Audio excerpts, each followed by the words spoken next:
Mario, Pokemon, Super Smash Bros. All of them are some of my favorite game franchises, and ones that have left a huge impact on me.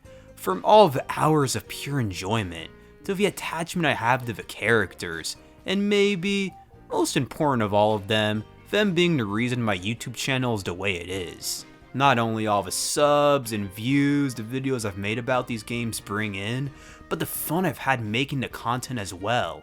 However, one franchise in particular left an impact on me like none other, and is the foundation of my YouTube channel, the Mother games. I cannot describe how much I love these games. The gameplay, the characters, the world, the bosses, PSI, and the perfect balance between being humorous, but also telling a serious story. Early on in my channel's history, when I was like 16, and made my voice sound like this because I thought it sounded cool, and it kind of is cool, but it's really annoying, and it got like 20,000 comments about that anyway, my whole channel was totally dedicated to the Mother games, with nearly all of my most viewed videos around that time, and even still now, being about the series. One day though, I kind of just stopped talking about Mother, instead focusing on stuff like Pokemon, which has been my breadbasket for like the past 2 years now. Why though? Well, 2 reasons. First, I got franchise fatigue, and 2, I've been planning something for like the past 6 years, even before I started my channel, and that is, I've wanted to make full retrospective / review videos on each of the Mother games in line for the series' 35th anniversary this year, and as such, I didn't want to be burnt out for that. For the next few months, or at least the next 2 months, because this is going by a lot faster than I thought it was anyway, I'll be moving back to my roots and focusing my entire channel back on the Mother franchise, starting with this video, where we're going to be looking at the first Mother game released on the Famicom all the way back in 1989. Mother 1. Such a misunderstood and underrated game. Nearly everyone I know that are either fans of the series or just casual gamers love Earthbound and Mother 3, but 1 is pretty divisive, being the first installment, and for a much more primitive console, it isn't nearly as refined and full of bugs, overlooks, and frankly, a fair bit of bullshit. Despite that, I love this game, and it's a shame that it took so long to come out in North America. Initially, the game was going to come out in America in 1991, and there is even a full English translation created, renamed Earthbound. However, 2 factors led to it being cancelled.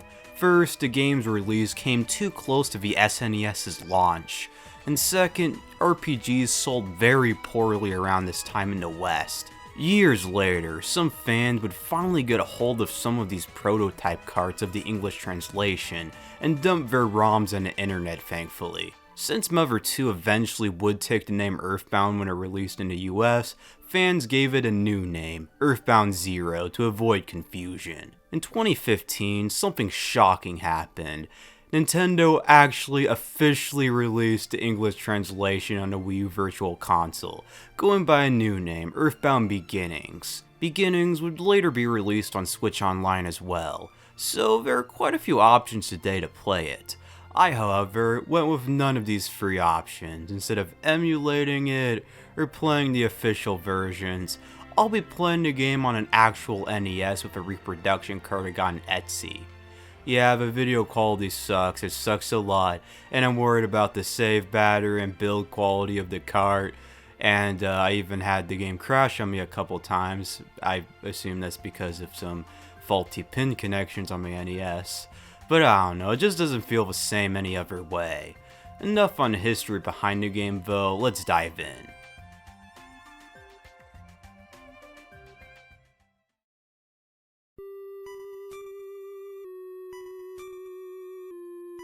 To start off our journey, we get one of my favorite title screens in gaming. The calm music, the soft color scheme of mostly black and blue, along with the minimalistic design, creates a chill and immersive main menu. I could stare at the screen for hours, and sometimes when I'm at work, this is one of those tunes that gets stuck in my head and gets me through the day. It's a song that sticks with you for life, like the Final Fantasy Crystal Prelude or the Zelda Overworld theme. After pressing start, you're met with 3 file slots because thankfully, this game was one of the earlier ones to include a save feature. Of course, I doubt anyone watching this is going to play the original Famicom version or a repro cart like me, so even if it didn't come with a save feature, they could just use save states instead. Upon selecting a new file, the player gets to name the main characters, and this might sound a little petty, and it might be an unpopular opinion, but I cannot stand it when people name their party something other than the official names. I get it, it's petty, yet it's annoying to no end. And here, unlike 2 and 3, there's no I don't care option to easily enter the official names. First of the bunch is Nintendo, which is just Nintendo without the duh, also known as the Wii U era. Although, it's worth mentioning that there's a lot of debate on what his official name actually is, and frankly, the names of all the cast, with Nintendo being the name given to him in guidebooks, so that's what the fan consensus agreed on. And there's this girl's name, Anna.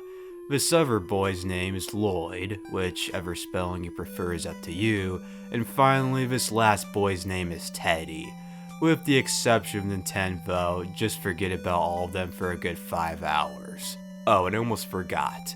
You can name your favorite food whatever you want to. So all you immature viewers out there can go ahead, name your favorite food Pussy, and have your mom offer it to you for dinner. Jokes that I hope my family don't hear aside, we get this little backstory.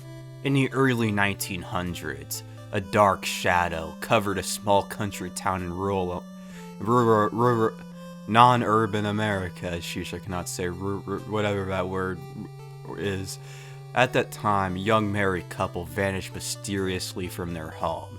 The man's name was George. The woman's name was Maria. 2 years later, as suddenly as he left, George returned. He never told anyone where he had been or what he had done, but he began an odd study all by himself. As for Maria, his wife, she never returned. 80 years have passed since then. Which brings us to the modern day, the 1980s, the best time to live in human history. The economy was great, Reddit didn't exist, and I wasn't born yet. Truly the peak of civilization.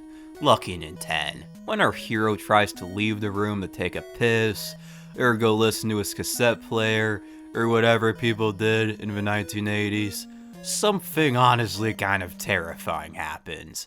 The lamp in his room comes to life and tries to kill him.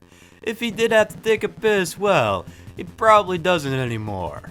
Now it's time for the first fight in the game, and honestly, it's kind of boring, as you don't have any fun techniques or other party members, although, to be fair, what first fight in an RPG is all that great?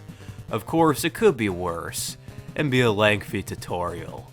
Nintendo's sisters are also in danger from this mysterious phenomenon. Another lamp comes to life as well as a doll. Alright, I know toys don't have to be perfect for kids to play with them, but come on. What little girl would want to play with this monstrosity? Or it could just be the limitations of the NES giving me creepy vibes. I don't know. To answer my own question, the logical reason is that it's a very old hand-me-down because of one little detail. Once it's dead, or defeated, or unpossessed, or whatever, if you check the doll, inside is a music box that plays the first part of an unknown melody. In the living room, Nintendo's mom is just there, doing nothing while her kids just about died. Nintendo's dad, meanwhile, isn't even home.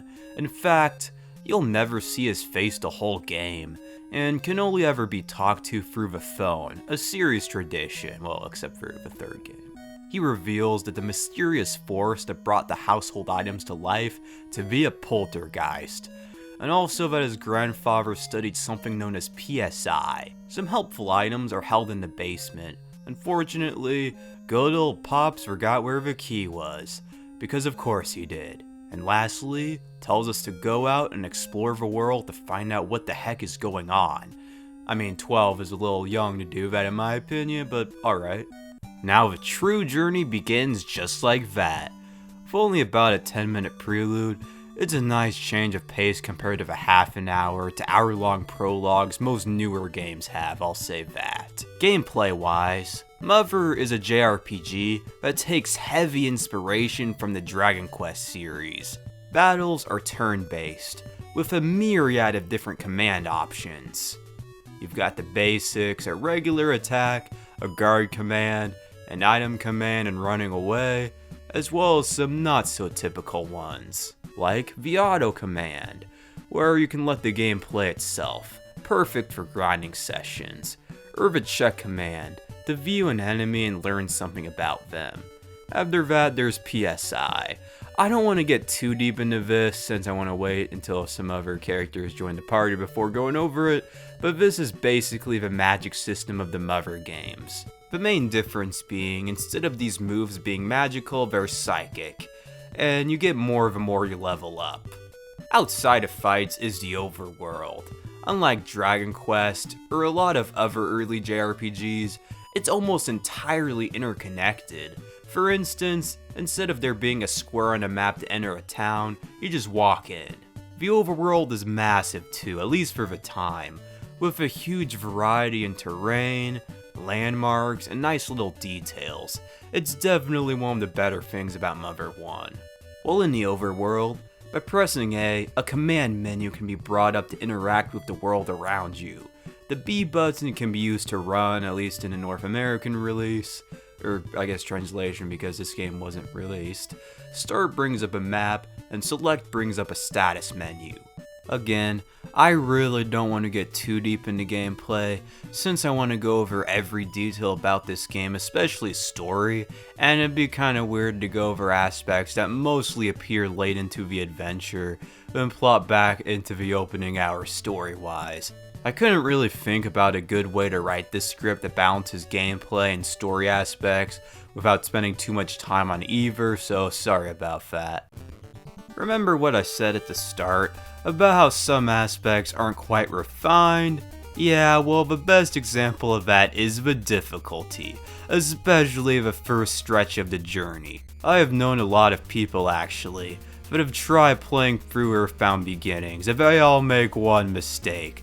They don't realize that all old school RPGs take patience and intense knowledge of what to do to get through. After beating the doll, do not, I repeat, do not go straight outside into Podunk. Instead, get prepared. Outside of the house is the family dog who has the basement key. In the basement is a loaf of bread, a recovery item, a plastic bat, which raises your attack if equipped, and George's diary, an item required to finish the game.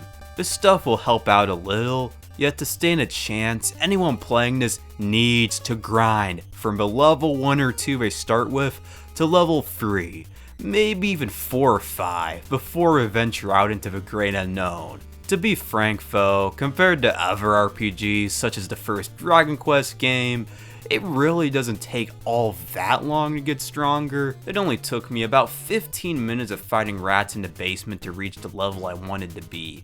At level 3, Nintendo learns Life Up, a recovery move, and at level 4 he learns Hypnosis to put foes to sleep. If it works, that is, which it never does. In any case, Life Up is a lifesaver, and be absolutely sure to know it before leaving home. In general, I really don't think this game is nearly as difficult as most people make it out to be. If you know what you're doing, prepare and grind, it's honestly a pretty fun and simple game, outside of some things being fairly cryptic and a ridiculous random encounter rate. I feel like most people who've attempted to play Mother 1 go straight into the great unknown after beating a doll, get like 20 game overs, then they quit. I don't blame anyone who does though, honestly, and I myself have quit many games before I got the hang of them, so I understand. Once you've gotten higher leveled, it's time for a day out on the town. A lot of townsfolk have had similar experiences with poltergeists of their own. Additionally, zoo animals have gone crazy and the dead are being reanimated. A young girl named Pippi was even kidnapped by zombies and taken to a local cemetery. Is quite a dark start, wouldn't you say? Outside of that, the classic Itoi style humor already starts to ooze, with there being quite a bit of funny dialogue, from this guy wetting his pants if you tell him you're a zombie, to this other guy who thinks the mayor's secretary is hot, to this jerk mayor talking a 12-year-old into going into the cemetery to rescue a girl for him so he can win re-election. The humor and the weirdness of the series is without a doubt one of the main reasons why it's so charming. However, unlike 2 and 3, 1 tends to be a bit more serious and less silly. Speaking of less silly and more serious, into the graveyard we go. This place is one of the creepiest in gaming, at least to me. It's up there with Lavender Town, River Twigs, and a Shadow Temple. And actually, my first ever video was about what I thought were the top 10 creepiest Nintendo levels, and I placed Podunk Cemetery in 3rd place. Even before the graveyard itself, the build-up is perfect. There are all the unsettling conversations with people about the zombies beforehand, Nintendo seeing the paranormal firsthand. In town, certain characters are actually pseudo-zombies. Zombies not fully decomposed yet. The player has no idea if Pippi's even still alive at this point. Not to mention, the ideas of zombies kidnapping a little girl in general is unsettling, and the closer the player gets to the yard, the more dead and barren the trees become. For an 8-bit title, the atmosphere is incredible. With one step, this eerie music begins. This is it, no turning back now. Difficulty-wise, the area isn't too hard.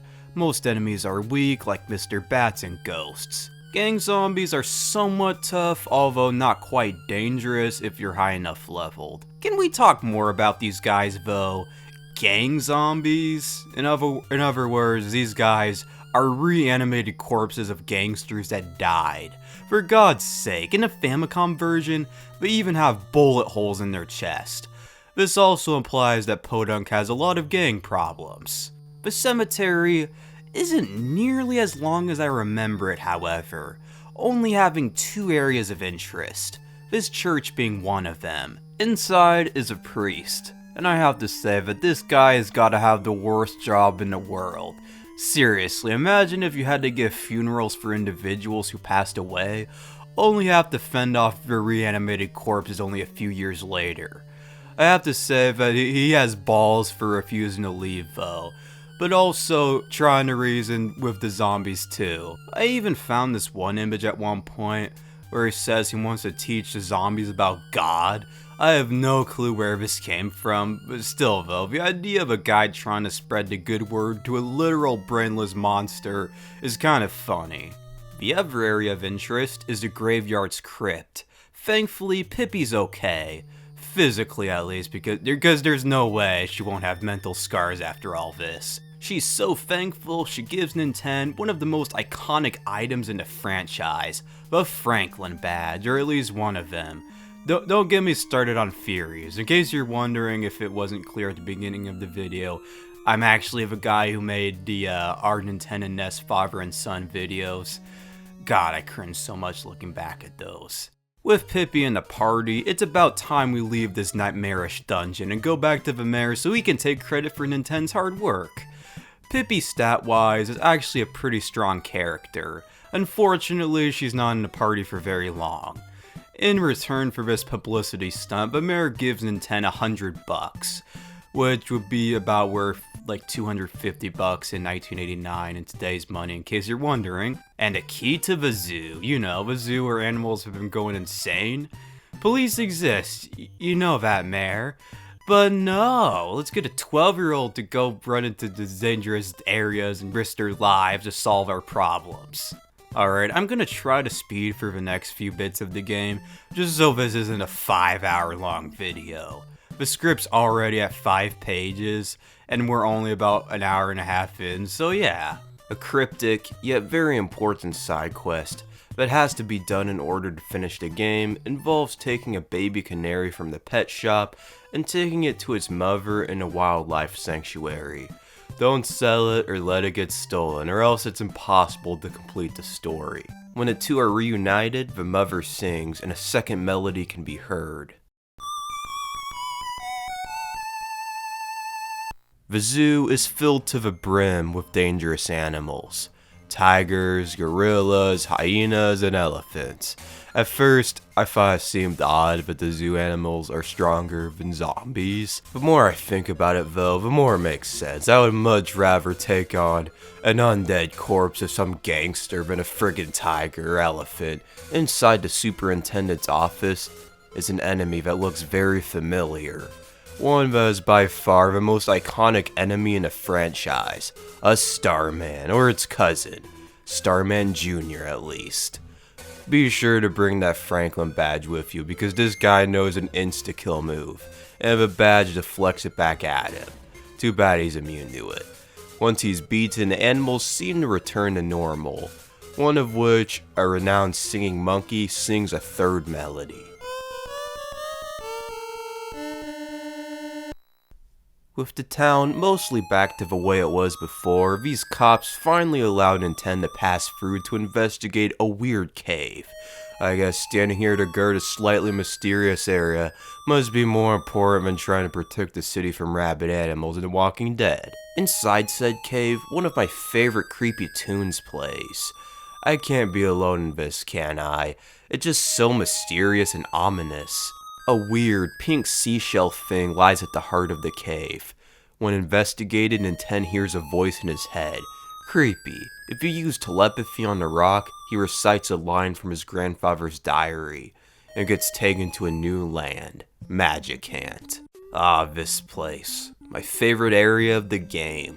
And one of my favorite areas in gaming in general. It's a nice change of pace to go from all the unnerving and eerie themes up to this point, and just have a relaxing and peaceful vibe.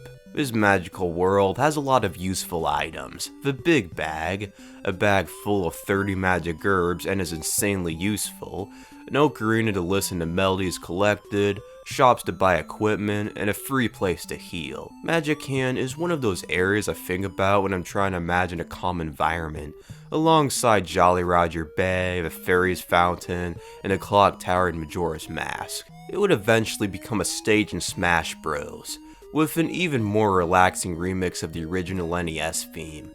It's too bad though that Nintendo never became a fighter like Ness or Lucas. The ruler of this land is Queen Mary. Lately, she's been having nightmares, waking up in the middle of the night like a child, then trying to sing a song she's forgotten. Those melodies we've collected up to this point are parts of this lost song. In total, there are 8 sections of the song, the 8 melodies, and it's up to Nintendo to venture across the land and find the other 5 notes for Queen Mary. To leave Magicant, the player has to go through the Crystal Cavern, a cryptic dungeon, even more so in the Famicom original. It's this huge underground maze with branching paths that have 0 clues and fairly strong enemies. And once again, it's another eerie area. In general, the whole game is kind of unsettling in my opinion, even in not so creepy locations.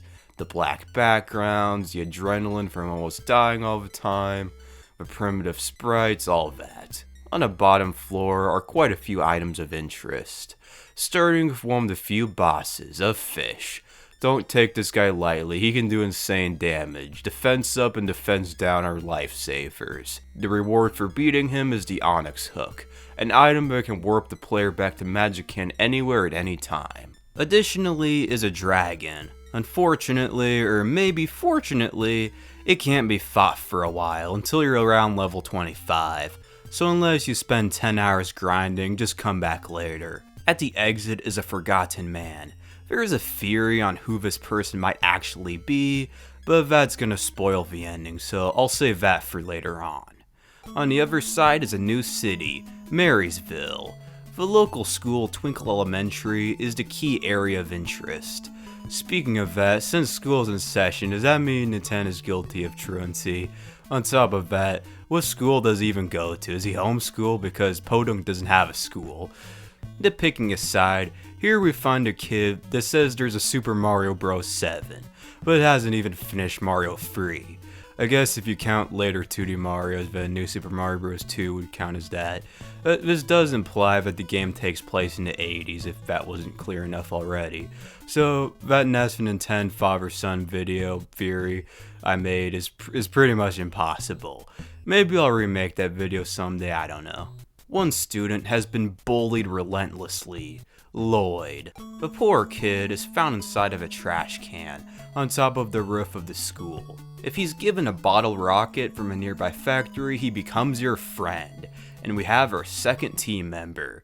It's really cute how excited Lloyd is about their friendship, listing all the things they can do now. And as someone who's never really had many friends growing up, I can relate to Lloyd a lot. More than like any other character in the series, honestly, except for maybe Lucas, but I'll talk more about that some other time. Lloyd, sadly, is only level 1 when he's recruited. On the plus side, it doesn't take that long to get him to roughly the same level as Nintendo, or at least close. Only about half an hour or so fighting enemies. Magicant is the best place to do so, at least for a while. Lloyd is similar to Jeff since he doesn't learn PSI. Instead are a number of special items you can use: bottle rockets, plasma beams, flamethrowers, and more. The only problem, compared with Jeff, is how difficult it can be to get some of these weapons, so most of the time Lloyd is just a bash machine. And while Nintendo equips bats, Lloyd's equipped weapons are guns. Yeah, you don't have with Lloyd. I'm gonna skim through a lot more of the game since it's not that noteworthy, and this video is already, again, like, really long already, probably at like the 30-minute mark already. There's this ginormous factory, Duncan's factory. Launching a rocket from within destroys this rock that's been blocking the train tracks, opening the road to the station. From here, a number of towns can be visited, the most important being Snowman. This town is yet another one of my favorites. The vibes it gives off aren't the usual Christmas or holiday themed ones that you get from a lot of other winter themed worlds in video games.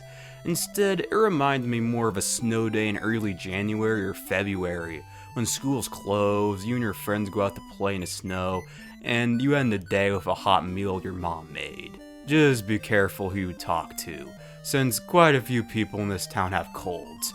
When infected, it's basically like being poisoned in the early Pokemon games, red flashing and all. I'm sorry if this footage is hurting anyone's eyes.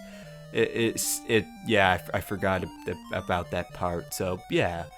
In the town's chapel lives a little girl, Anna. She's had dreams and visions of Nintendo coming here. Sounds a lot like another psychic power girl, doesn't it? Her mother has disappeared, so she joins Nintendo and Lloyd on their quest to find out what's going on. Anna is no pushover though, easily being the strongest character in the whole franchise. For one reason, her PSI. PSI is basically the magic system of the series, with the various moves covering nearly everything, from attacking to healing to teleporting, inflicting a hellish existence, and even sucking pee-pee of an enemy. Most of the most iconic PSI moves of the series are established in this game, including Life Up to recover HP, healing to cure status conditions, teleport to move across the world in the blink of an eye, as well as the offensive moves, PK Fire, PK Freeze, and PK Thunder. Most PSI have a few variations, each named after a letter of the Greek alphabet, with alpha variants being the weakest, followed by beta, then gamma, and finally omega. Although it's worth mentioning that in this game, healing and life up have pi variants as well. Later on, life up only has 4 variants. Alpha, which usually only restores a little PP to one party member, Beta, which restores a lot, Gamma restores all, and Omega restores a lot to the whole party. So what does Life Up Pi do? Well, it does what Life Up Omega does in the later games, while the actual Life Up Omega restores all HP to every party member. Overpowered to be sure. One problem though, only Anna can use it, and she doesn't learn it until level 34, which most players might not reach even at the end of the game. Heck, I had to grind for hours just for her to learn it. The healings work a bit differently too. with each variant only curing a specific condition, instead of each variant curing an umbrella of conditions, with the higher ones curing everything or curing the whole party. Healing Alpha cures poison, Beta cures paralysis, Gamma cures being turned into stone, and Pi sleep. What's kinda weird is a move named Super Healing, which brings a party member back to life. Why they didn't just name that Healing Omega is kind of beyond me. Like, why would you call something like Super Healing? Why not just have it be Healing Omega? Why isn't there a Healing Omega that does, like, cures every status condition instead of unconsciousness? How PSI is learned is different in each installment. In Earthbound, it's learned with level ups, while in Free, once a certain level is reached, Lucas and Kumatora get fevers, and then learn a new move. Here, it works closer to the way it did in Free.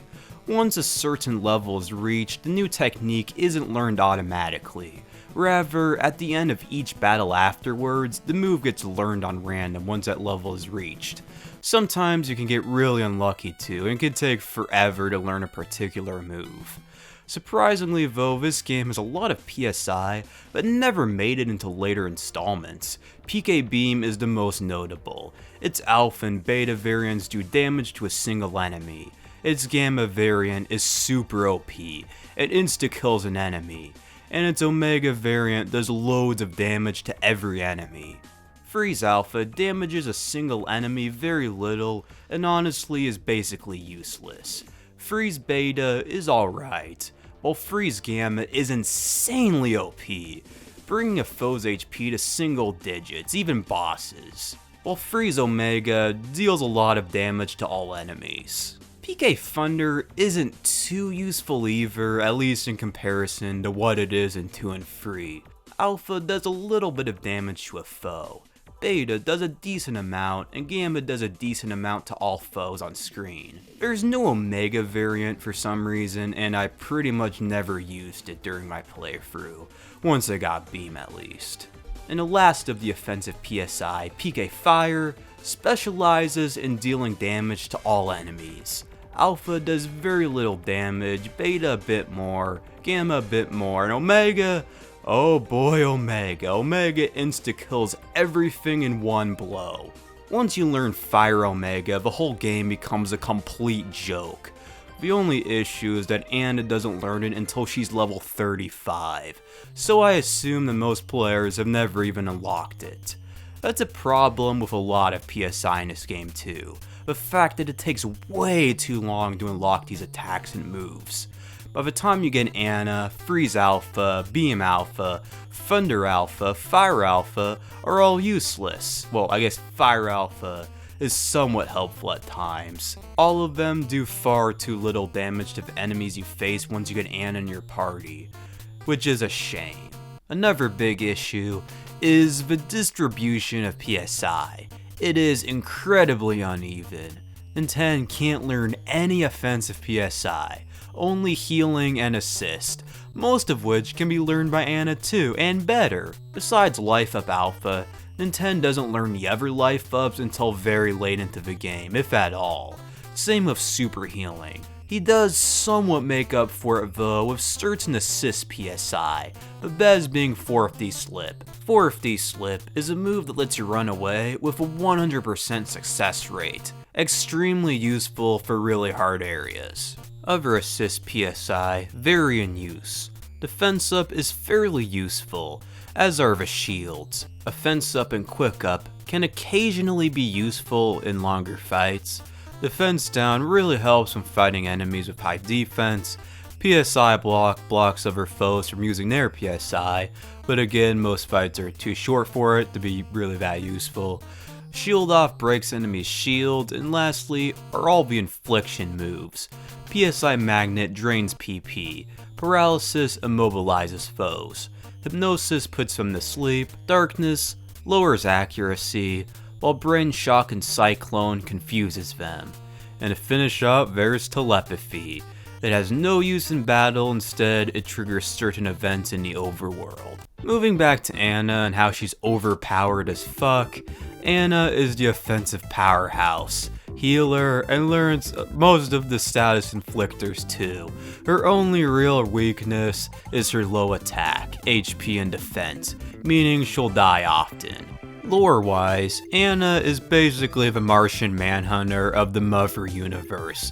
She can control fire, ice, energy beams, electricity, can heal, create shields, can teleport, read minds, inflict blindness, confusion, paralysis, or put someone to sleep. She can drain the psychic powers of others, can stop them from using their powers, can destroy energy shields in one blow, can bring people back to life or from unconsciousness, and instantly kill anything. And to top all that off, she's only 12. Imagine how much scarier she's gonna be once she hits adulthood, and it's probably unlocked even more power.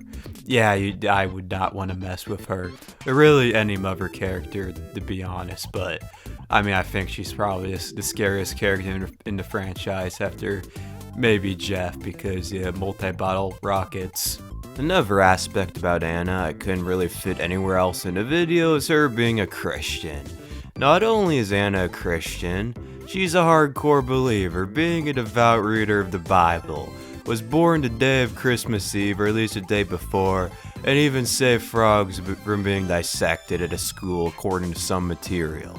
Seems like a weird thing to bring up. The only reason I do is because Nintendo tries their best to not reference religion in games, and even in Mother 1 in particular, there's a lot of stuff that was religious references in the Famicom version that got taken out in the prototype. And yet, here's an actual strong, hardcore preacher's girl Christian in one of their franchises. When it comes to that, honestly, I don't really mind religious stuff that much, unless it's like something like Bible, man, where it's like just pure cringe. Lloyd's inventions aren't too shabby either.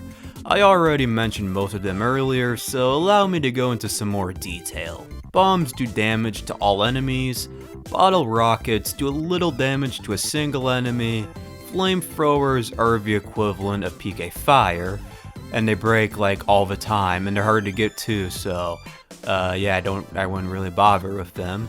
Laser/plasma beams are the equivalent to PK beam, and they're pretty good. The sticky machine is the equivalent to paralysis. And finally, the super bomb. It kills every enemy on screen just like Fire Omega. The more I ponder, the more and more terrifying these three kids are. Bombs and ball rockets are single-use items, while the rest can be used a number of times before they break on random. One thing I love about the Mother games is how mundane and modern it all is. Instead of mystical or magical healing items like elixirs or potions, you restore health with regular food like bread. And equipment isn't futuristic guns or medieval-inspired swords or armor, mostly just normal, everyday household items like baseball bats or frying pans, which on second thought is actually a way more violent and brutal way to go than just getting shot in the head by a gun. At least I would definitely rather go that way than have a 12-year-old girl whack me in the head until I die. Saving involves talking to Nintendo's dad to record what happened. Enemies don't outright drop money, rather that money is moved to Nintendo's bank account, which can be withdrawn from with the ATM. What's kind of funny is, looking back, I think this actually might be my first exposure to ATM machines, or ATMs because it's automatic teller machine. It's not, it'd be weird to call it an ATM machine because it's automatic teller machine. Anyway, that tangent over, yeah, this legit, I think, was my first exposure to them, or at least Earthbound was. But sheesh, the prices of everything in this world are bad. Like, a frying pan is $300, and I thought inflation was bad now. Nintendo's dad must be loaded to afford all of this, is all I can say. The promotional content that went along with Mother is amazing too. Not even a lot of bigger Nintendo titles of the era had this much to go along with it. Firstly, are all the clay models of characters and items. 2D concept art would have been great on its own, however, The clay models give a very unique and dated feel, as well as a little uncanny one too. It makes me sad that there are so few claymation fan projects made about these games. Like, I definitely do prefer like anime style animation over claymation, but I feel like claymation would do the weird and wacky nature of the series more justice, and it's more distinct and unique from what most people do for fan works. Music-wise, the soundtrack is spectacular, as most of you already watching this or have played these games before already know. From Pollyanna, Being Friends, to Snowman. What's crazy though is that a good number of these tracks got official vocal covers sung by various artists, including the choir at the time of the St. Paul's Cathedral. I would play some of these covers because trust me, they're awesome. However, copyright exists, so yeah. The covers would even get an official CD release in Japan. Speaking of that, it's kind of ironic that all of these songs are in English. Despite the game just being released outside of Japan like a couple years ago. Some pictures were taken of real locations to represent the various areas. It's surreal to see them being represented like this, being so radically different than the way the actual in-game locations look. That just might be the real life aspect of it though. Speaking of real life, the commercial for Mother 1 featured real life actors, with Nintendo somehow having learned PK Beam, and Lloyd just sitting there doing nothing. But we can't talk about Mother without talking about its creator, Shigegosto Itoi. Well, to us Americans, Itoi is for the most part associated with Earthbound. He has had a long public career as a writer and songwriter in Japan. Itoi was inspired to make this game by the John Lennon song of the same name. Nintendo's dad only being interacted with from a phone reflects Itoi's own childhood experiences, as do a lot of other elements of the series. He's a fascinating and cool dude that everyone has a lot of respect for, and I wish him well in his twilight years.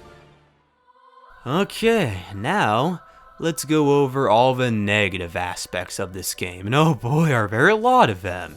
I already spoke on the difficulty earlier, so to put it simply again, the whole game is incredibly difficult for a first timer. The main cause of this problem is the random encounter rate and the strength of enemies.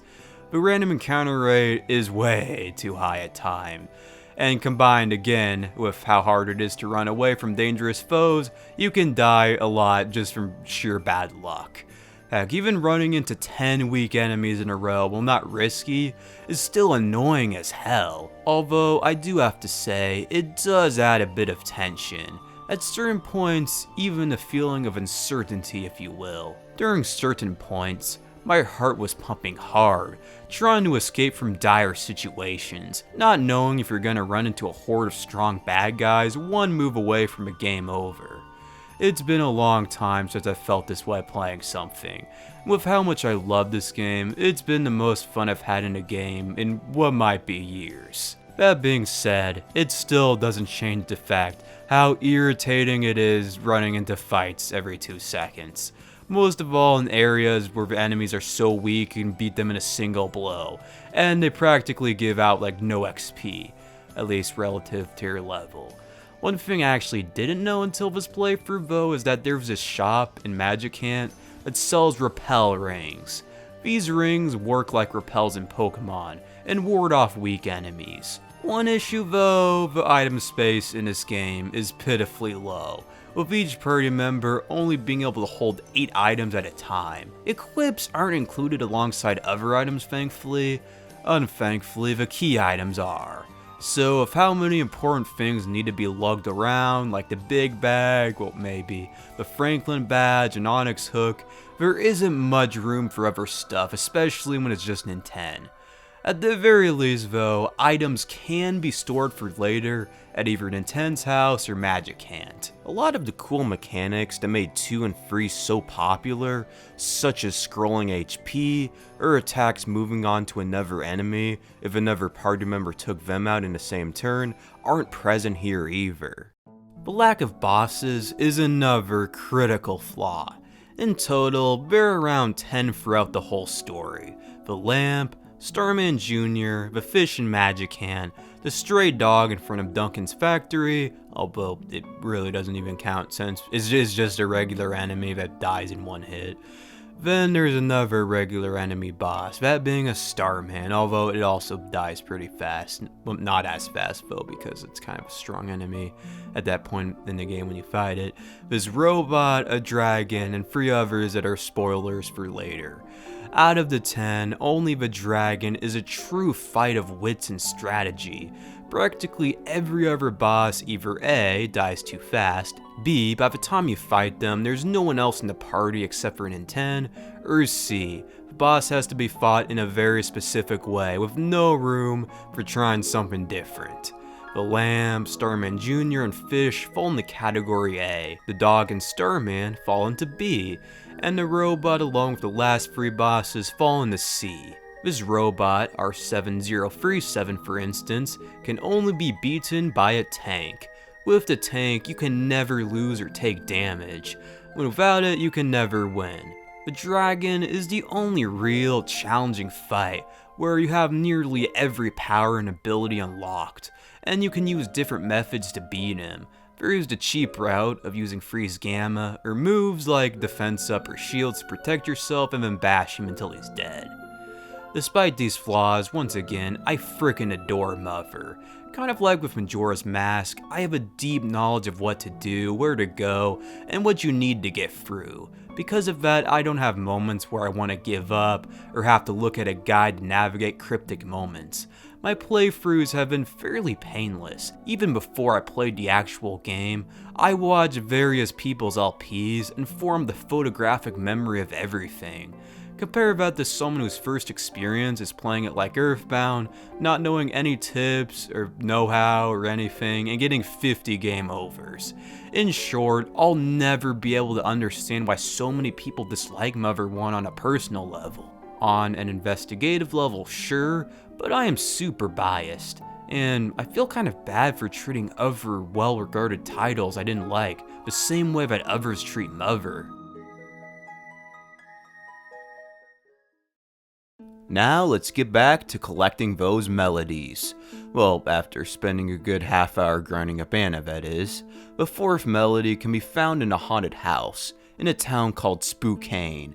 The city has been abandoned and attacked by monsters, leaving the citizens with no choice but to move outdoors in the wilderness, which seems like it'd be more dangerous, but that's just me. There is one person in town, however, a hotel clerk, that had the courtesy to at least wait until the groups had a good night's sleep before revealing themselves to be a Starman and trying to kill them. The haunted mansion was previously owned by a family going by the Rosemarys.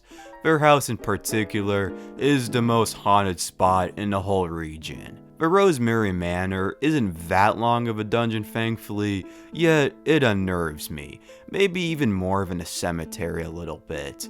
The cemetery is overall creepier since it's so early in the game. However, I don't know, it's more open, it's less dark color-wise, and here you can actually hear ghost voices. Seriously, I've harped on this multiple times in this video. The story to Mother 1 is really freaky the deeper you think about it. The mansion is maze-like, albeit a very easy to figure out one, and in the final room is a piano holding the next melody. Melody 5 can be found up north, in Yucca Desert, although I usually like to take a detour and head a little further ahead than you're meant to do at the time and reach Youngtown. Does that tune sound familiar? It's Paula's theme, and like Paula's house, the town is full of children. All the villagers are children, in fact.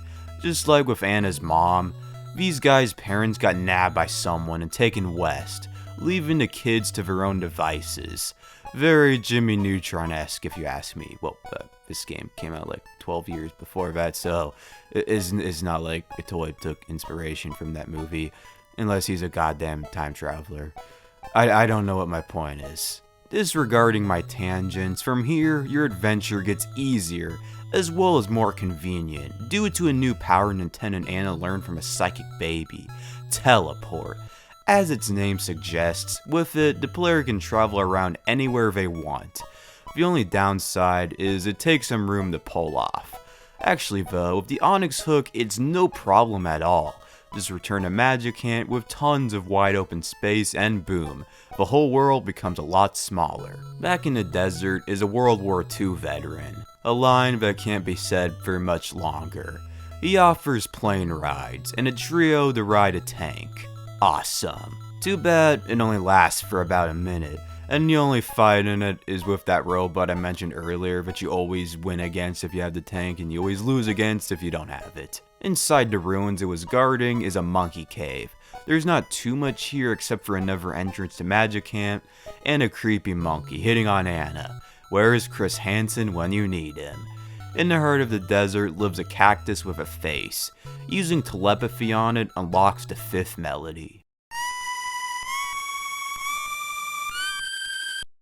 On the other side of the swamp next to Youngtown lies the last city, LA, spelled like this, not the actual city of LA.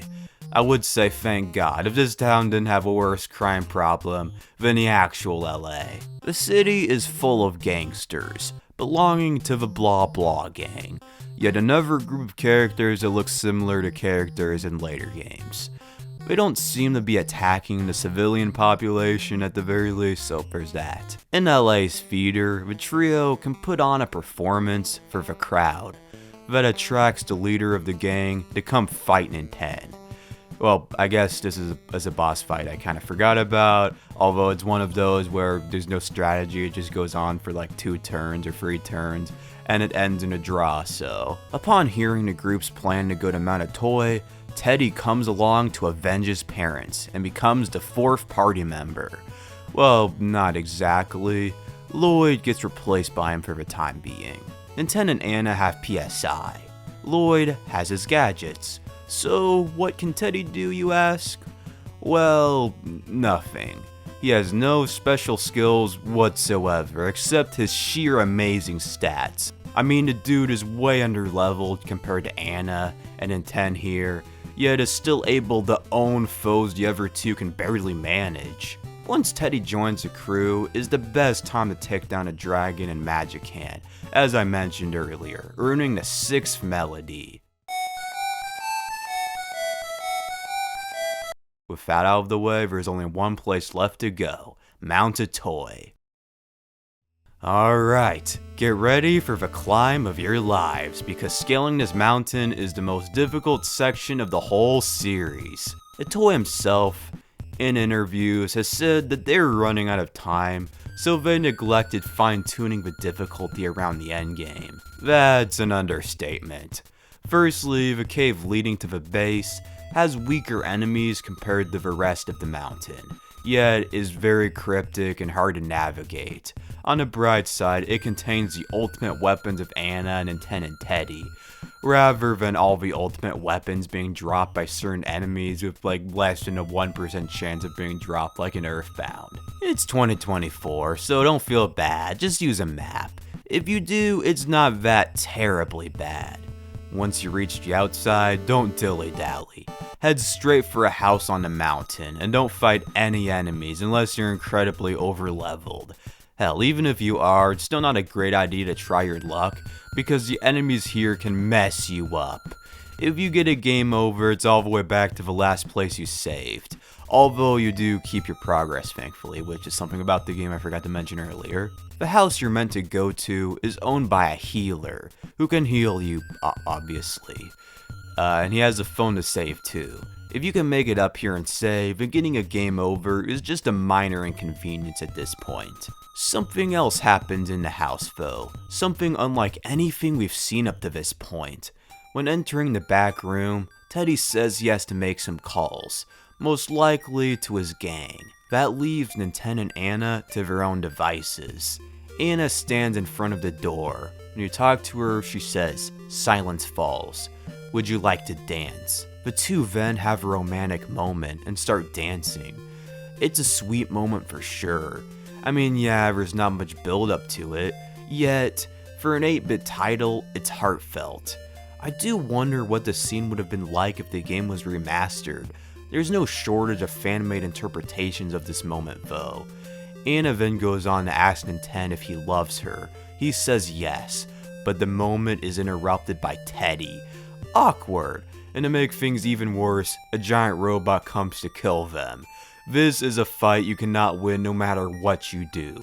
Don't even bother healing or anything, just give up and let the robot kill you. What's this though? Lloyd comes in with a tank, and what I never actually understood until recently is that Lloyd missed and accidentally hit them instead of the mech, and that's why these threes get messed up so badly. When the party awakes, they're back at the base of the mountain. Anna and Nintendo are fine, while Teddy is gravely injured. His last request is for us to finish the mission. Then Lloyd rejoins the group. What sucks is that after this, players have to go through the cave and reclimb the mountain all over again, since there's no option to teleport to Mount Itoi. Additionally, with Lloyd being much weaker than Teddy, it's a drag to do so. Well, not for me, since I was grinding like crazy to get the last PSI. It would take forever to get like Fire Omega. High up on the mountain, on a lake, is an old motorboat, but only Lloyd can fix up, hence why letting Teddy get fucked up is necessary. Well, kind of. This boat leads to a hidden lab, with a robot, built by Nintendo's great-grandfather George, Eve. She absolutely destroys all enemies, doing well over 1,000 damage at times. This is insanely helpful for grinding. Unfortunately, there's no way to save while she's in the party, because the minute you either go too far up on the mountain or try to go back to the healer's house, it's yet another giant robot. Eve and them face off, ending in both of their demises. With the last of her power though, Eve teaches the next melody. With Eve dead, the only place left to go is the peak, to fight the final boss. The enemies leading up are insanely tough though, even with moves like Fire Omega. I'd recommend not getting Eve until you're ready to beat the game in the same session, so she can take on a lot of these guys for a while. While I'm at it, I should also mention that it's possible to face the final boss with Teddy instead of Lloyd. To do so, players need to skip the live show in LA, head straight for Mount Itoi, and do the whole Eve segment, and then recruit Teddy. I wouldn't exactly recommend it honestly, since A, it goes against the canon, B, there's only around half an hour or so of the game left at this point, so it's not worth spending all that time just to have a slightly stronger character for that time. The enemies further up the mountain get tougher and tougher. Despite being over leveled and all that, I actually got a game over. Forfty Slip will be your best friend. At the mountain's peak lays a gravestone, the grave of George.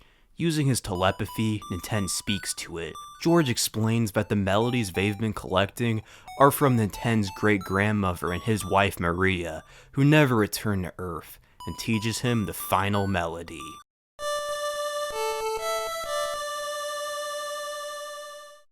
After this, return to Magicant, and oh boy would getting back here suck if you don't have the Onyx hook.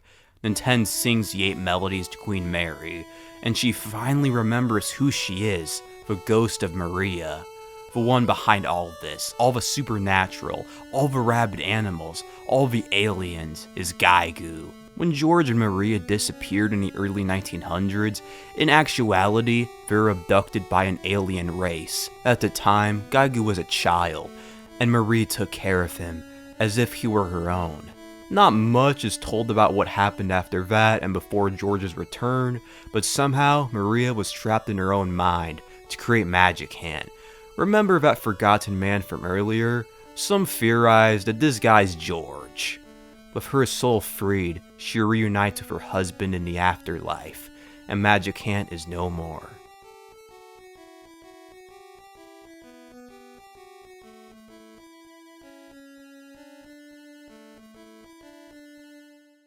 What is beyond great is after this cutscene, the group respawns near George's grave, so thank God another rescale of the mountain isn't required. A disturbing sight resides in the final cavern, hordes of humans in tubes floating along in the darkness. It's never explained exactly why Giegue did something like this. Did he do it because he doesn't want to kill people directly? Is he experimenting on them? Is he using them as a power source? Who knows? Any way you slice it, this is disturbing. Then Anna, and Lloyd finally face off against Giegue next. This is a battle that, while not all that great gameplay-wise, the interpretations and story elements behind it are phenomenal. Giegue reveals that George stole secrets from his race that can be used to threaten his people. However, he at least has the courtesy to offer to spare Nintendo, although he rejects it. Giegue is an insanely powerful being. Just how strong, Mewtwo level, Frieza level, whatever level he's at, his powers are so far above humans that the trio's attacks are like those of insects, while his are inexplicable to them. He does have one weakness though, not one that hurts him physically, but emotionally. His Mother Maria's lullaby, the 8 melodies. As he hears this song, memories of his love for her, memories of her love for him, flood back. There's so much that is never quite revealed about his race or planet or life, so it's up to fan interpretation to determine why Giegue tries to take over Earth and all that. Is Giegue really evil? Or was he forced by his race to conquer the Earth when he didn't want to? On top of that, was he the one who killed or trapped Maria and Magicant?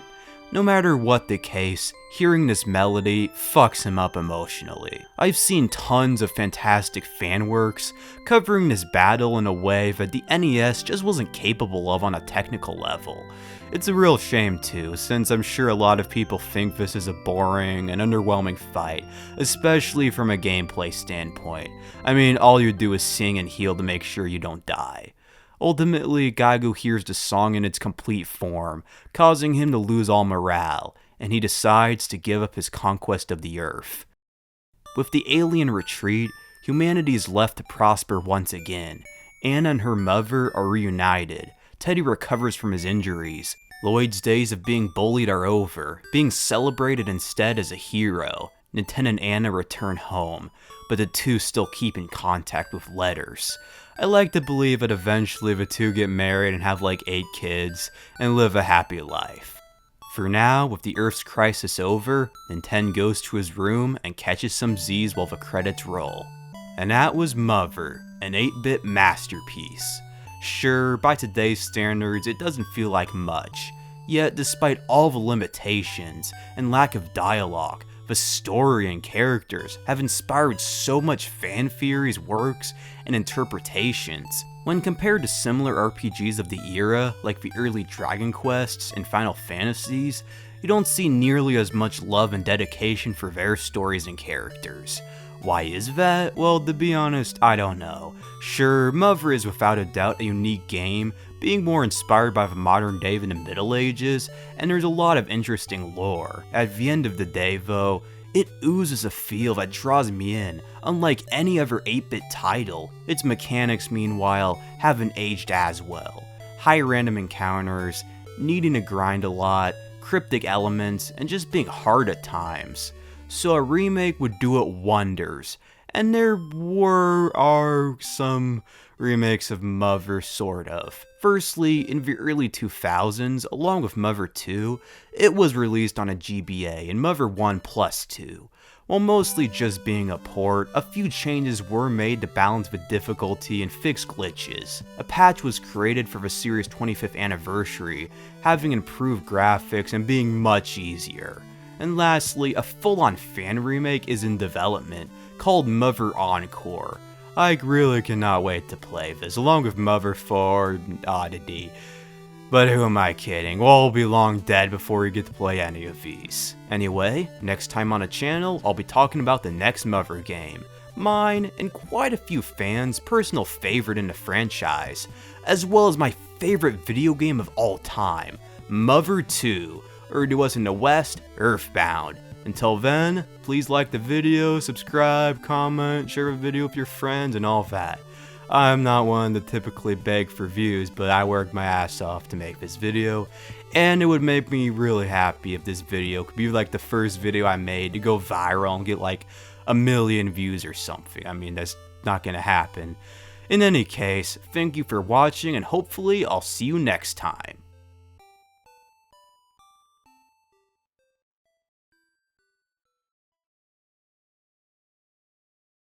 Everyone has a game they can call their favorite. Some might say theirs is Ocarina of Time or Minecraft, others Half-Life 2 or Red Dead Redemption 2. For me personally, there are two games I may call my favorite ever, Super Mario 64 and Earthbound. Mario 64 is a game I've played countless times throughout my life. It's fun, the worlds are great, and it's a fantastic thing to wind down with. However, Mother 2, otherwise known as Earthbound, comes close. And if I had to pick a game that I love the most now, I'd choose it. A long, well-written story, with great humor, an engaging battle system that leaves the player wanting more, and a plethora of characters you grow attached to. It was one of the first RPGs I ever played. I was in the 6th grade, and like with my N64, I got an SNES that was given to me by an extended family member, whose kid moved out and didn't want it anymore.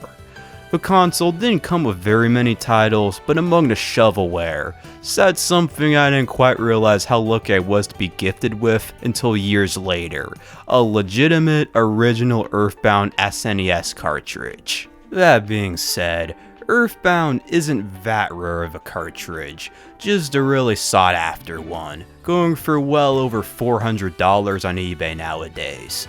I'm so glad my preteen self didn't break it or throw it away or something. I mean, that's what I did to a lot of Pokemon games because I got that with the N64. That was gifted to me by a family member. My mom thought Pokemon was demonic, so yeah. Pokemon Stadium, Pokemon Stadium and Snap, yeah, they got thrown in the garbage, not even sold or anything. But anyway, I did have some exposure to Ness from Super Smash Bros., so I gave it a try. At first, I really did not like it that much, but over time, something just clicked, and I fell in love with Earthbound. Since then, I've become a fairly big fan of the series, and although I haven't really consumed much Mother media over the past few years, I've decided that this year I'm gonna play through every Mother game and make videos on all of them. I already made one on the first Mother not too long ago, so let's get started on its sequel, Mother 2, otherwise known as Earthbound. I literally just said that. Let's just get going.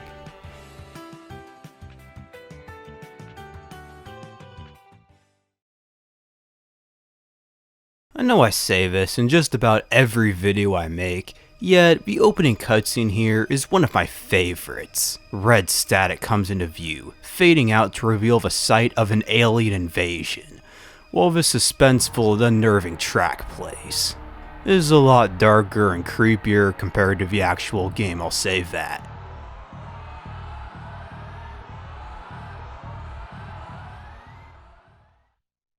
Now it's time to choose a file. And since I'm playing this on my actual cart, on a real SNES, I am kind of worried about the battery dying. To be fair, SNES games almost never die like that, but it had it happen recently with Super Meteorite, so I'm a slight bit paranoid.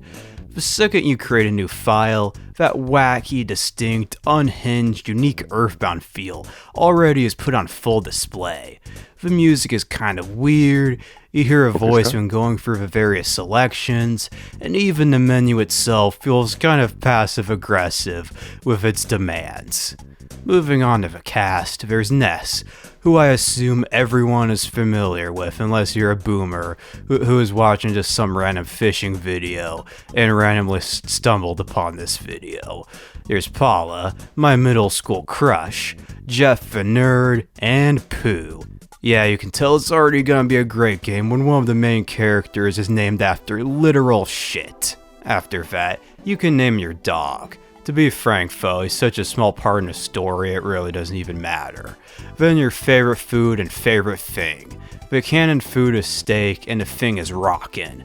What's nice is that there's an I don't care option to easily fill in the official canon names of everyone and everything.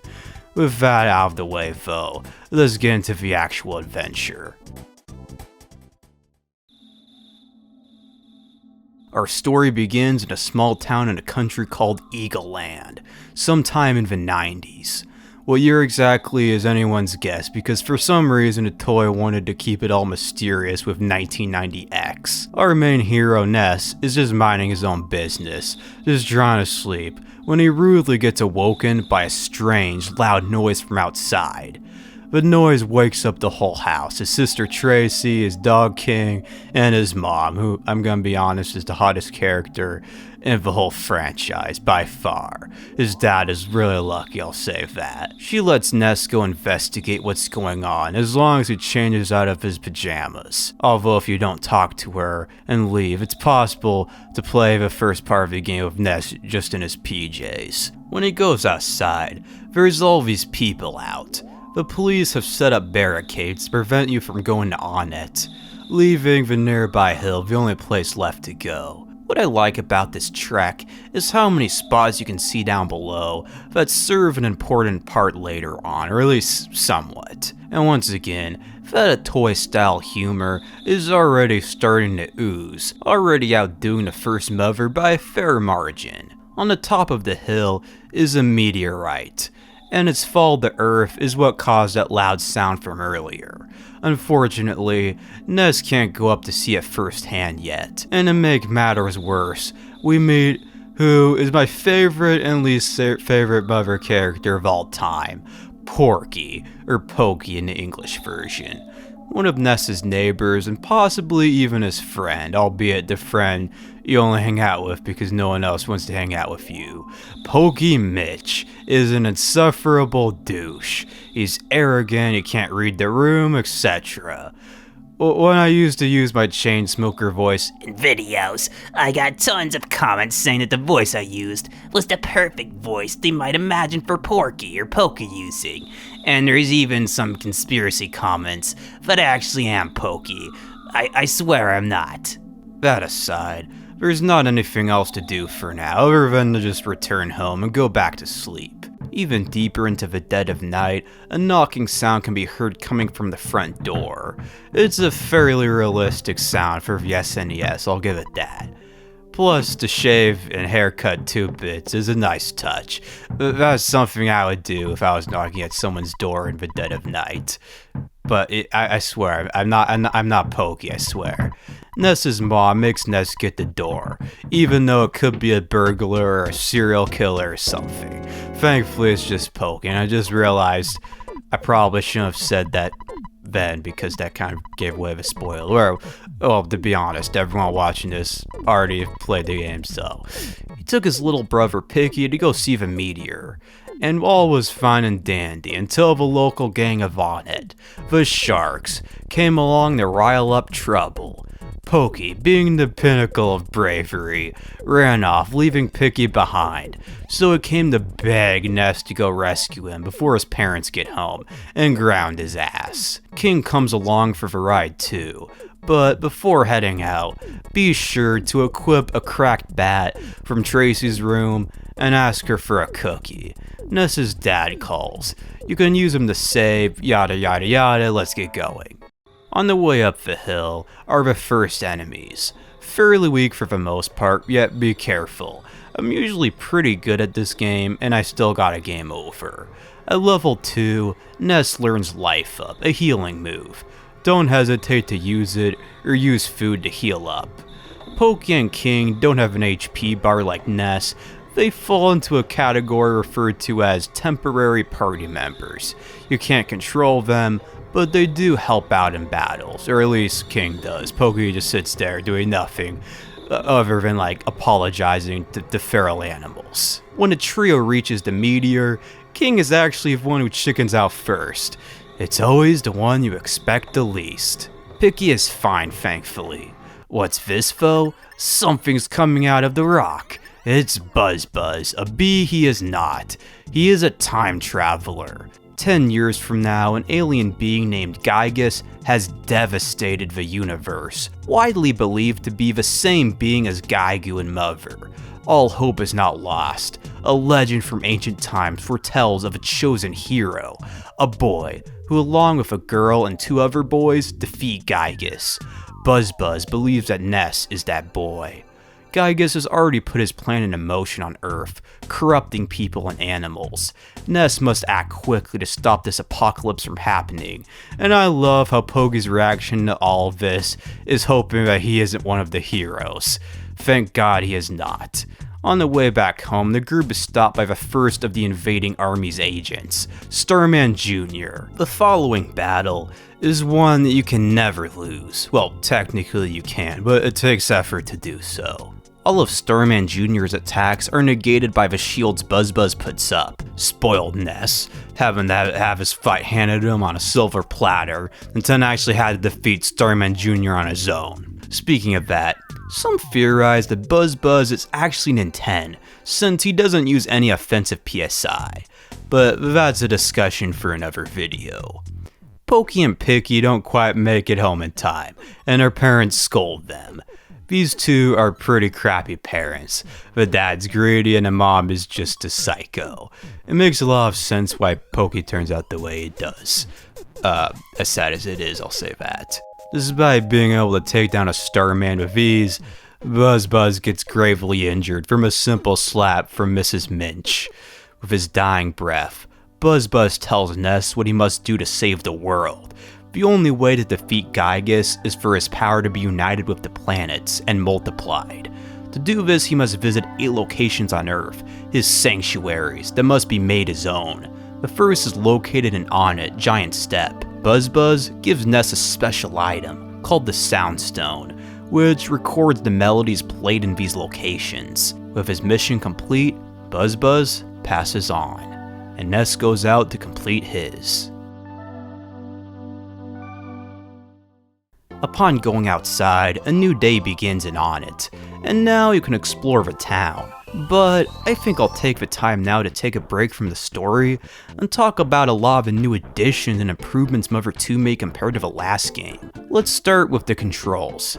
A still brings up a command menu. The map menu has been moved from start to X. The status menu has been cut, but pressing Y or B or select brings up your HP box and money. Start and R do absolutely nothing, while L directly talks to people or checks objects. It's a super convenient addition. I just wish it used a different button than L, since it feels a little awkward playing at times. A cool bonus because of it, however, is the fact that the game can be played with one hand. There's a joke in there somewhere. This isn't really the type of game where you need another hand for something else. You know what, I'm just gonna end it here before this gets more cringe and awkward. One issue I do have with Earthbound is the lack of a run button. Technically, EB0 didn't have a run button either in a Japanese version or in a North American version, because the prototype in the US, B actually just speeds the game up, but it feels a little odd not being able to run. I guess we've just been so spoiled by newer games and their run buttons. I have a similar experience when revisiting the old Pokemon games too, and to be honest, it's not that bad once you get used to it. It just takes some time. Equipment has its own sub-menu now. There's a lot more total equips than in beginnings, and the equips are typed differently. 4 total item categories can be equipped: weapons, things that go on your head, body, and arms. The only downside is that equipment still takes up item space even when used. Key items still don't have their own special place either, although item storage has been upgraded from 8 per character to 14, which makes up for that. Enemies are no longer encountered randomly either, having their own sprites in the overworld. This fixes the problem the first game had, of there being way too many fights all the time. Each area now typically has a fixed number of foes, and on top of that, you can avoid them too, at least if you can get away in time. Yet another issue from 1 was addressed as well, an issue that plagues so many RPGs it's hardly ever resolved: weak enemies. The behavior of monsters changes the higher level the player is. If they become strong enough, foes will just flee from them. This makes backtracking so much easier and less annoying. Seriously, why do so few RPGs have a system like this? Like, I love Superstar Saga and all, but it gets real irritating when you're at the end game in levels of strength, and a beanie wants to engage in a battle, but you would win at level 2. The cherry on top of this excellent mechanic are back attacks. If the player starts a battle while behind a foe, when a fight starts, the enemy can't fight in the first turn. One downside is that this can happen to you too if you're not careful. Oh, and then one thing I kind of forgot to talk about earlier is this creepy guy. When Ness goes on top of the hill with Pokey and Buzz and Picky, this guy, Liar X, his last name, I can't say, he says that to come back later when he's alone. If you decide to do that, he leads Ness into his basement. Luckily, Ness doesn't get word I cannot say on YouTube, and I really don't want to think about. The guy dug up a golden glowing statue because of a voice in his head, which will come into play later on, I'll say that. I've said I'll say that like 5 times in this video already, and this is probably already at like the 16-minute mark. This video is probably gonna be the longest I've ever made. I'm like a 1/7 the way through the script, so yeah, this is gonna be a 2-hour video. Now let's visit Onett itself, full of citizens to talk to, stores, restaurants, a hospital, and a hotel. The townsfolk have a lot to say, and it's really worth talking to everyone, not just for useful advice either. A lot of people have golden lines. There's this girl in the hospital that got smashed by a mouse. There is people straight up break the fourth wall. Beatles references, bathrooms always being occupied, burger shop girl smiling, and other, frankly, weird stuff. I love this game. The entrance to Giant Step that Buzz was talking about earlier has been blocked off by the city police. The mayor and city council have been busy trying to stop the sharks from causing their trouble. When Ness tries to meet with the mayor, he gets kicked out. So that leaves you with only one option, to take on the sharks firsthand. They roam around downtown near the arcade. As far as gangs go, well, they look extremely stupid and creepy at the same time, if that makes any sense. Some dude dressed in a latex suit and a hula hoop seems a lot more unhinged than a random mugger, but that's just me. These guys should not be taken lightly. They can mess you up if you're not careful. Bring healing items, grind until Nintendo learns life up to heal, and hypnosis to put them to sleep. Get the Mr. Baseball cap from the secret treehouse, other quips from the drugstore. Just get prepared. While the beginning of Earthbound is not nearly as hard as the beginning of Earthbound 0, compared to the rest of the adventure, is the part I get the most game overs in. Now that I think about it, that's a serious tradition of Mother. The start of each title is usually pretty slow, but they get better as they go on. At the beginning, you don't have any other party members usually, none of that fancy offensive PSI, fights are kind of boring, etc. If anyone watching this has tried playing Earthbound before, if they gave up in the first couple hours, keep playing. I promise you that it gets way better from here. Inside the arcade, which looks pretty cool, I just thought I'd point that out, is the Sharks leader, Frank. The dude literally fights a 13-year-old with knives just because the kid didn't tell him his name. The curse of being a silent protagonist. Besides knives, Frank has another form of attack, swearing. Now the moms of Onett are definitely gonna come after him now. When he's defeated, the victory message says he became tame, like a stray dog. With most other human enemies, the message is something along the lines of, they were defeated, but no. Frank is a wild animal, I guess. It's not over yet, though. You then have to fight a robot friend of his, Frankie Steinmark II. He can do a lot of damage, so again, bring along some burgers. Every other turn it can attack. Use that to your advantage and beat it. Afterwards, Frank has the audacity to play buddy-buddy with Ness, telling Ness about Giant Step, that he surpassed him in strength, all that. Was he supposed to be under Giygas' influence? Is he saying all this just to get on Ness's good side, or was he just testing Ness? It's one of the few things that I don't really understand that much, and I think the first option is probably the most likely. In any case, the mayor will finally meet with us. For our struggle, he gives us a key to the shack, leading to Giant Step Cave. Like the mayor of Podunk, he's not the most stand-up guy, taking credit for defeating the sharks and refusing to take responsibility if something happens to Ness. What a great guy, sure hope he runs for president. Which, actually, that would probably be a joke of me not wanting him to run for president, both the way things are going. Maybe he won't be, I probably shouldn't have said that. Because, I try to not talk about politics on this channel. Please don't unsubscribe. Giant Step Cave is full of weak enemies that give out a lot of XP, making grinding for the boss no problem at all. The Antoids can be annoying, but the attack slugs do practically no damage. I really do hate slugs though, they creep me out. Same with snails or anything else slimy. The dungeon is extremely short, only taking around 10 minutes to trek through. At the end is the first sanctuary boss. Great evil beings that have stolen the special spots on Earth that Ness can connect with. This one is Titanic Ant, my sister's worst nightmare.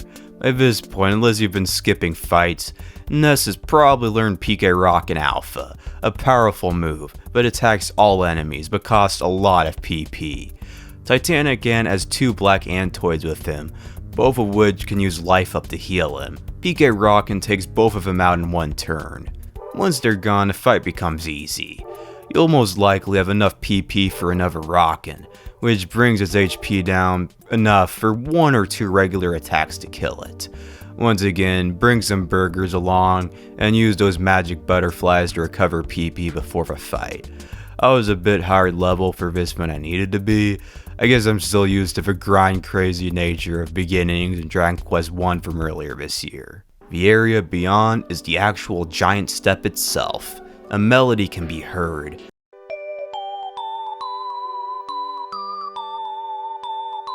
Ness catches a glimpse of a small, cute puppy, and using the soundstone Buzzbuzz gives out, you can listen to each of the melodies collected from these places.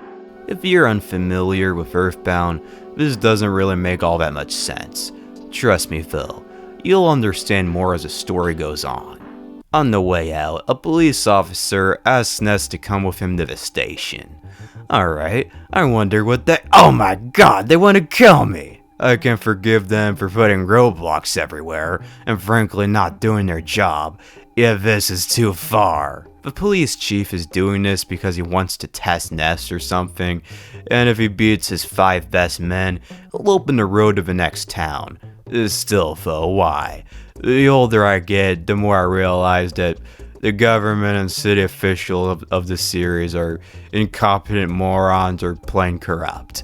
Just like real life. Political commentary aside, beating 5 guys in a row, don't take that out of context, is quite the challenge. Some say this is the hardest part of the game. Despite being a little over leveled for this point, I got a game over. It's kind of embarrassing since I made it through the first game with only like 3 deaths. Yet here I am like 2 hours in its easier sequel and I've almost surpassed that number.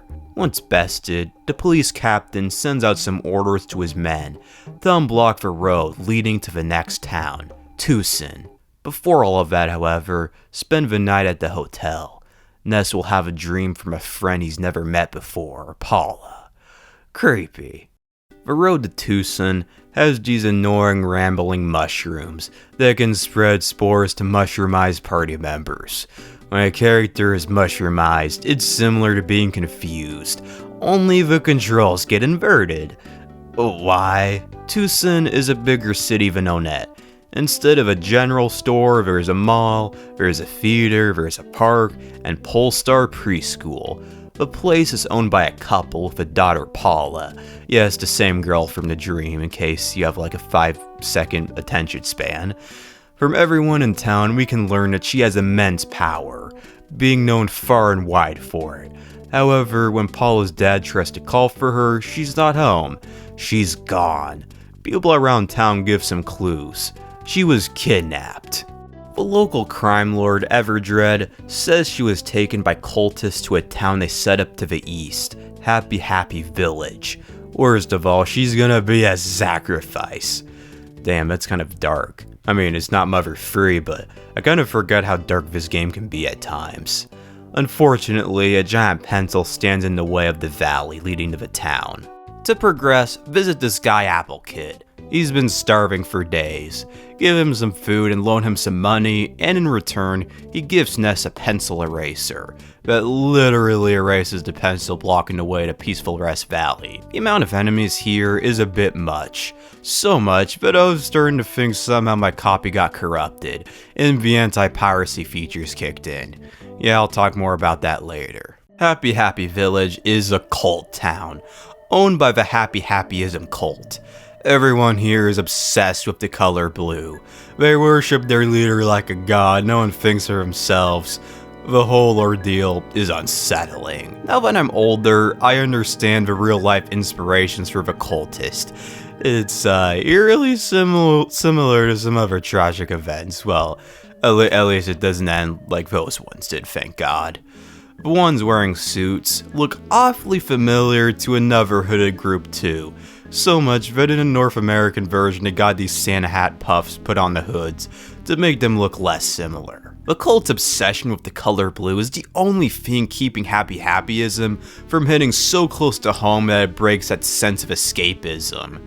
They go so far that even a cow is painted blue. Very lucky that the sky and oceans are blue, or they probably tried dumping paint in the ocean or spray painting the atmosphere or something else stupid.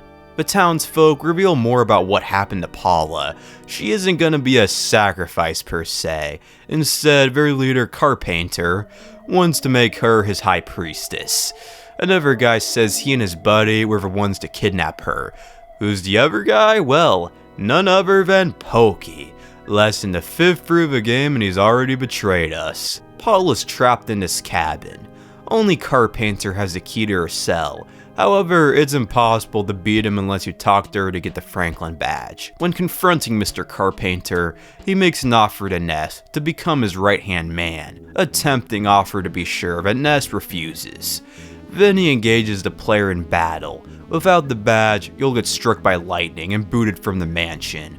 Following the fight, he explains his whole ordeal started when he came into possession of a certain statue that amplified his evil thoughts. He gives Ness the cabin key, as well as disbands the cult, with everyone going back to normal just like that, even the blue cow. Paula then joins the party. She can use strong offensive PSI, like PK Fire, Freeze, and Thunder. Her main weakness is how physically weak she is. Compared to Anna though, while she might not have as OP of PSI, at least she doesn't die in a single blow, and her bash attacks do more than 1 damage, even with her ultimate weapons. Personality-wise, Paula is in between Anna and Kumatora. She's slightly tomboyish, at least in the North American version, because in the Japanese original, she was a bit more stereotypically feminine, basically being identical to Anna, if not a bit more feminine. For instance, in the US translation, she says if Ness didn't come, she'd have to figure out a way to bust herself out. In Japan, meanwhile, she says she'd just cry. I mean, to be fair, I'm a full-grown man, and I'd still cry if I was trapped in a cabin by a cult that paints cows blue. There's no shame in that. Also, I have a funny story to tell about her. Well, per name. Despite not knowing a lot about Earthbound when I first played it, I knew it was made by Nintendo, and Nintendo was a Japanese company. And one day, me and my friend were talking, and we came to the conclusion all Nintendo characters must be Japanese then. Then another day in a history class, when I was in 6th grade, It was about the spread of Christianity or something like that, and my teacher was mentioning names that came around in this era, and the one that was mentioned was Paula. Just gonna wait for that car to go by. Well, I have my gain kind of low, but screw you, car, for breaking my train of thought. Anyway, me being the dumb 11-year-old I was, I raised my hand and asked him in front of the whole class if the name Paula was Japanese. He had no idea what to say to that. From his perspective, that's the most nonsensical question he'd probably ever gotten. Like, just, it makes no goddamn sense without context. Just, yeah.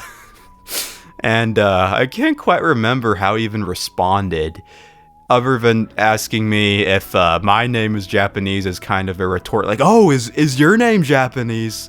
It's a core memory of cringe to me, along with, this is even more cringe, but this was a year later too, so I didn't learn anything, and when I was in 7th grade, we were talking about the American Revolution or something, and I decided to ask if the British soldiers would get mad if you, like, spewed diarrhea on them, or something like that.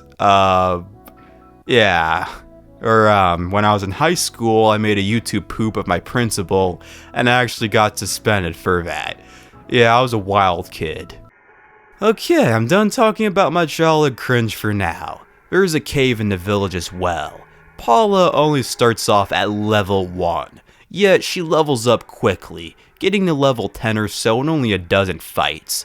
The second sanctuary boss can be found here too, Mondo Mole. Be careful, his attacks can kill Paula very easily. Paralysis will cheese this whole battle, making him unable to attack or move at all, leaving him helpless, while 2 preteens beat him to death with bats and frying pans. A pretty sucky way to go if you ask me. Following victory, a second memory enters Ness's mind, one of a baby in a red cap, along with another melody. Returning to Tucson is a good time for all. Everyone is happy that Paula's safe, they're thankful to Ness, some even think him and Paula are a cute couple. Take that, Ness kiss. And I refuse to talk any more about that in this video. Her parents let her tag along for the adventure ahead, with no hesitation, to the next town, Freed. The town is haunted, with ghosts preventing anyone from entering or leaving. The only way to get there involves getting the help of a fan-favorite musical group, the Runaway Five. The group are basically slaves to the theater's owner, owning a huge debt. You know, as someone who just graduated college, I can kind of relate to that. Everdread luckily happens to have such money that it can't keep, so he gives it to the duo. It is probably best not to ask where this money came from. The Runaway Five will give Ness a backstage ticket if he brings Paula along. It's a fairly good performance for the 16-bit era, although to be frank, I always kind of doze off during these parts. Using the drug money, the two pay off their debts. I mean, probably a good idea, since whoever might come after Everdread will come for this guy next instead of them. Grateful for their help, the Runaway Five give the group a ride to Freed. With their obnoxiously loud music, the ghosts leave them alone. Not only is Freed haunted by ghosts, but zombies as well. Perfect. The zombies have struck fear into the townspeople, many of which stay inside their houses and refuse to open their doors. A smart idea considering the circumstances. An anti-zombie resistance movement meets in this tent, although they have no good ideas at the moment. The zombies are led by someone called Belch, who in turn works for Giygas. He's promised to give them back their lives in return for doing his bidding. Everywhere only leads to more dead ends. However, when Ness and Paula visit the hotel after the graveyard, there's this hot woman in a bikini. Following her only leads to their demise. When the two wake up, they're in a dark, cold room underground. Not exactly the best way to start a relationship if you ask me. The two can only wait, as Paula uses her powers to contact a third chosen hero to save their lives. In a land called Winters, a fitting name considering it's based on the UK, is a boarding school. One of the boys, Jeff, has a dream in which Paula's message breaks through. The dude shows no hesitation or doubt in what could just be a weird dream, and immediately takes action to sneak out of his school to save people he's never met. What a guy. Jeff's friend Tony helps him escape the school, and from here he's on his own, at level 1. Like Paula, it doesn't take long at all to grind him up. The enemies give out tons of experience, he levels up quickly, and has more growth stats early on compared to the others. Jeff can't use PSI, the only main character not to learn it in this game. Rather, Jeff can use special items in battle, such as bottle rockets or bazookas to fight with. When resting in hotels, sometimes Jeff can take broken items and turn them into usable ones. In other words, never throw away any broken items, or else you could miss out on some pretty cool stuff. In a nearby drugstore, Jeff can buy a pack of bubble gum, and along with it, a free monkey. Taking inspiration from the UK and all that, Winters has its very own Loch Ness monster, Tessie. Bubble Monkey grabs its attention, allowing Jeff to ride on its back. Pretty nice of him. I'm glad that Tessie isn't a fierce monster. The only other pieces of media that don't portray the Loch Ness monster like evil creatures are Super Mario 64 and a weird storyline JPEG slideshow I made back in high school. And coincidentally, like the same time I made that YouTube poop of my principal. Maybe I should make a storytime video telling about that whole story because it's wild, but no one cares about that. Tessie takes Jeff downriver, ending up in a dungeon built by a man named Brick Road. This guy's obsessed with dungeons. He probably has a sexual fetish for them, with how obsessed he is. Even wants to be merged with one. Well, whatever makes you happy, man. I don't judge. Additionally, I find it kind of interesting, despite the internet not really being that big around the time Earthbound was created, modern game terminology like dungeons were already a thing. Another cave lies in Jeff's way, full of yet more weak foes to farm XP off of. Additionally, what appears to be a sanctuary boss lives here too, but only Ness can challenge it, which is a good thing considering this fight is meant for the game's halfway point, so there'd be literally no way to win as Jeff. On the other side, Bubble Monkey sees a cute girl monkey and runs off. Typical. To further solidify Winters being the UK, it has Stonehenge here as well, although, like the Sanctuary boss, nothing can be done in it for quite a while either. Jeff's dad, the world-famous scientist Dr. Andonauts, has a lab just around the corner. He's not a bad guy per se, but he's not the greatest dad, not having seen his son in 10 years, and Jeff is 13, so the last time he spoke of his son was when he was 3. He helps him reach where he needs to go with the Skyrunner, yet he doesn't seem too excited to see Jeff, and just brushes him off. It's a little depressing, that's for sure. Jeff finally does reach Ness and Paula, after a thorough flyby of many places, a lot of which foreshadow what's to come. The landing could have been better though. After all Jeff went through to save the two, Ness can still say no to being his friend. I have no clue what happens if you do, but come on. Jeff is one of the most stand-up characters in a series for doing all of this. Using a broken key machine, Jeff picks the lock, freeing the trio. As luck would have it, Apple Kid sends a new invention he's been working on, zombie paper. Like flight paper, it takes care of the zombie problem just like that. Some of the dialogue here is hilarious too. I'm gonna try not to mention every single funny line in the game, but come on. There's this guy who wishes there's pretty girl paper, creepy, and this guy who keeps saying in no uncertain terms how he doesn't care what happens to him as long as he can save his own skin. Now that the zombies are no longer a problem, we can take the secret route into the graveyard. Make sure before venturing out, however, you fight this living tent to get a jar of fly honey. On the other side is maybe the most iconic location in the series, Saturn Valley. Anyone who's ever played Smash probably remembers these guys as those weird throw items. They're their own intelligent life forms with their own civilization. Most of them have disappeared due to the same guys wreaked havoc on Freed, Master Belch. The Mr. Saturns have been forced to work in a factory, quite a bit like Duncan's factory from the first Mother. To enter, the player has to do the easiest and hardest thing of all time. Wait 3 minutes without touching any buttons or the control pad. Then we finally get to fight Belch himself, a living pile of puke. I fear to think what goes on in the mind of Itoi. Like seriously, this guy's gross. Even burp sound effects play. The wonders of the SNES sound chip. To even be able to beat him, you need that jar of fly honey from Freed, or else it's impossible to win. Other than that, it's yet another easy boss. Gross, yet easy. Belch mentions something called the Manny statue being smuggled by Giygas into the city of Forside, and that soon the condition of the place will be worse than living in your own puke. Thanks for putting that image in my head, Itoi.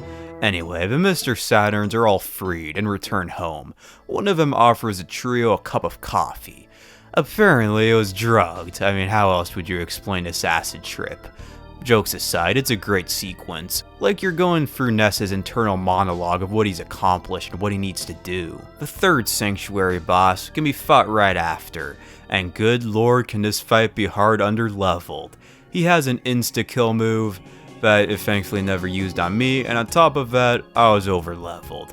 I really need to stop over-grinding. This isn't EB0. In any case, we get our third melody. That's more than enough story narration for now, though. Yeah, it's been a bit much, and this is probably gonna be a 2-hour video at the rate it's going. But for now, let's go over more gameplay aspects. Now that we have Jeff and Paula, what might be the greatest addition to Mother 2 is scrolling HP. You've probably seen it multiple times throughout this video. When enemies attack, it takes a few seconds for that HP to deplete. Because of this, you can save a party member from dying if you can manage to heal them in time. This makes the game way easier, especially compared to its prequel, and on top of that, it adds a component of excitement and tension when a teammate takes mortal damage. Should I heal straight away and make everyone else bash or defend, or do I have enough time on my hands to plan out a strategy? After a battle, your current HP and PP count is raised to the same amount as the HP and PP boost of that level up. It's a nice day when you're stuck in a dungeon out of PP, then after a level up, Paula now has enough PP for one more PK freeze. Sometimes, an attack that deals mortal damage can leave a teammate with 1 HP instead of killing them. When this happens, it's because of their guts, a stat that additionally increases the chance of smash attacks as well. I didn't really talk about smash attacks that much in my Mother 1 video. Well, smash attacks are the critical hits of Earthbound, but there's something about them that feels so much better than in, let's say, Pokemon, with their critical hits. For one, the name Smash sounds cooler. Second, it reminds me of Smash Bros. And third, it looks so much cooler visually. Speaking of visuals, the game's graphics, while unpopular at the time, have aged very well, and have a unique vibe to them. In the overworld, all the sprites look like cute, ordinary Charlie Brown-esque characters, yet in battles they can get weird and frankly a bit creepy. The backgrounds can be trippy too, along with certain PSI. I mean, besides Mother 3, what RPGs have fights that look like acid trips? Another weird thing, although this might just be me, is this game looks pretty good in low quality or resolution videos. I used to use a DVD recorder to record footage for my videos, and compared to other SNES titles, Earthbound doesn't look half bad in 240p. I don't know why that is, or if anyone else thinks so, I just thought I'd share that tidbit. I feel that besides gameplay, the biggest difference between Mother 1 and 2 is how much more humorous and weird 2 is compared to 1. Don't get me wrong, Earthbound Beginnings is without a doubt still funny. Earthbound just takes it to 11. For instance, in Beginnings, breadcrumbs could be used to exit a dungeon, Well, here the item to do that is a mouse that points the way to the exit. Or there's one guy whose only memento of his dead grandmother is a pair of contact lenses lost in a desert, and when you bring them back to him, he gives you a pair of his dirty socks. Nice. To further drive home the surreal and weird vibe, this game too had clay models made to design the sprites of characters and enemies. I said this too in my last video. While I do really like the anime style fan art I see by guys like this, claymation would complement the wacky nature of the series better. Speaking of wacky, the enemies are some of the most hilarious ideas for ones I've ever seen in a game. Hippies, worthless protoplasms, drunk old men, and ran boobs. Whoever snuck the boob on ran boob deserves a medal. Phones have been upgraded to be able to call over numbers besides dad to save the game. Ness can call his mom, can order pizza, a club much later on in the game that doesn't really serve much purpose after one call. Even numbers players are gonna call more often than any other besides dad. VS Cargo Express. They offer a service to hold on to items, most important of all, key items that can't be thrown away. After being called, the delivery guy runs up in mere seconds to either pick up or return stuff. A complaint I do have is they can only transfer 3 items at a time, or that $18 fee. It's unique, it's funny and all that, but something like the PC system of Pokemon would have been so much more convenient. The speed of text has 3 settings: slow, medium, and fast. In the past, I went with medium. This time I went with fast, and while some text might be too fast for viewers to read, it makes battles way faster paced. When buying equipment from stores, you get the option to equip them right there. Not only that, but they'll offer to buy the previous equipment too, which saves so much time. Sometimes in the overworld, these magic butterflies can be found floating on by. Touching them restores 20 PP, which can be a lifesaver at times. Condiments are an aspect I find cool. I just never use them. You can buy salt or parsley and put them on food to make them better. But again, I just kind of forget about them. Once again, let's get back to the story for a while. With Belch gone, Freed actually becomes a nice place to live once again, almost unrecognizable. And that one guy who kept reiterating about how much he doesn't care about anyone but himself, he's shocked that his family doesn't want to speak to him. Between Freed and Foreside is a massive desert, one of my favorites in gaming, especially since it's based on the American Southwest instead of Egypt. Well, there's another one based on Egypt later on, but my point still stands. Foreside is an enormous city, in canon at least, because in content, it is less than Tucson and Onett. Kind of a shame if you ask me. Similar to how I imagine Windfall Island when I imagine a pre-industrial city, I imagine Foreside when I try to imagine a modern prosperous city. Just like in the real world, Foreside is in the back pocket of a rich man, Monotali. I can't say that. He was once an ordinary man, that one day got a hold of a mysterious power. Now the police force, the print, and most of the residents are die-hard supporters of his. The Runaway Five have once again become debt slaves. This time the Foreside's feeder. Seriously guys, you couldn't at least have read the contract this time before signing it, just this once? The money they owe is a lot too, $1 million.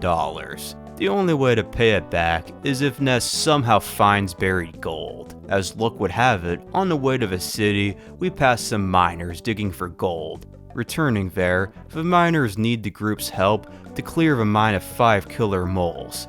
First off is this one, the 3rd strongest. Then there's this one, also the 3rd strongest. Then the 3rd strongest, after that the 3rd strongest, and then finally we have the 3rd strongest. It reminds me a lot about those rabbits in Mario 64 DS. Later, the miners give the trio a diamond they found. If you give it to the feeder's owner, she rips that contract, and once again the Runaway Five are free. This time, please think before signing a contract, guys. they give one more show. And who's this? It's the hottest character in the game, well, after Ness's mom, Venus. Thankfully, she'll stand a feeder at the very least. The next coming segment sucks in relation to the rest of the story. In the department store, Paula gets kidnapped again. What does that make it? 3 times now that she's been trapped, waiting for someone to rescue her. If she keeps this up, she'll be in Peach's league before long. This part is where you'll start to realize how much you took Paula for granted. Without her powerful PSI almost one-shotting every enemy, it takes way longer to beat foes now, and if you're not careful, you can die very easily. The one behind Paula's 3rd kidnapping works for Giygas too. The department store spook. In the next few minutes it takes to take him out, Paula's already been moved somewhere else. In Monotali's tower, it's none other than Pokey. He's become Monotali's right-hand man, giving him economic and political advice. Good for him, I guess. Things escalate fast in Foreside. Not long after, Everdread is found half dead outside the cafe. He talks about the statue Carpenter had, and how he tried to smuggle it into Foreside, where Monotali tricked him into giving it up. Monotali's powers come from the statue, the Manny statue. With his last breath, Everdread tells Ness to check behind a cafe counter. Well, not actually, because, they couldn't have an on-screen death like this, so Everdread walks off, leaving his fate ambiguous. Behind a forbidden counter lies drugs again. This is Moonside, where no means yes and yes means no. Yeah, there's a joke in there somewhere. Another dark joke. Nothing makes sense in Moonside, to be frank, while the enemies are even stranger. All around stand these blonde guys in sunglasses. Talking to them teleports a player around the city, most of which to this spot in front of a sailor guy. He won't let you through unless you have a guy with a connected eyebrow and gold tooth. One of the guys teleports Ness and Jeff to a certain room containing said guy. The sailor finally lets the group pass, going with him to get a drink. Put that in top 10 Nintendo innuendos. After that, it's time to face the Manny statue once and for all. Do not take this fight lightly. It knows PK Flash, which can instant KO sometimes. The statue kinda looks how Giegue did in the first Mother, leading some to speculate that the Manny statue is actually his former body. That is, if Giegue and Giygas are the same being. They're pretty likely to be, but as you'll see later on, he's changed quite a bit to say the least. Following the statue's destruction, the illusions are stopped. The whole Moonside saga was just a vision created by the statue in the cafe's warehouse. Good to know, otherwise this would have been somewhat awkward if Ness and Jeff were wandering around Foreside, appearing high out of their mind and attacking random people. Apple Kid has yet another invention for the group, a trout-flavored yogurt dispenser. Yummy. As luck would have it, the maid for Poke in the Monotali building loves the stuff, and is willing to let the boys in to give it to her. Despite being a genius, Apple Kid got the worst possible mail delivery service ever. The guy straight up leaves the package in the desert. To be fair, that's still better service than USPS. A quick detour over there includes a monkey cave, very similar to the one well in Majora's Mask, where you give NPCs items to open the way to more rooms with more items, then exchange those items with more NPCs, rinse and repeat. What's strange is this section and the whole Ness and Jeff solo saga typically is my least favorite part of Earthbound after maybe the very start or the very end. For some reason, however, in this playthrough, it was where I began to have quite a bit of fun, and I really got into the game. I don't know why. It's kind of strange. The Psychic Master, Talarama, lives in the heart of the cave. He gives more insight on the stakes, the future, and gives 2 very useful things. First is that yogurt machine. Secondly, his student teaches Ness the power of teleportation.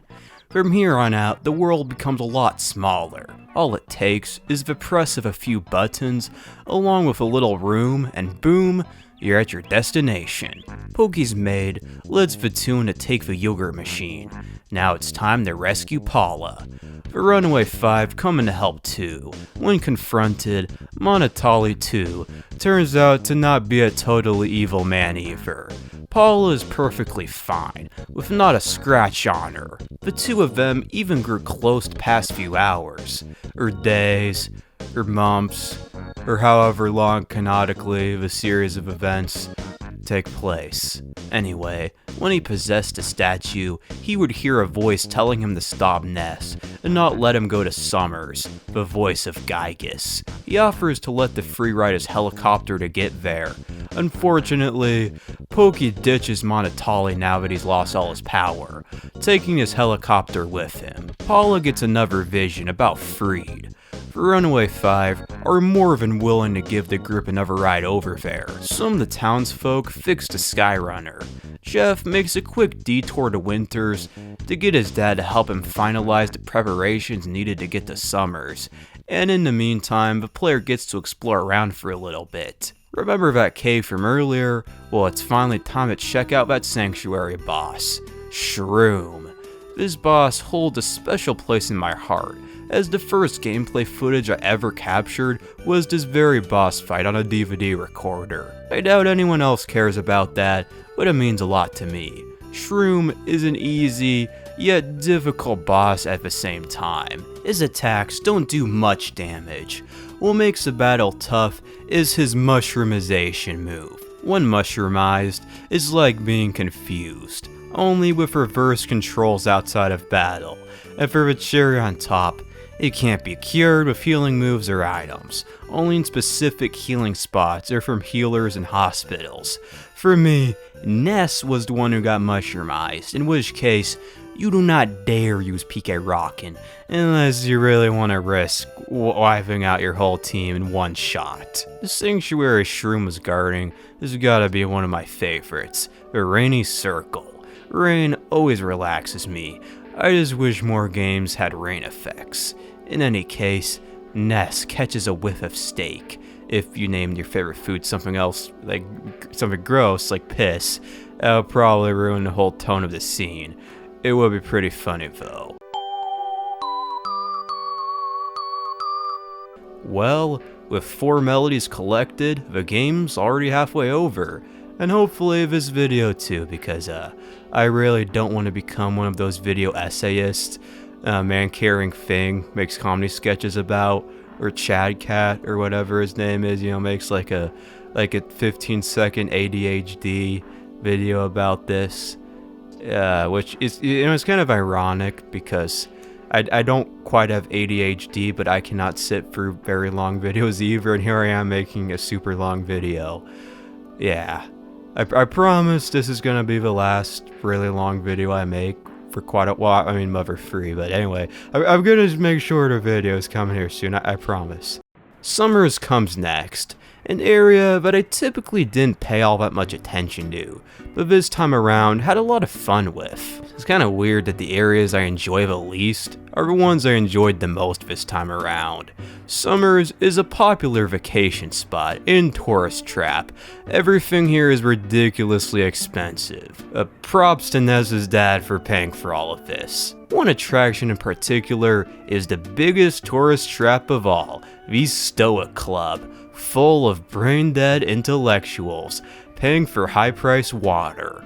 One guy in the club actually drops the whole late-stage capitalism bit. Yes, there's a Nintendo game that has a character that critiques capitalism. Please do not let this video's comment section become a political battleground, please. This one woman in the club sells magic cakes, and Ness just can't get a break from being drugged. Poor kid. In the Far East lies the land of the Lom. Today, its prince starts his final challenge in mood training. His name? Poo. Oh wow, that actually shifted my pop filter. It's kind of hard to take him seriously though, with a name like that, especially with him being the most uptight of the main cast, and I wouldn't have it any other way. The Lom is one of those self-deprecating Asian stereotypical lands Japan likes to make about themselves for some reason. I have to say though that Poo has got it made. I mean, Being a prince is great on its own, but basically the entire female population of the country are infatuated with him. The dude's got quite a selection of options, I'll say. Also, I appreciate that they didn't go with the whole cliche route of the main character being a ladies' man. In his final test, Poo meditates on top of a mountain, summoning the spirit of his ancestors. This spirit must hate Poo. I mean, I get that it's a trial and all that. Still, Poo gets his legs broken, his arms ripped off, his ears cut off, his sight stolen, and then is left in complete sensory deprivation. He's finally asked to give up his mind too. Well, to be honest, at that point I'd rather be dead than exist paralyzed, deaf, and blind. What's even better to living like that? Luckily for Poo, it was all just a test that he passed with flying colors. His master tells him about the prophecy of Giygas, the chosen four, that he's one of them. Immediately, he seeks out for Ness, arriving in Summers. Even though he's a crown prince, Poo submits to Ness without hesitation. Poo, by all accounts, should be the main character. All his training, his status, his luck with the ladies, but no. He's not angry, he's not resentful, he just puts his life in the hands of a commoner he just met. I don't hear enough people talk about just how good of people the Chosen Four are. I love my new ones, Grey main cast here and now. It just feels good to have a party of stand-up moral people for a change. Now that Poo's in the party, I can finally talk about PSI in full. PSI, once again, is the equivalent to magic. You've got your healers, your status inflictors, and your offensive moves. Let's start with the offensive moves. First off, some new ones were added, my favorite being PK Rockin'. Rockin' is named after what the player enters for their favorite thing. I've gotten so many comments on PSI compilation videos asking why their PK Rockin' isn't named that. So if you didn't know that, well, there you go. Rockin' does massive damage to all enemies, at the expense of a lot of PP. Usually, it should only be used in dire situations to conserve PP to heal, especially since early on, Ness is the only healer, and doesn't have much PP, and on top of that, only he can learn it. But oh man, is it satisfying to use. The animations and sound effects are pleasing to look at, and each variant of the move have their own neat variations. My favorite is Rockin' Beta. Rockin' isn't an elemental type move like Thunder or Freeze, so no enemies are weaker to it than others. Towards the end of the journey, when Ness has a lot more PP, I use it a lot more often, and that does take away a little bit of that last resort screen nuke element it had. Unlike Love and Mother 3, PK Rockin' is learned with level ups instead of being learned with special events in a story. So if someone really wanted to have Rockin' Gamma for a first boss, there's nothing to stop you from getting it other than the 30 hours it would take to grind to learn it. Also, while I'm at it, pretty much every PSI move in this game are learned with level ups instead of like Psychic Fevers or randomly learning them at the end of battle like in Mother 1. Rockin' Omega is the most powerful PSI attack in the franchise, doing upwards of nearly 1,000 damage. On the downside, it costs almost 100 PP. Another Ness exclusive move is PK Flash. You may remember this from Smash Bros, although it works way differently here than it did there. When Flash is used, it can do 5 different things to an enemy. It can not work and do absolutely nothing, it can confuse them, lower their accuracy, can paralyze them, or best of all, insta-kill them. The higher levels of Flash have a greater chance of achieving the more favorable outcomes, such as paralysis or one-hit KOs. The move's a mixed bag overall. Flash Alpha is basically useless, while Omega can be OP as hell given the circumstances. The biggest issue I have with Flash is how it never wants to work, which goes for tons of other moves like Hypnosis or Brain Shock. Most of the time, it's just not worth using them, unless it's a long and hard boss fight. Any other fight, and what's the point of wasting a turn to maybe confuse some foes that are gonna die in a couple blows anyway. Surprisingly though, certain bosses can be insta-killed with flash, which is pretty cool and actually had it happen to me with one boss. The last new offensive PSI introduced in Ever 2 is PSI Starstorm! Sorry about the ear rape. A Poo exclusive move. It's very similar to Rockin', doing massive damage to all enemies. The main difference between the two are 1. Starstorm only has 2 variants, Alpha and Omega, instead of Alpha, Beta, Gamma, Beta. Omega got Beta and Gamma switched up. And 2. Starstorm is learned with special events instead of level ups. And 3. Starstorm does a little less damage overall. The rest of the offensive moves are those returning from the last game. PK Fire, PK Freeze, and Thunder. Beam was cut unfortunately. PK Fire behaves pretty much the same way it did before, doing medium-sized damage to all enemies in a row. This game introduced a system of a front and back row. While Rockin' and Starstorm hit everything regardless of rows, Fire can only hit one row. Weirdly, a corrupt ton of enemies seem to be weak to PK Fire, more than the others, which kind of sucks with how much PP it takes and the fact that a lot of times with the rows, like a boss or something, it just costs so much more PP. PK Freeze does a crap ton of damage to a single foe, especially any organic ones.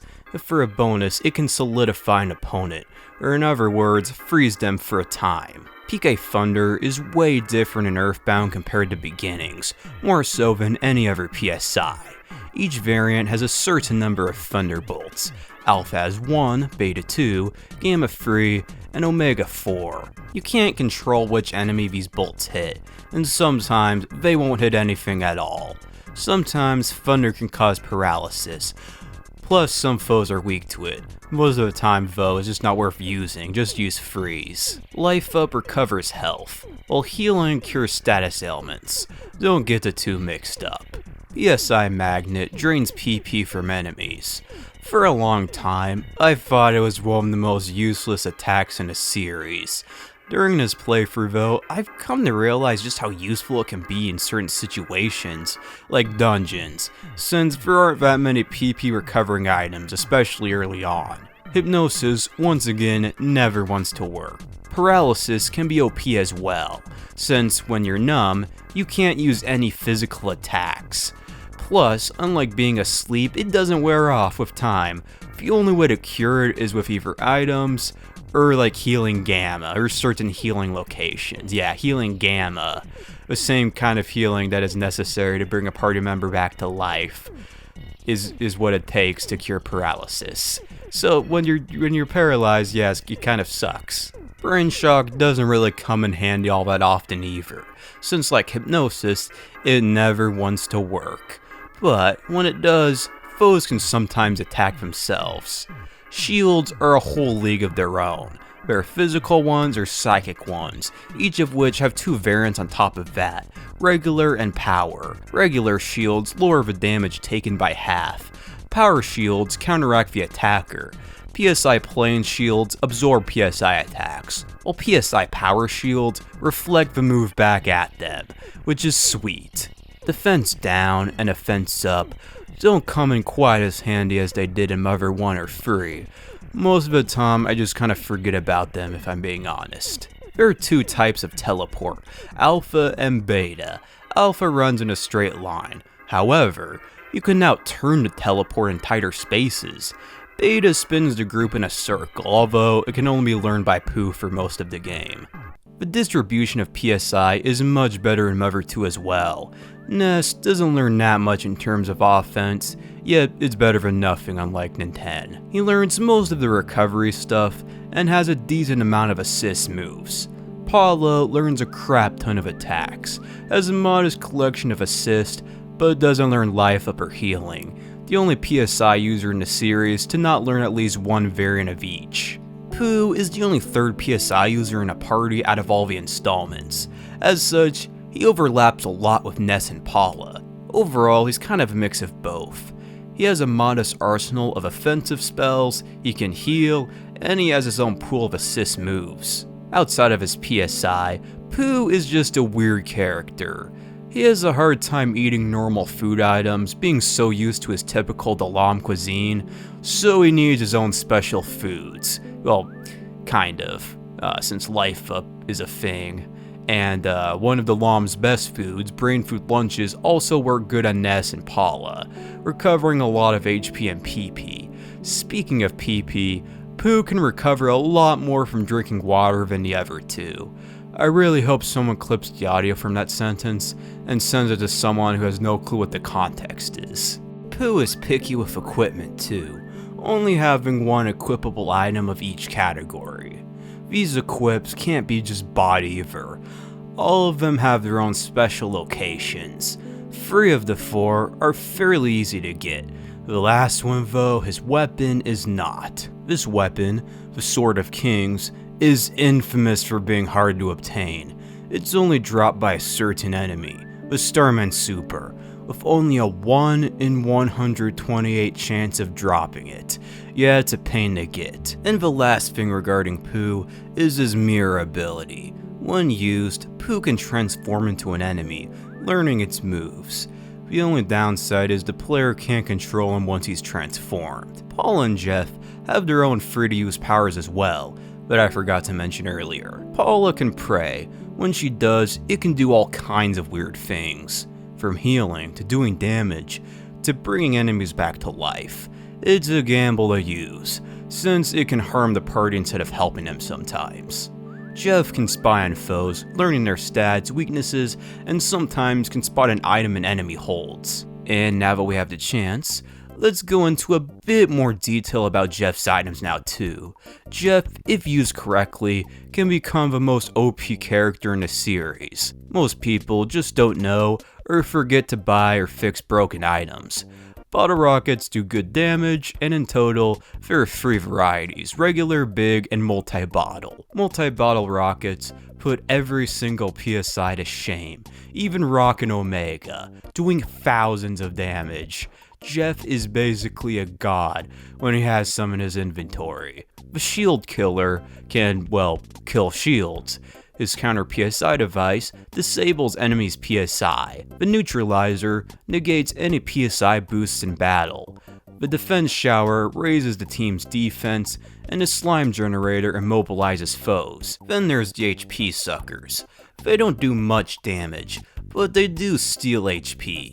And lastly are the bazookas, the heavy variant being the best item besides the multi-battle rockets. The heavy bazooka does more damage than a normal attack, as well as damages the enemy next to it. It never breaks either. In fact, none of Jeff's weapons do. All of them except for the bottle rockets can be used forever. Retail copies of Earthbound came with a strategy guide, which I unfortunately do not own, and they sell on eBay for hundreds if not thousands of dollars. I really wish I had it though. I mean, look at how cool the illustrations look. There is a charm this stuff had that can't be replicated by online guides or wikis. Nintendo has actually released it on their website as a PDF at least, in case you want to experience it all yourself. It is a little weird though, like, why is there such an emphasis on puke? Which brings me to the elephant in the room, the game's commercial failure. While Earthbound did pretty decently in Japan, when it released in the US it flopped hard. It was kind of a hard title to advertise. RPGs were a niche genre at the time, and it released during a time where people were getting ready for the next generation of consoles, with their whole fancy 3D graphics. To make things even worse, the advertisements were terrible, having a slogan like, "This game stinks." While quirky, it doesn't sell copies. Commercials were even worse, not even showing proper gameplay. People online do exaggerate the commercial failure just a little though. Earthbound still sold over 100,000 copies. While it's not a lot, it's nothing compared to, let's say, Shantae with its 20,000 copies. While Earthbound is overall an awesome game, it does have a few flaws like any other masterpiece does. In my opinion though, The biggest is the slowdown. When there's too many sprites on screen, the game slows down a lot, and I mean a lot. Most games have at least a little slowdown at times, yet in Earthbound it happens way too often. A lot of times, just a few enemies is all it takes to go from walking normally to moving like slugs. It gets kind of annoying, especially at first. After a while though, you do get used to it. You might think that emulating Earthbound instead of playing it on an actual SNES would solve this issue, but no, from what I hear, it happens even if you emulate it. Sometimes a lot of enemies spawn, making the slowdown even more obvious and painful. A fun fact though, Earthbound may have the greatest anti-piracy feature of all time, even better than those stupid fake creepypasta anti-piracy screens that popped up all over YouTube a couple years ago. There are multiple layers of protection, starting off with just error screens. If you crack these but don't crack all of them, you can still play the game. Oh yeah, just with an added twist of making your playthrough as hellish as possible. Way more enemies show up, so many that it borderline freezes the game, making any pirate's playthroughs painful. If they somehow make it to the final boss, the game will finally crash and erase all of their save files. I cannot imagine someone's reaction if this happened to them, or if it's actually ever legitimately happened to someone, since by today's standards, it is incredibly easy to bypass these anti-piracy features.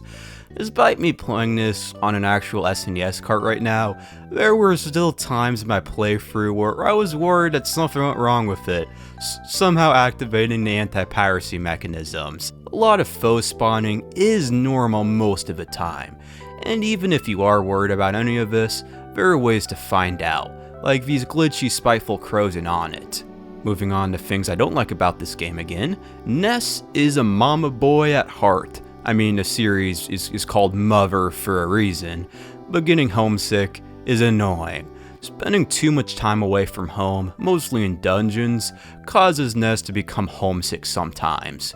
When he's homesick, Ness will sometimes spend turns refusing to battle. The only way to cure it is to call his mom, and I love that one of his mom's lines is how he has a new girlfriend, implying that he has an ex. Poor Paula. Throughout the adventure, a cameraman shows up at random points to photograph Ness and co. It's pretty cute, it's random, I love the idea, I love the fuzzy pickle line. The only issue is I feel like he shows up a little too often. Sure, the frequency of his photo shoots does have a legitimate reason that players are going to get to see at the end, yet that doesn't make it any less annoying when you're just trying to get somewhere and this guy shows up wasting like 20 seconds of your life. This is an unpopular opinion, I know. Again, overall though, I like the concept since it brings a certain charm. Again though, he shows up just a little too often. Sometimes multiple times within a few minutes, and I am not kidding on that. When a party member dies, all text turns into this pinkish color. I hate the way it looks. And was it really all that necessary? Did the devs think players would be stupid enough not to realize that dead party members are a bad thing? And the last negative thing I have to say has less to do with Earthbound itself and more to do with my gameplay capture method. Since I am playing this on an actual SNES, I had to try to make the video quality at least somewhat decent. So I went out and spent more money than I probably should have to buy a retro tank. Overall, the video quality is massively improved, but some things still look a little off. The most notable being when a screen goes black for a few seconds, the screen becomes super blurry in a few following seconds after. That being said, using it still beats using composite cables on a DVD recorder and then taking a DVD and putting your computer and not even ripping it, just screen recording that and, you know, using the worst capture software to do so. Yeah, any day of the week. Because yeah, like, look how bad my videos used to look. Yet once again, onto the story. The Summers Museum has some important info. Apparently, in Scaraba, there is a pyramid built to protect against invaders. They hide in a place even farther away than a land called the Lost Underworld, shrouded in deep darkness, that can only be lifted with a hawk eye. Before taking care of all of that, however, 2 whole sanctuaries can be completed. To unlock the first, this museum professor makes the quartet get an autograph from Venus. Why on earth then does she show up in the middle of her performance? Like, what a creep. Although Venus herself may actually be worse / is worse, because when she gives Ness her autograph on a banana peel of all things, she gives him a kiss too. Venus, he's 13, you know, or maybe even 12 depending on if it's a Japanese or North American release. Either way, I hope you're happy when 30 years from now on Twitter people find out about this and cancel you. And I would say go to jail, but she's a celebrity. When's the last time a celebrity has gone to jail over anything to do with minors? So the next dungeon takes place in the sewers of Forside. How fitting that this is the first one we explore after getting Poo. The 5th sanctuary boss is the Plague Rat of Doom. Look at that shit-eating grin. What's he so happy about? His flesh is rotting off his back.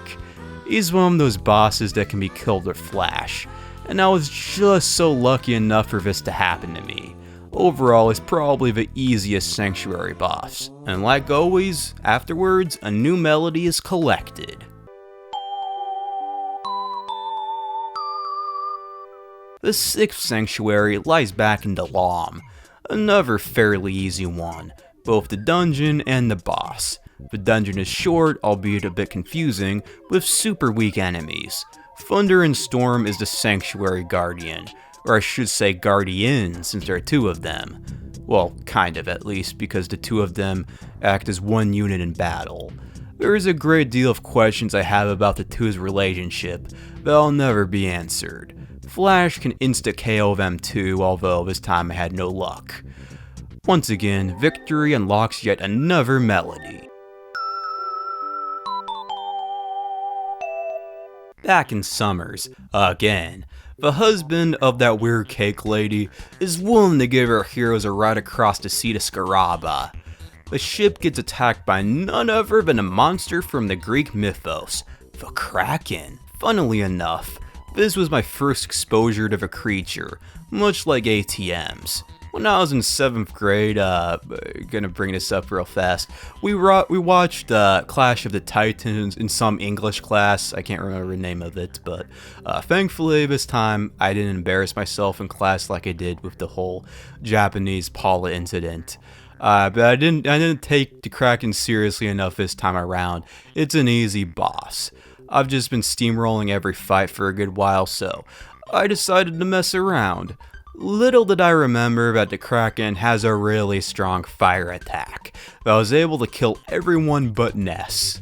Scaraba is basically Egypt, with sand, those Middle Eastern style buildings, and a crap ton of stereotypes that I doubt anyone legit cares about, except for maybe a few chronically online Redditors. Also, Pokey took a dump here, and it called Poo Poo. The tablet from the museum says to dance in front of the Sphinx in a specific order. Doing that opens a secret chamber. Even though I say I'm not really much of a fan of ancient Egypt themed worlds and games, this one stands out as one of the better ones. There is a lot more of a real ancient Egyptian vibe, while most others feel a bit more generic. The pyramid holds a special item that pierces the darkness, the Hawk's Eye. On the way out, an old wise man takes Pooh away to train him to learn Starstorm. Just dandy. In the grand scale of things, Pooh is barely in the party for most of the adventure. I mean, why couldn't Jeff be the one to be taken away for a while? Dungeon Man has finally had his dream fulfilled, to become a living, breathing dungeon. He can briefly become an unplayable party member, then he becomes stuck for all of eternity between 2 trees. And lastly, it gives the group a submarine that Jeff uses to cross a body of water into the deep darkness. This swamp is massive, full of head-deep water, leaving the group unable to breathe at times, depleting HP and causing annoying red flashing. Master Belch comes back to stop the group, taking on a new name, Master Barf. A bit grosser. Poo comes in at the end of the fight, using Starstorm to defeat Barf, and without a word, rejoins the party. That didn't last very long at all. In the depths of deep darkness is Tenda Village, inhabited by shy creatures, known as Tendas. They speak of a lost world, full of dinosaurs, but there's a boulder in the way. To progress, the crew has to go get a book called Overcoming Shyness. As it would just so happen, Apple Kid has rented the book, while working on a machine to defeat Giygas, a phase distorter. During his phone call, a noise can be heard, sounding like a struggle. The news going around as of late mentions a series of mysterious kidnappings around Winters. Dr. Andonaut's lab is completely empty, except for Apple Kid's mouse. Spilling the beans on a nearby prison, he, along with many others, were taken to, and gives them an eraser to finally enter the area below Stonehenge. This is the Stonehenge base, an area I really liked as a kid. This time around, though, I was more pissed off at the game than the rest of the playthrough combined, because of the whole Sword of Kings thing. I spent 4 hours attempting to get this thing, but nothing! And on top of that, around the same time I realized, a lot of shit started happening. Like, I hadn't heard anything back about a job application, a package got delayed a few days. I was really stressing over a lot of details about this video, the mic quality, the script, how my footage looked. My number one retrospective video stopped getting views, and worst of all, there was a massive tornado not too far from the town I live. With all that off my chest, I do have a fascination with Stonehenge, the mystery of who built it and what it was meant for. In the world of Mother, Stonehenge is an old military base from a past alien invasion, recently being reused by Giygas for his conquest. The leader of the base, a Sermon Deluxe, talks about something called the Apple of Enlightenment, predicting the defeat of Giygas at the hands of the Chosen Four. In the following fight, I decided to put up psychic power shields on the whole party, and then he used PSI Starstorm. It deflected it back at him, so he basically killed himself with his own PSI Starstorm, so that was pretty funny. Everyone is freed, including Jeff's quote-unquote friend, Tony, Dr. Andonauts, some rando civilians, and Apple Kid. Unfortunately, he returned a book to Onett's library, so you have to return there real fast to get it. The Tendas used the book to finally overcome their shyness. One of them offers Ness and Co. a cup of tea. If you accept, another cutscene plays similar to the one that did in SatValley. To sum it all up, Ness has come far, his powers have grown. Giygas now fears him, and searches for ways to end his journey. The music of Tenda Village might be the most "the game's almost over" or near-game area songs I've ever heard. I can't quite describe why exactly. Maybe because of the slow feel, or maybe it's just because I associate it with the end so much. One of the Tendas finally removes that boulder. Beyond is another sanctuary dungeon, full of fobbies. Easy enemies to grind off if you need to. It's a little maze-like, the enemy spawn rate is a little high, yet the boss, Electrospective, is another insanely easy boss, although that's probably because I'm over-leveled.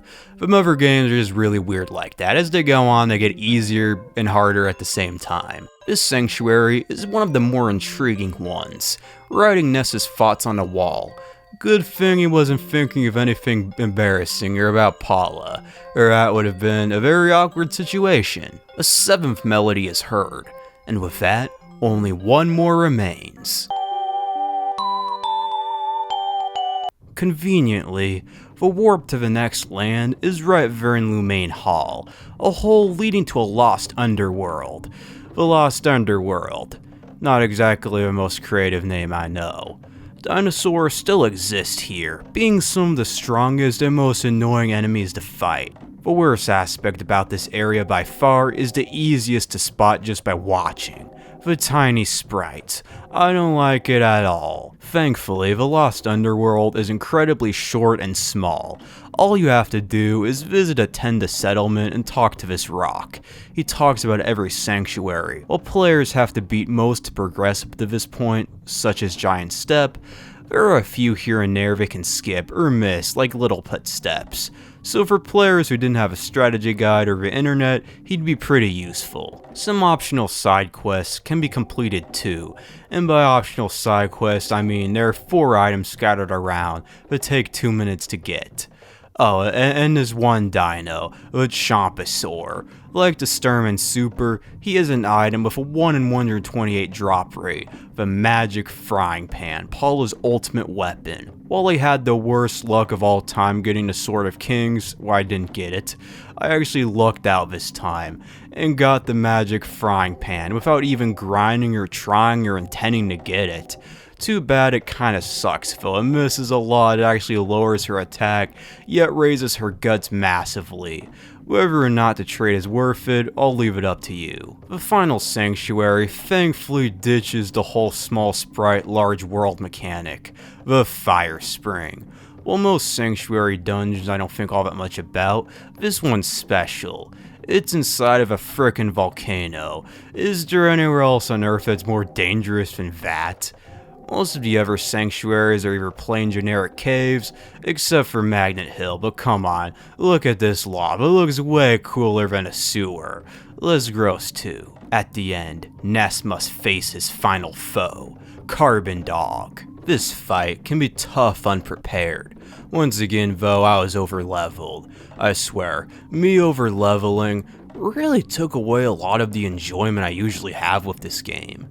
Carbon Dog has a second form, Diamond Dog, with a deflection shield. Its most powerful attack is a bite that diamondizes party members, or in other words, insta-kills them, which never happened to me in this fight fortunately, or maybe unfortunately, so I could have, a more fun fight. Funnily enough, if you confuse it either with PK Flash or Brain Shock, Diamond Dog can diamondize and insta-kill itself. And I really wish I could have done that. Upon victory, the last melody can be heard.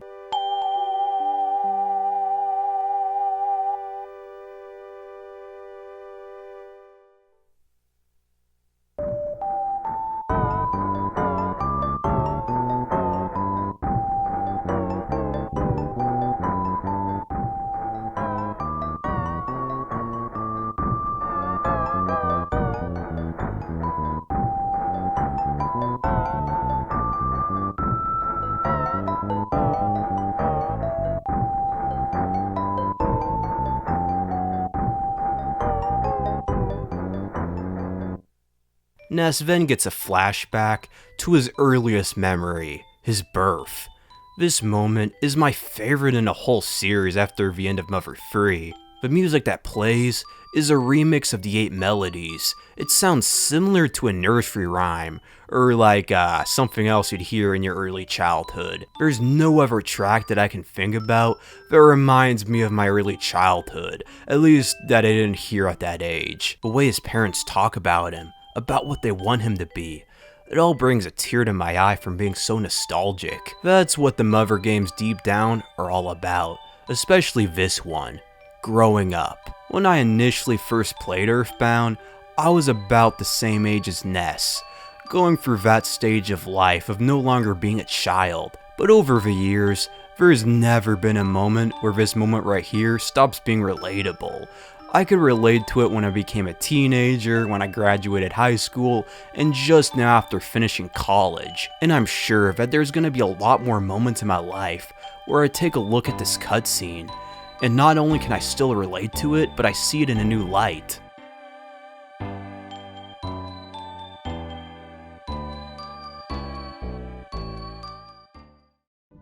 When Ness awakens from his flashback, he's now in Magicant, a strange world deep within his mind, built from his memories. A lot of characters, both friend and foe, show up throughout, including his past self. When the two talk, his past self doesn't understand his present self. Yet another moment of the game where I feel like everyone, no matter their age, can relate to.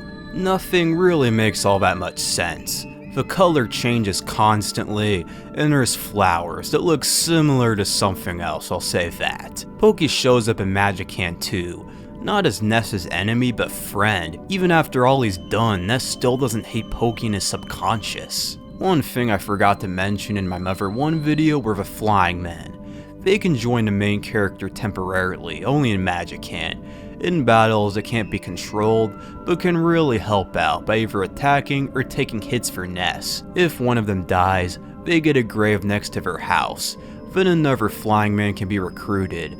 If that one dies, another grave spawns, and so on until all of them are dead. It's a good idea to take one along, because with the sudden loss of most of the party, things get harder than they've been since Onett, maybe even harder. Krakens return, not as mini-bosses, but just as regular enemies. Other enemies are more abstract and nonsensical, my favorite being the Kiss of Death. I've heard some theories, that with Ness being on the verge of teenagehood, that this enemy represents his inner fear of dating and love. Funnily, in the Japanese version during Magicant, Ness is actually naked the whole time, a fact that no one ever seems to bring up. In the center of Ness's mind is his worst nightmare, a statue resembling the Mani Mani statue, that is the culmination of his evil thoughts. Here it is, to many the most difficult fight in the game, and I have to agree, at least if you didn't overground like I did. Ness's nightmare knows all of Ness's best moves. It can heal, create shields, use PK Flash, and yes, it's possible that it could insta-kill the player with it. And worst of all, it knows PK Rockin', one of the few characters that can use it besides Ness himself, which is fitting considering it's part of him. No matter your level, a Rockin' Omega will probably deal mortal damage. Make sure you've got enough recovery items and PP to power through. After Ness purges the evil in his heart, he hears his own voice, telling him what he must do. This isn't some god, some other character, prophet, it's him, his own power. It tells him to go to SatValley and to fulfill his destiny. Ness's powers then rapidly expand. Each sanctuary's power flows through him, increasing his powers exponentially. He gains an insane amount of XP, gaining a number of level ups, and increasing his HP and PP by the hundreds. And finally, he realizes he has the power of Teleport Beta. Ness unlocks every power hidden away inside of him. Power not gained, but power he's had all along. Ness then awakens, with a massive destiny to fulfill. He and his friends then teleport to SatValley. Dr. Anonauts, the Mr. Saturns, Apple Kid, and that one minor guy have all worked together to create the phase distorter at long last. Unfortunately, the first model was taken by a mysterious figure, and the second model needs a special material that can only be found in meteors. So once again, the group must head back to Onett to get some from the meteor there. Unlike last time, Giygas has put his army's full might into Ness's hometown. Monsters roam the streets, all the buildings are closed, even ones that don't have doors. The enemies are super strong too, they can diamondize you. The Ghost of Starman can use PK Starstorm Alpha, which is pretty much guaranteed to cause mortal damage to Paula, and maybe even Jeff and Poo depending on their levels. Seeing the town in this shape is unnerving. Sure, Onett isn't come back to as much as, let's say, Toedown and Paper Mario, and to be quite honest, with the exception of getting the book, I pretty much never returned to it until now. But it still feels depressing. This is his town, his home, and now it's in worse shape than Freed was. It's not gonna return to daytime after completing the quest either. Onett is gonna stay like this until Giygas is defeated. The only building unlocked is Ness's home, where the party can heal. There's no boss on top of the hill thankfully, so getting the piece of the meteor doesn't take long. The second phase distorter can now be completed, but before using it, be sure to 1. Save, and 2. Get prepared. It warps the group to a weird cliff. The master comes along and teaches Poo Starstorm Omega, and there is this Mr. Saturn talking about the guy who kidnapped him, along with the old broken phase distorter. Dr. Anonauts warps there next. Having completed the third model of the Phase Distorter, Giygas has traveled into the past to prevent the future from coming into existence. The Phase Distorter Mark III can do just that. However, one small issue: it cannot carry living things. Dr. Anonauts has a workaround though: the transfer of a group's souls into robots. Even worse, he can't quite guarantee that any of their souls will be able to make it back home after the battle, with the only other option being the death of all people on Earth, the chosen four accept their fate. What follows is kind of disturbing. A drill sound effect plays over a black screen with no music, as each of their minds get transferred. Welcome to the Cave of the Past, one of the most unnerving levels in gaming, blowing Freed completely out of the water. Firstly, the heroes are now robots, and not even humanoid ones, resembling their former bodies. Imagine being stuck like this forever. Next, the actual landscape is unnatural. There's nothing organic or living here. The music doesn't help either, having a hellish echo, almost like you can hear the souls of the damned. Worst of all, there is no way to ever leave again, so whatever you do, do not save here, or there is no way to get more items or visit other areas. I actually have a personal story about the cave too. The first time I played Earthbound, from the old copy I have, I didn't start a new save file right away. I did what I always do: check out the other save files from other people who had the cart before me. Well, the first file I opened led to the Cave of the Past. This scared the shit out of me as a kid. Even worse, another file started off at Ness's house post-invasion, with every party member dead except for Paula. I'm so glad that I did not let that initial first impression stop me from starting a new file and having fun. The enemies here are obviously the toughest. Ness is basically an unkillable god at this point. The rest of the crew, not so much. The Cave of the Past, despite being such a remembered dungeon, is actually extremely short, with no puzzles, no mazes, just strong enemies. Eventually, the player will stumble upon another cave entrance. Entering it, the players find themselves in what appears to be intestines, almost as if you're inside of a living body.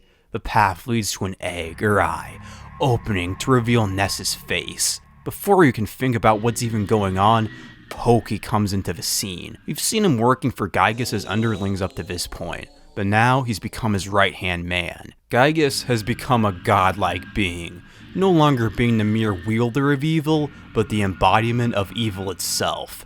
Now the ultimate battle begins. Giygas has a super shield around him, deflecting any attack, and it cannot be disabled. What you're supposed to do is attack Pokey's mech. Just don't use any moves that target all enemies like rockin', unless you really want to die. An interesting question regarding Pokey's role in the story is how much has he been influenced by Giygas? Most foes under his control appear blue.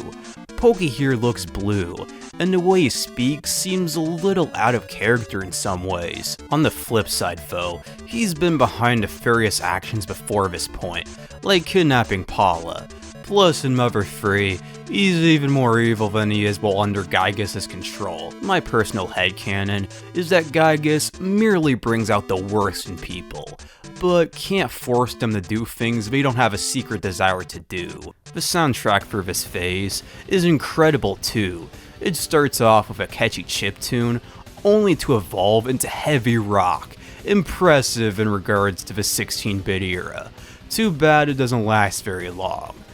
Once Pokey takes enough damage, he disables the Devil's Machine containing Giygas. With all the power he's obtained, Giygas has gone from a Mewtwo or Frieza-like alien to no longer even having a tangible body. Pokey mentions how he's not even conscious or sentient anymore, just an unstable, Lovecraftian, incomprehensible power. The only remnants of his former self are what appears to be a face in a chaotic mess, and his few lines of incoherent dialogue. In this phase, he can be damaged, the only phase where it's possible to do so. Once Giygas takes a few thousand damage, he becomes even more unstable. Even Poki himself is an absolute terror. In his third phase, Giygas cannot be beaten with normal attacks. PK Rocket, Starstorm, multi-bottle rockets will do nothing.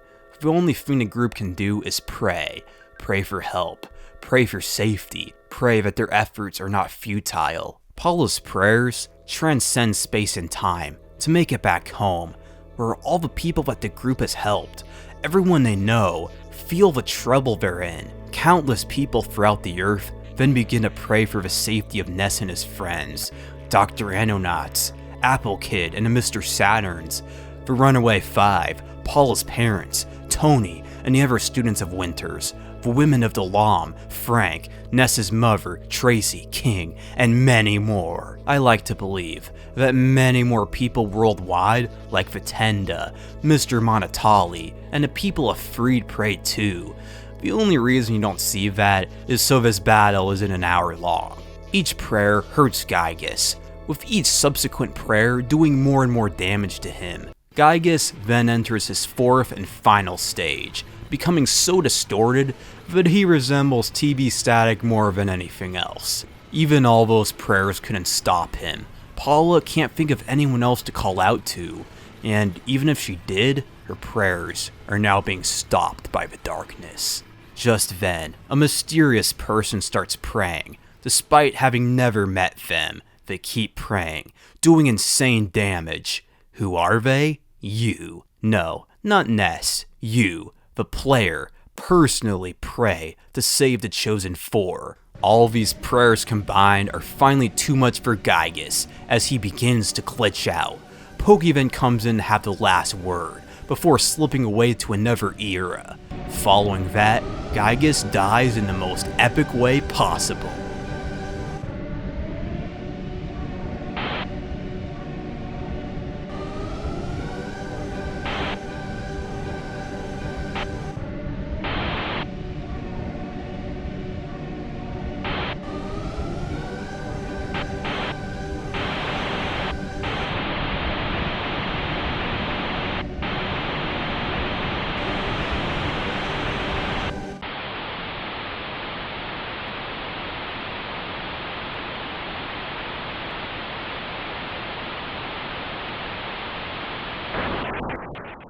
The war against Giygas is finally over.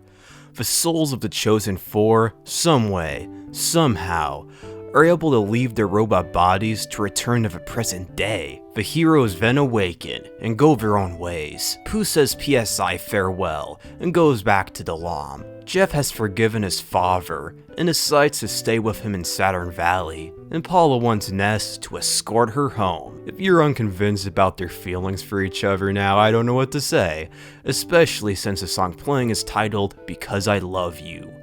No enemies appear after this, letting the two lovebirds have their moment of peace without any interruptions. Back in Tucson, Paula and Ness finally part ways. Unfortunately, the two never have a big confession like Anna and Tenda did. Their parting feels a little anticlimactic, but the way Paula's parents act makes it a little more open-ended. They straight up think the two are officially dating. Even Paula's overprotective dad is happy with Ness dating Paula, so, by himself now, Ness heads back home. A lot of people around the world have different dialogue. Frank now has a job as a cashier, and Poki's parents have divorced, which is pretty depressing, honestly. Finally reaching home, Ness and his mom look at that photo album that the Fuzzy Pickles photographer guy made, ending the adventure at long last. And that was Earthbound. Without a doubt, one of the greatest games of all time, and by far my favorite RPG.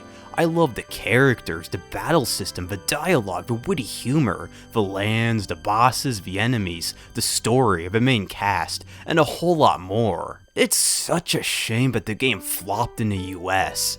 It just goes to show that the critics are not always right.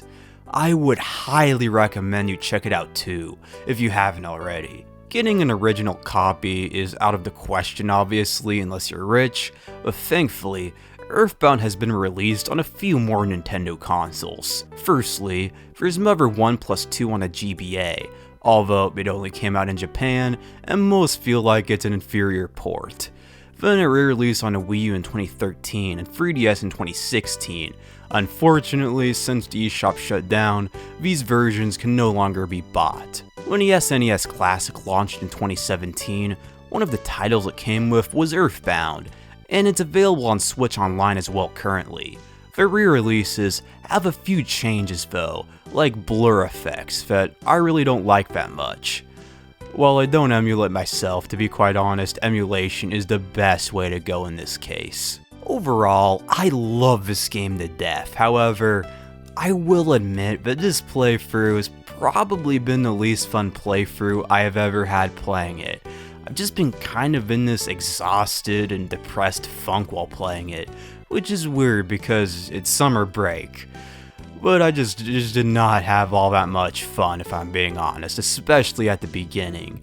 For a while, I didn't even feel like I was really playing the game, and I kinda wish I would have played it through again at a different time, where I would have been able to get more invested, when I had more energy, and when I was less anxious. I feel like this would have been a much better video had I done that. Strangely though, this actually might be the first time for a good while where I feel like I could give it another playthrough right after. Now, I usually don't replay games until years after I last played them anymore, but I don't know, I think I may give Earthbound and maybe the other Mothers another playthrough later this year.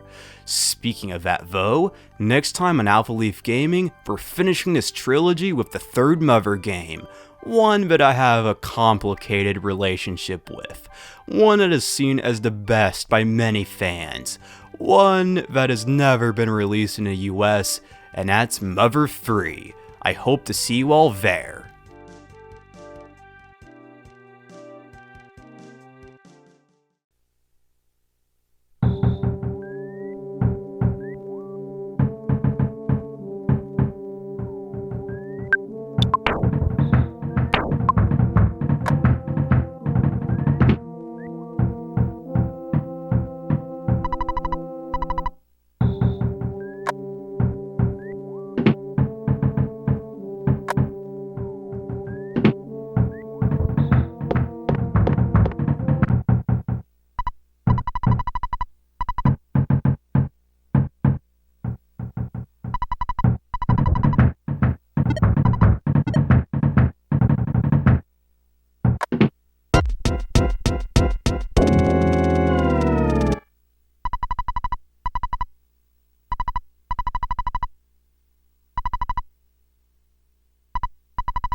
Don't cry because it's over, smile because it happened.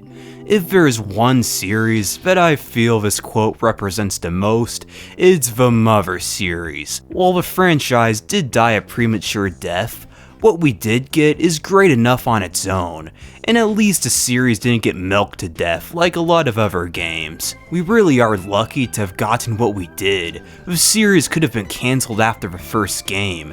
Earthbound was almost cancelled a few times, but the release of Mother 3 was a miracle on its own. Development started not long after Mother 2 came out.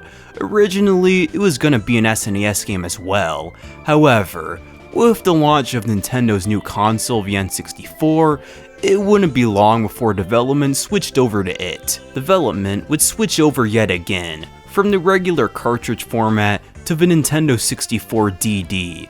This would allow it to utilize the add-on features, but we all know how that thing went. So once again, development switched over, back to the regular cartridge. The game then began to go through development hell, and in 2000, the game was outright cancelled. Yet, executives at Nintendo thought it was wasteful to let such a great project in their eyes go to waste, While I'd thought about porting it to the GameCube, in the end though, Mother 3 would pick back up development again in 2003, this time for the GBA. The game wouldn't come out until 2006, a whole 12 years after Mother 2, and a whole year and a half after the DS came out, the GBA's successor. This, along with the failure of Earthbound in North America, led executives to believe that an international release and translation wouldn't make the money back it would take to produce. To this day, there has not been an official English translation of it. The key word is official. In 2008, a fan-made translation would be released by Tomato, being one of the greatest fan translations of all time. I have a special relationship with this game overall. I don't want to go into too much detail for now, but let's just say it hits a little too close to home for me. Without further ado, let's dig in and see how good it is.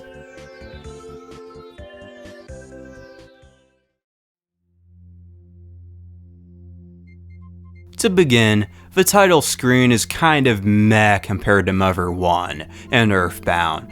There's no attract mode or shining logo, and the music is mediocre at best.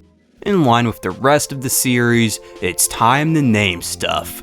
The main cast this time revolves around a family of 4. There's the twins, the timid Lucas and the energetic Klaus, the dad Flint, the mother Hinawa, and a family dog Boney. Once again, the player gets to name their favorite thing and food too, so all you immature viewers can ruin the immersion in the story by having the cast eat shit instead of omelets, if you really want to. The world of Mother 3 heavily deviates from the modern day American-like setting to a more primitive one. In a place called the Nowhere Islands, Lucas begins his journey awakening from his slumber in his grandfather's cabin. His mother is just downstairs, and I have to say that they got the attitude down perfectly for her. She reminds me so much of my own mom.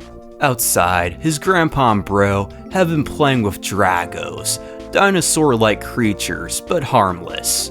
I'm envious. A mole cricket comes along and engages the twins in the first battle, which is a pretty easy tutorial battle. The cricket mentions something about a tournament or something, and then runs off. Hinawa makes some omelets, a good time is had by all, and her and the kids head back home.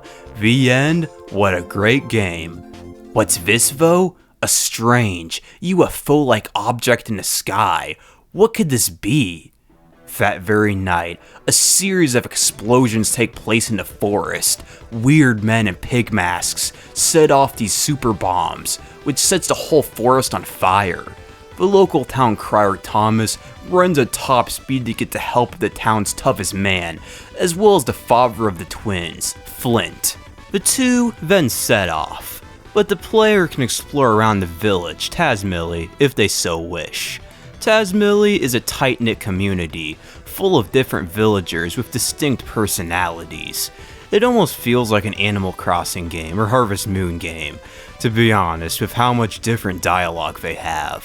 One villager, Lighter, and his son Feeble live deep in the forest. As such, Flint treks through to see if they're alright. On the way there, they see another pig-masked soldier, this time creating these weird bug things. More and more questions pop up by the minute. The player starts getting into fights from here, and it becomes apparent right away how much has been refined from Earthbound. Enemies now have back sprites when snuck up from behind. Characters now have their own sprites that pop up during their turn by their HP bar. The visual presentation has had a huge boost too. Flint is a much different character than Ness or Nintendo or really anyone. You can't use PSI like they can, or special weapons like Jeff or Lloyd. What he does have are his muscles. Flint can use a number of moves that cost nothing to use, like Power Smash, an attack with low accuracy, but if it does hit, it does insane damage. He can swing, which attacks multiple foes at the same time, alongside Toughen Up and Strengthen Up, to raise his defense and attack a little bit. Oh, and like Porky/Pokey, Thomas is completely useless in battle. Leiter is found severely injured outside of his house, unable to rescue his son. Flint barges in and manages to save him. At least Fuel is more useful than Thomas, funnily enough, being able to deal a final blow on a few enemies. The two of them are taken back to town to be treated for injuries. Luckily, a downpour begins, stopping the forest fire. However, Flint's family still hasn't come home yet, so the villagers come together, they make a search party and go look for them in the dead of night. One villager mentions hearing what could have been a scream in the area. The family dog, Boney, comes along with Flint to search as well. An elderly man by the name of Wes says he has some useful skills as well, but no one will let him help.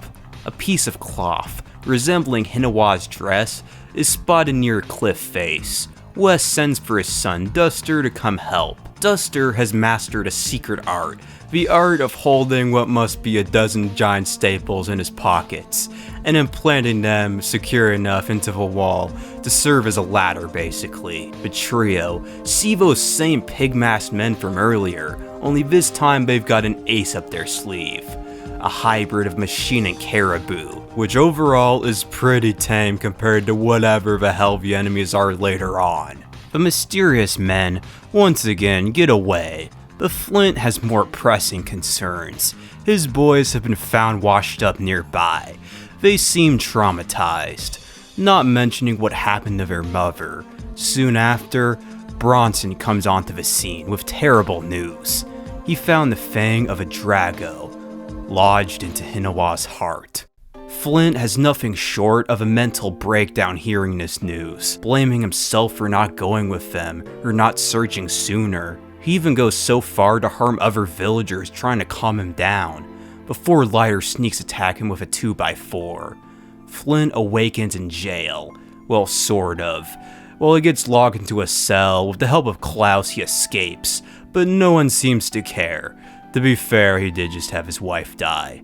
All the people of SatValley gather for her funeral. This event is such a big deal. Up to this point, the people of the town knew nothing but peace. Even the deepest parts of the woods were seen as safe enough for a child to venture through by themselves. Every word from nearly every NPC's mouth at the funeral is something you could very easily imagine a real-life person saying to you after a loved one has passed away.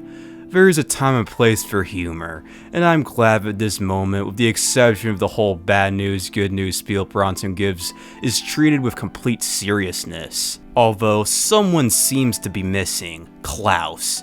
Lucas confesses that Klaus went up to the mountains to avenge his mom with a homemade knife, while he did nothing to stop him. Alec is a bit harsh to Lucas regarding this fact. Calling your own grandkid a fool is not the most stand-up thing to do. Story-wise, Flint needs to go up to the mountains to stop Klaus from endangering his life, but the player can spend some time exploring SatValley. There is no currency system yet. There is still an item shop, however, where everything is free for the taking. Nuts can be found in the overworld. If taken to Caroline, she can use them to bake nut cookies or bread for free. Even the hotel is free. It sure is nice to not have a game that reminds you of the daily grind of the real world. Flint gets the Drago Fang back from Bronson, intending to use it to pierce the skin of the rabid Drago. He and Alec then make a quick stop to see one of the latter's friends for advice, the Mad Gypsies. Being incomprehensible to humans, they never age or conform to human norms, and for some reason a lot of them are named after regions of ancient Anatolia. Aeolia mentions that they did see Klaus earlier, and taught him an unnamed powerful PSI move, the first mention of it in a story. Then he ran off to attempt to kill the Drago. Flint and Alec keep pursuing for Klaus. They go through a cave, where Alec is a bit more of a jokester than you'd expect, having his daughter die like a day ago. Maybe it's his coping mechanism, hopefully it is. After a long trek, well by long I mean like 15 minutes, the two finally see what looks like Klaus's shoes. A second later, a lot of questions get answered. Whatever killed Hinawa was not a normal Drago. Someone has been replacing parts of animals' bodies with machinery. The following battle is one of the most awesome in the game. Imagine the rage Flint feels inside right now, seeing this thing in front of him that not only killed his wife, but possibly his son too. Be sure to use that Drago's Fang, or else it's impossible to win. Overall though, it's a pretty easy fight. Just brace yourself, bring some items and bash away. In one last bit of rage, the Mecha Drago deals mortal damage to Flint. Then the battle's over. It would suck if you had like 1 HP left and then you died because of this. The Drago's child comes to try to rescue it, only it's too late. In a twist of fate, this baby Drago is suffering just as much as Lucas and Klaus. Speaking of Klaus, the camera pans over to what appears to be him, or maybe his dead body.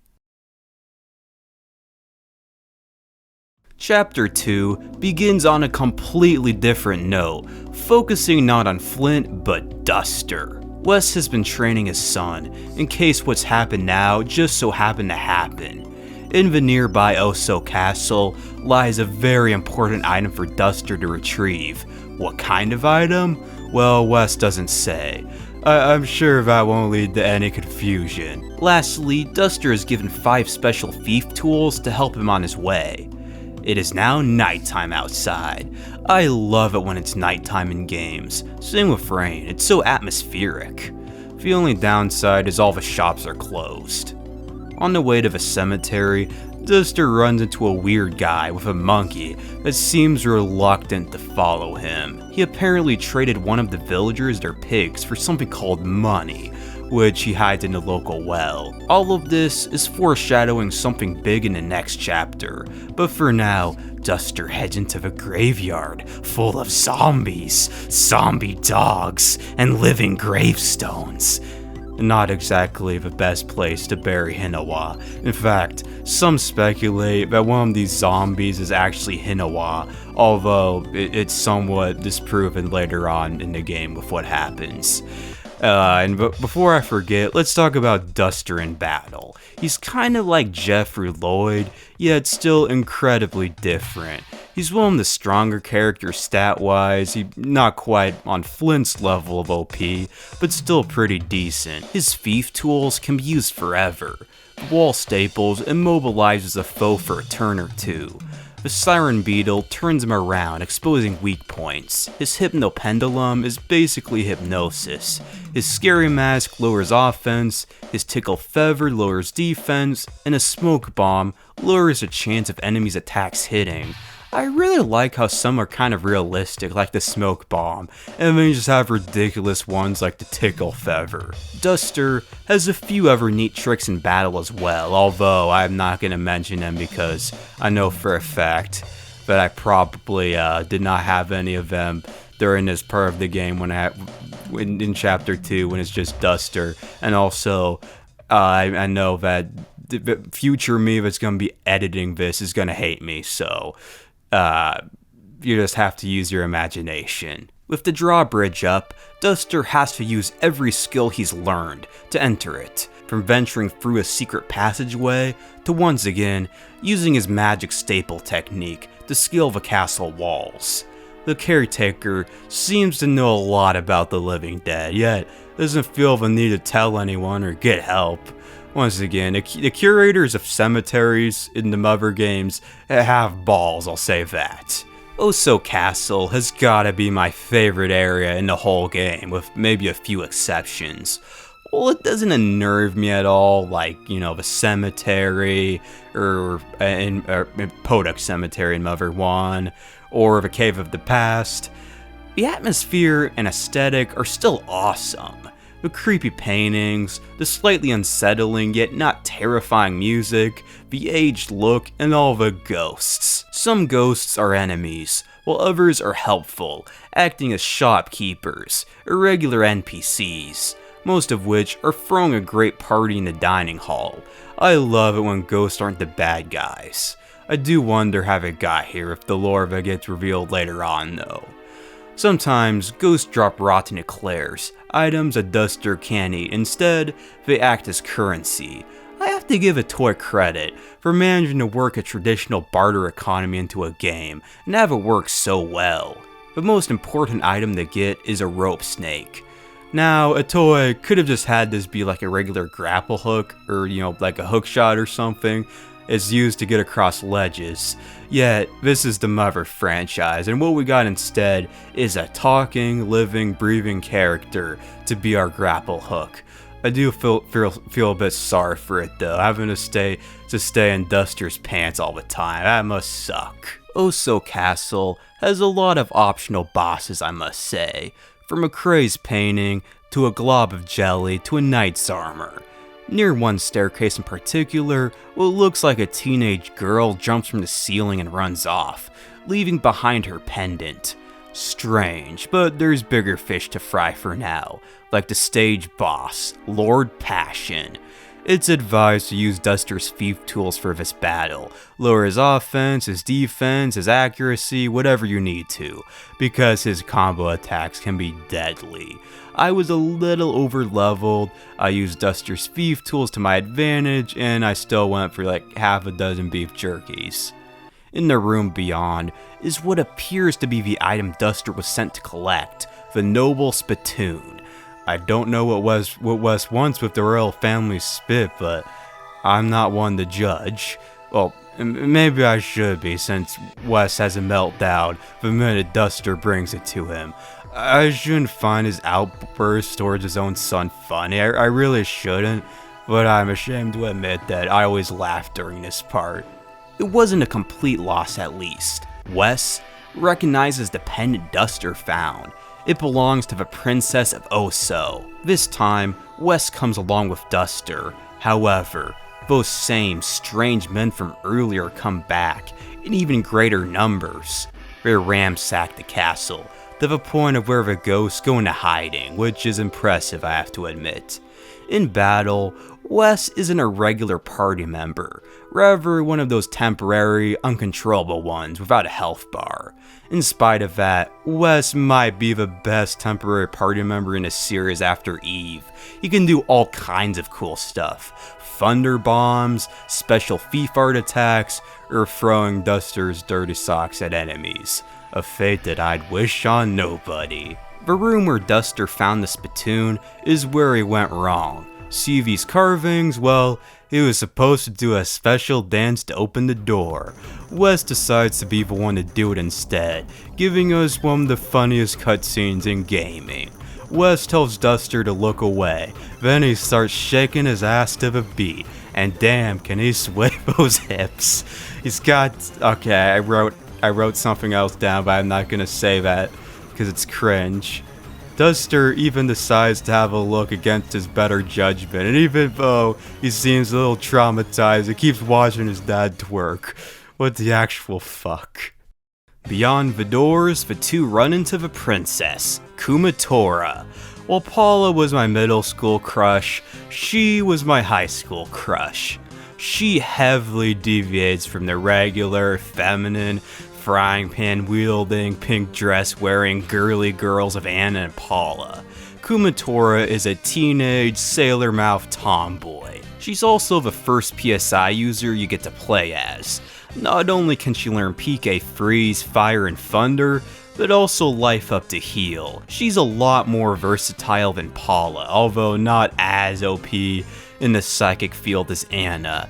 Yet she's the best of the three overall, since she has way higher offense and other stats than the both of them. Once again, she was my high school crush, and if you look at some of my older videos I made back when I was 16, I mentioned over and over again how hot I thought she was, and it's kind of embarrassing. My younger self's embarrassing moments aside, the trio finally find what they've been seeking, the Hummingbird's Egg, a mystical item containing forbidden knowledge of what to do in these hard times. The pig masks are right outside the room, so Kumatora prematurely snatches it before Wes can tell her about the booby traps. The free, fall into the lowest part of the castle, its dungeon, full of water, and the Loch Ness Monster. Unlike Tessie, this one is not so happy to see them. The boss fight against it is fairly easy despite its abundance of HP, since PK Thunder does insane damage to it. There aren't any healing points right before it though, so Kumatora may be low on PP. Even so, Wes can be just as useful. Following victory, the water drains from the cavern, washing the trio downstream. Kumatora and Wes are found by Fuel. Duster meanwhile is missing. Also, Lighter thinks that the two are a couple, which is kind of creepy considering Kumatora's like 15 here? It makes you wonder what goes on in his head. I sense some projection going on there. The money that Butch hid is gone, leading him to believe that Duster was the one who stole it. Flint comes in and actually talks. Basically in this game, whoever is the main character is the silent one. Anyway, Flint calms the situation down, and the townsfolk wait for Duster to return, ending the second chapter. It's hard to believe that the game is already a quarter of the way done.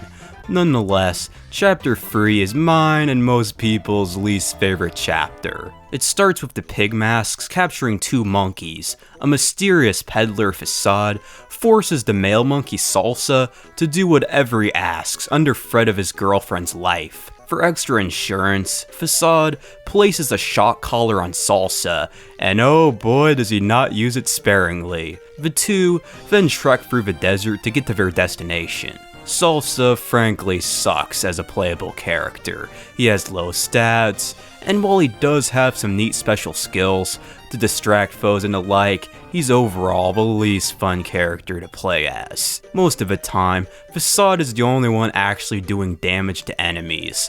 This might be the only non-playable character massively stronger than a playable one, with the exception of Eve. Getting stronger doesn't take all that long.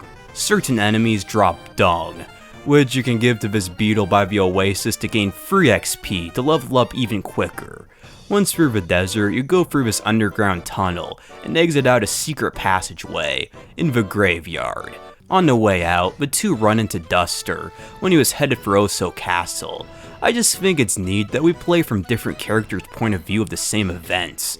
Also, Facade is actually the one who steals Butch's money. Now, you might be asking, if Facade is so strong and the like, why the heck does he need Salsa? Well, to be his mascot basically, to sell something to the people of Tazmily, happy boxes. He says a lot of other ludicrous stuff as well, like how lightning is gonna rain down from the sky on a daily basis. I mean, that's never gonna happen. Right?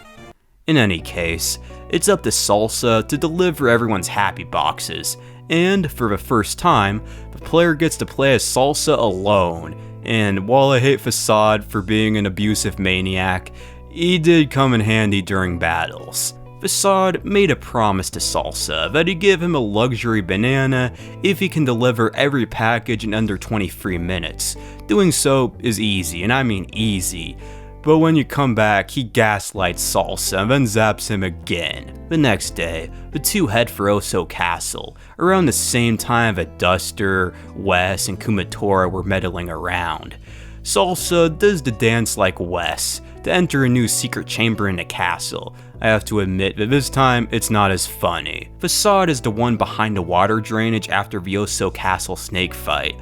Basically, had he done nothing, they probably would have died, so he has no one to blame but himself for their escape. To be fair to him though, the pig masks are incompetent and argue with each other all the time, which delays their pursuit even more. When the two return to town, they arrive right in the middle of that fight at the end of Chapter 2, and Facade uses this opportunity to just spew more propaganda. Kumatora, when she sees Salsa, does something strange. What I find the most disturbing about this whole chapter is how nice Facade appears on the surface, promising to give Salsa lots of luxury bananas. I mean, I get it given his name, Facade.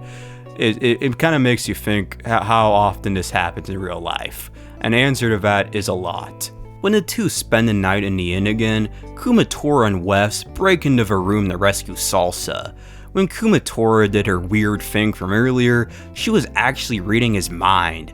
It's kind of unclear if every PSI user in Mover can read minds, but this implies so. Wes steals the remote when Facade is asleep, freeing Salsa from his slavery once and for all. Wes must not have been that careful though, because Facade gathers his men and launches a full assault on the Free just a few moments later. The Free flee into the forest, where they get cornered by the enemy's tanks.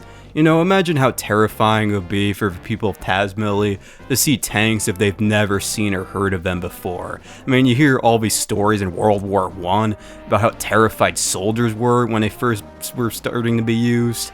I mean, I can only imagine how much worse it must be with characters who have never seen pretty much any modern technology. One tank alone is a whole boss fight. It's around here, but you realize just how hard Mover games are without an offensive tank like Ness or Nintendo. The tank is weak to Thunder, but when Kumatora is out of PP and Salsa's out of attack items, this thing takes forever to beat. Ironically, Wes wasting turns worrying about Kumatora's safety instead of, using Thunder Bombs or secret art techniques is what endangers her life even more. Luckily for me, in the last phase of the fight, the tank can't really do all that much, yet it took me like a dozen turns of bashing to take it out. The trio barely managed to take one tank out, but Facade's division isn't close to being worn out. The pig masks surround them, when something unexpected happens next. The kid you played as for 5 minutes in Chapter 1 walks by. How can some random kid who does 2 damage to a mole cricket help us now? Using his friendship with the Dragos, Lucas saves the group. We see the same baby Drago that was the Mecha Drago's child, and I like to believe that this one is its partner, or was its partner because, it's dead now. That's kind of depressing. This scene is so satisfying to watch. I mean, there are moments in games like this that I love, where the tide turns, but this one is among my favorites. For some reason, I find them hilarious to watch. Maybe it's just the anticipation of it. The dragon taking them on one by one, and how Facade begs for mercy before being launched halfway across the galaxy. Wes informs Lucas on the situation, and thank God the player doesn't have to hear all of it all over again. Lucas is tasked to help around SatValley Village, while Kumatora goes off to help Salsa get home and look for Duster. As Chapter 3 comes to its end, the story of Flint, Duster, and Salsa come to their ends, and the story of Lucas begins. Then we get what might be the most beautiful cutscene in a video game.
Three years have passed, and both SatValley and Lucas have completely changed.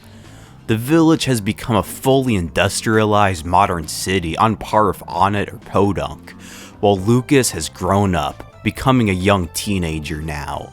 All his hardships, all his suffering, all his loss has made him into a stronger person. While I do appreciate Smash for introducing the Mother series to so many, I have issues with its portrayal of Lucas somewhat. Lucas is not a crybaby, at least not for most of the time you play as him. He's older, more resilient, and stronger in my opinion than most people make him out to be. If there's one character that I could use to get my point across, it would be Kid Link from Ocarina of Time. I imagine Lucas not to be whiny or shy, but stoic like his dad, although that could just be because of him being the main character now and being silent. I really hate how so many people think that Lucas is a total pussy. He barely even shows much emotion or weakness from this point on, and when he does, it's from trauma or events that'll cause pretty much any sane person to break down. I feel like Itoi wrote Lucas's story perfectly. I love how he's almost forgettable or insignificant early on. If a player didn't play as him in the first few minutes, we might have entirely forgotten about him. So many characters underestimate him, forget about him, etc. But now it's time for him to take the torch of the main character, and for the weakest to become the strongest. Lucas's house has been repeatedly struck with lightning, just like Facade had predicted years before. His only real companion is his dog Boney, as Flint has lost it mentally, doing nothing but searching for his lost son. So much that he forgets about the son he still has. Exploring around Tasmally again, it's not just the standards of living that have changed, but the people as well. Nearly every former villager spends their days watching their happy boxes or working at the nearby factory. That warm, cozy, Animal Crossing-like feel the town had before is just gone, replaced with snobbiness. Facade basically owns the place now, and whoever stands up to him gets dealt with. By the train station, Lucas overhears some of the guys talking about a musician who looks like Duster at a place called Club Titty Boo. With a name like that, who wouldn't want to go there? Lucas tells Wes about it at his old house, which the pig masks have turned into a nursing home, and not a very high quality one at that. Wes asks for Lucas to go check out the place, to look for Duster, so he and Boney set off. The two go for this cave, which a train goes through and almost kills them to get there. Along the way, they run into Ionia, one of the mad gypsies. They can feel loads of psychic power emanating from Lucas, power that he has no clue about, power that needs awakened. The method of awakening is a little disturbing, and honestly, maybe one of the reasons why Nintendo doesn't really like this game all that much. Lucas then learns PSI, and depending on your level, he'll learn quite a bit. Most importantly, he learns PK Love Alpha, an incredibly powerful move, capable of doing over 100 damage to all enemies. Some of these enemies on the route are incredibly strong, but worst of all are these cattle snakes. They do a lot of damage, and the only way to beat them is by spamming PK Love. I wouldn't recommend fighting them, to be honest. I mean, they mind their own business and such. If cattle snakes seem weird, most of the enemies around here are Frankenstein abominations too, like sliverheads or pictunias, and these man-made horrors are only going to get worse and more bizarre as time goes on. To enter the club, Lucas has to work at the factory for a bit, helping Clayman get their batteries recharged and all that. It's kind of relaxing in a way, yet kind of a downgrade from the era before, since you just started to be able to use PSI again and now you can't. At the entrance to Club Titty Boo, the bouncers don't let Lucas and Boney in for being underage, and a dog respectively. Boney tries to wear a disguise, but that still doesn't work. Luckily, a waitress covers for the two so they can get inside. She's actually Kumatora, and she has a plan. Duster, indeed, has become one of the band members of the hit group DCMC, going by Lucky now. After the show, Kumatora leads the two into a secret chamber, leading to her private chambers. Lucas just about walks in on her in the shower, and she doesn't really seem to notice or care or anything. What she does freak out about though is if you keep saying no to her when she asks you to take a shower, she'll eventually lose her temper, which I always thought was hilarious. The three get caught up with the status quo, while an acid trip similar to the coffee or tea sequence from Earthbound plays in the background. Kumatora goes to gather the members of DCMC together to meet with Lucas, while he and Boney have to go through the attic. While the dungeon itself is decent, the music is fantastic, seriously. They did not have to go so hard on an area that maybe lasts like half an hour at most, and that's what I love about the Mother games. A weird thing happened to me here though. Whenever I tried to pull up the map, the game would just freeze on me. I tried looking it up online and I just could not find anyone else that had a similar experience, so I'm gonna assume that the repro card I bought is somewhat faulty, and I just really was hoping that I'd be able to finish the game without it crashing at crucial moments or erasing my save data. I mean, I had beginnings crash on me a few times while I played that in April, so my luck with reliable repro cards this year is pretty bad.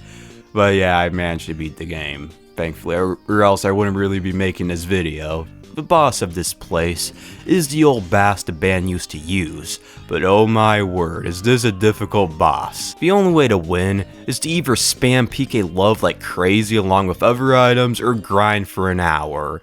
I did the former and I used so many PK Loves that Lucas ran out of PP. So I had to use all the scarce PP restoring items to restore some, and even then I just barely won the battle. I do have to admit though, while it was kind of frustrating, I did have some fun having such a close battle like that for once. The reason why Duster hasn't returned in so long is because of his memory being wiped after touching the egg. Duster is torn on whether he should go with the group or stay with the band. DCMC's leader, OJ, convinces Duster to put his dilemma in the hands of Destiny, and the best way to listen to Destiny is to play rock, paper, scissors. If Lucas manages to beat all 5 of them, he'll go with them, but if he loses just once, he'll stay.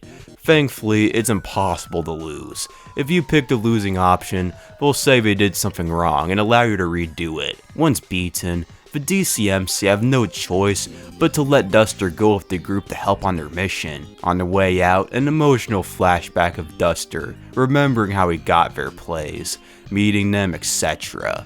The band plays one last song for his parting, and Duster even gives up his awesome afro covering his receding hairline. Tragic. Now that the gang's finally all together, it's time for that part of the video, where I take a break from the story to cover the gameplay. Let's begin with what might be the biggest new battle feature, the combo system. Each character has their own musical instrument that plays when they attack. Lucas has a keytar, Kumatora has an electric guitar, Duster a bass, etc. During battles, if you press A in a rhythm with the beat of the song, it begins a chain of smaller bashes to the enemy until you mess up or get 16 hits in. To be honest, I suck at comboing, so most of the time I just mash A and hope for the best. If you're good at it, getting good chain attacks can really help defeating enemies quicker, which in turn makes the game that much easier, if it wasn't easy enough already. Gone is the command menu of the previous titles. Simply pressing A acts as the check or talk command now. Pressing start pulls up a simpler options menu that leads to new menus for items, PSI, equips, or status. Running is much different than in a lot of other games like, let's say, Pokemon. Instead of holding down the B button and moving forward with the D-pad, you hold and then release B to start dashing. While dashing, you move forward in the direction you're facing without even touching the D-pad. Additionally, while dashing, using the D-pad can change the direction you're going. It's not bad after you get some time to get used to it, although I would be lying if I said I preferred it over, the simpler kind of direct control that games like Pokemon or the first Mother game had. Saving is no longer done for phones. This time it's from frogs. A lot of them appear throughout the world, a lot more than phones ever did, and they show up deep in dungeons or caves too. they bring a lot of humor to the mix, with not two frogs being the same. Save files show a lot more information about each playthrough now as well, such as playtime or the current party. What sucks is the downgrade in the number of save files. It fell from 3 to 2 in a title where the world changes now more than ever, with a lot of areas that can never be revisited without starting a new save. I understand that there's probably a reason why there's only 2 save slots, probably for memory space and stuff, yet it sucks. Save frogs can also be used to transfer the currency of Mother Free, DP. I cannot say that combination of letters with a straight face, I'm sorry. From chapter 4 and on, gone are the days where everything is free, sadly. Everything except for healing, as hotels are gone, replaced by either free beds or hot springs. Ah yes, hot springs. One of my favorite things in RPGs. The soothing vibe of the warm water, the refreshing sensation of getting gunk off your skin. Just imagining that is enough to relax me. Hot springs are everywhere, from Oso Castle, to forests, to even the most obscure of locations. It is kinda weird, I admit, how everyone goes in together. Well, I mean, it's not like they get naked or anything, thank God. I doubt poor Lucas wants to see Duster's hairy ass, but it still feels a little intimate for a group like this. Occasionally, a random old man can show up in any of the hot springs, and I mean any. I almost remember like shitting myself when he showed up in Oso Castle. I mean, who is he? Why does he feel the need to strip down and naked in the hot spring? Who knows? It's a mystery that'll never be solved, and I'm sure it is definitely on the top of Mother fans' radar. My favorite aspect of the hot springs has gotta be the music that plays. It's a calm track that I find really stress relieving. I go so far to place it in my top 10 most relaxing songs in gaming, it's that good. Item storage has been massively improved from Earthbound 2. Firstly, regular item space has been upgraded from 14 to 16, and on top of that, key items now have their own storage space. Now that is awesome. That was one of the big things that really took away from Earthbound, was just having to use the S-Cargo Express so often to store key items because you couldn't throw them away and didn't have their own item slot. Speaking of that, there is a way to store items in this game too, but instead of a mysterious goods keeper or the S-Cargo Express, it's these item guys who show up in multiple spots throughout the game, kind of like save frogs, and you can deposit and withdraw items from them. Overall, a massive improvement over Earthbound. The insta-win mechanic of defeating foes incredibly weak to the player was sort of brought back, albeit a bit inferior. Super weak foes can still be avoided if you run through them. The player just doesn't get any XP from them, and if you don't run through them, a battle will begin no matter what the level gap. Even so, I'm super glad that this mechanic was brought back in some way.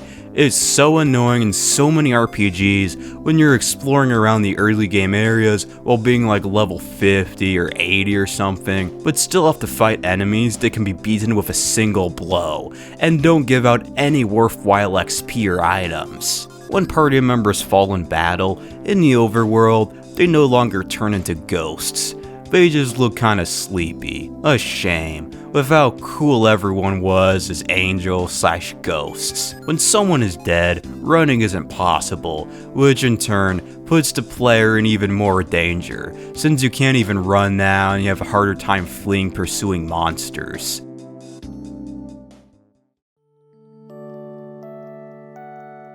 There's been something I've been dreading to talk about in this video. The reason why I have such a complicated relationship with Mother Free. Something that made me dislike it for so long, to the point of liking Mother 1 more, despite its superior qualities. I can relate to Lucas on so many levels because, well, I had my mom pass away during my childhood as well.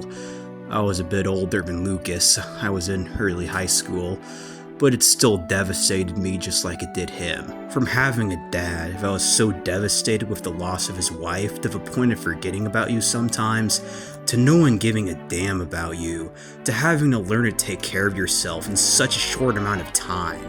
The only difference is that I didn't have a brother go missing right after. It changes a person forever to go through the loss of a parent. My mom was by far the closest person to me. I was a fairly sheltered kid, to the point of me almost mentally being a few years younger than other people my age. But when she passed, I went through so much shit in my life, having to learn to cook and do laundry on my own, learning to drive to take me and my sister to school, and most of all, having that protective shield around me preventing me from seeing the messed up side of the world broken. It was all so much that I went from a 15-year-old with the mental capacity of a 12-year-old to a 16-year-old with the mental capacity of an 18-year-old. That's why I have such strong opinions of Lucas being weak, because I know how it affected me, and I didn't really have it as bad as he did. I would often cope with my mother's death in ways that I'm not proud of. I first started this YouTube channel only a few months after she passed, and if you look deep, you can see how my loss affected my content around the same time. I wanted to be cool, I wanted to be edgy, I didn't want to look like a weak, depressed teenager who was unsure of the world. That's part of the reason why I used a fake chain smoker voice, as well as the reason why I'd force so many sexual jokes in my videos. It was around 2021 or so when I finally started to be able to move on from her death. I'm finally back to being who I was for the most part. I really am tired of pretending to be someone I never was, as much as a lot of people enjoy the facade I put on in the past. I love my mom. She might have made mistakes, yet who doesn't? I feel really bad about how often I mentioned in past videos about how I couldn't watch or play certain things because she thought they were evil. Yeah, it sucked I couldn't play Pokemon, but she was a great mother and I really miss her. For a long time, Mother 3 hit way too close to me, like putting salt on an open wound. It even caused me to straight up dislike the game for years. Now though, it's been so long, and I'm so much older, that I think it's become more therapeutic now than anything else. My wounds have healed, and what I see now is a game that I can relate to, that tells me that I'm not alone. There were moments, such as the part where Lucas grows up, that I actually began to cry, and I'm usually not a very emotional person. I'd say my opinions of Mother 3 have changed massively this playthrough. Before, I probably wouldn't have put this game on my top 10 favorite games of all time list, but now I may place it in my top 5 favorite games of all time. I like it more than Mother 1 after this, that's for sure. I apologize for kind of dumping my trauma on you. I've just held on to it for so long, and I just felt the need to get it off my chest.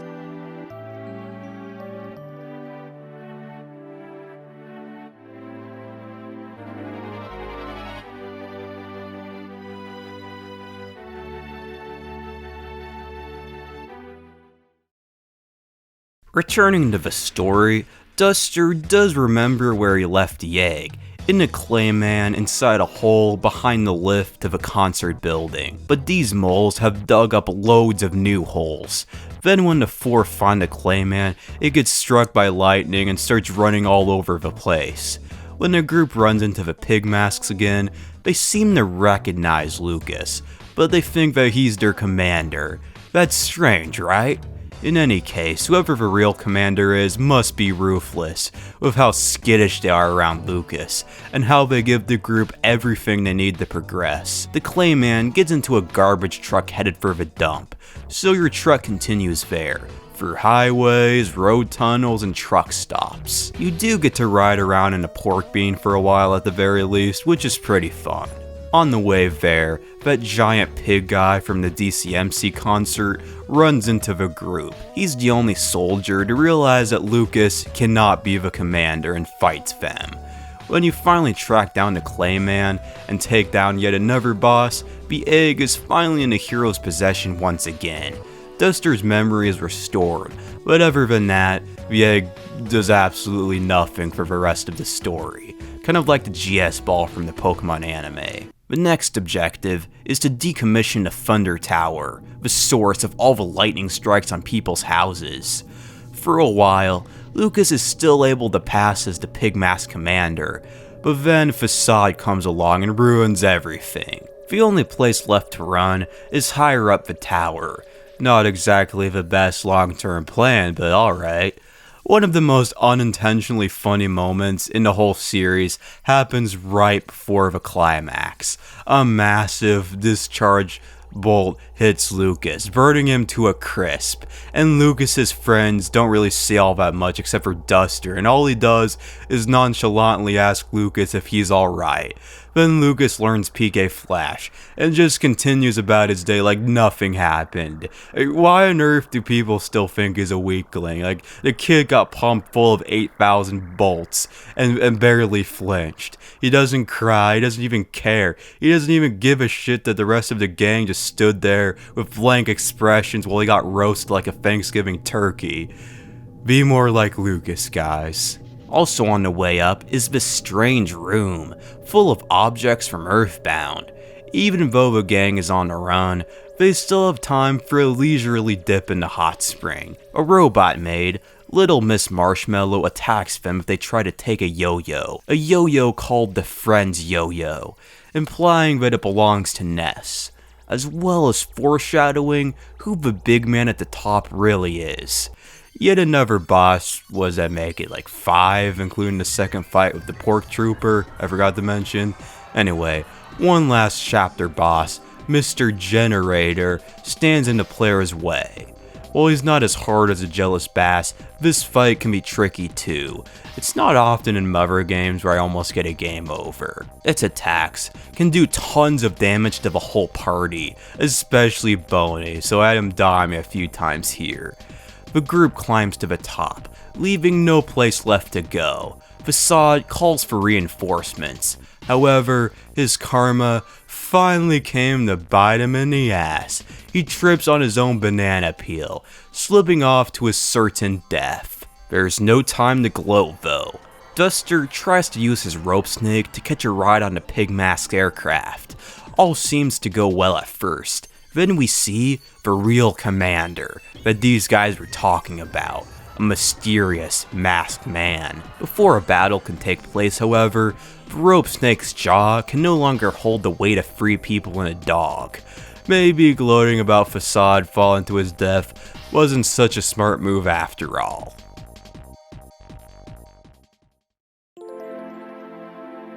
When Lucas awakens, he's by himself, in a field of his mom's favorite flower, sunflowers. He walks around to find Boney. As he continues to walk, he sees someone he never thought he'd lay eyes on ever again, his mother. I admit, I actually did cry during this part. I'd give anything to see my mom again, even if it's just for a few moments. Hinawa keeps walking away from him. He follows her to a cliff edge, yet he still jumps, trying to reach her, only to fall off once again.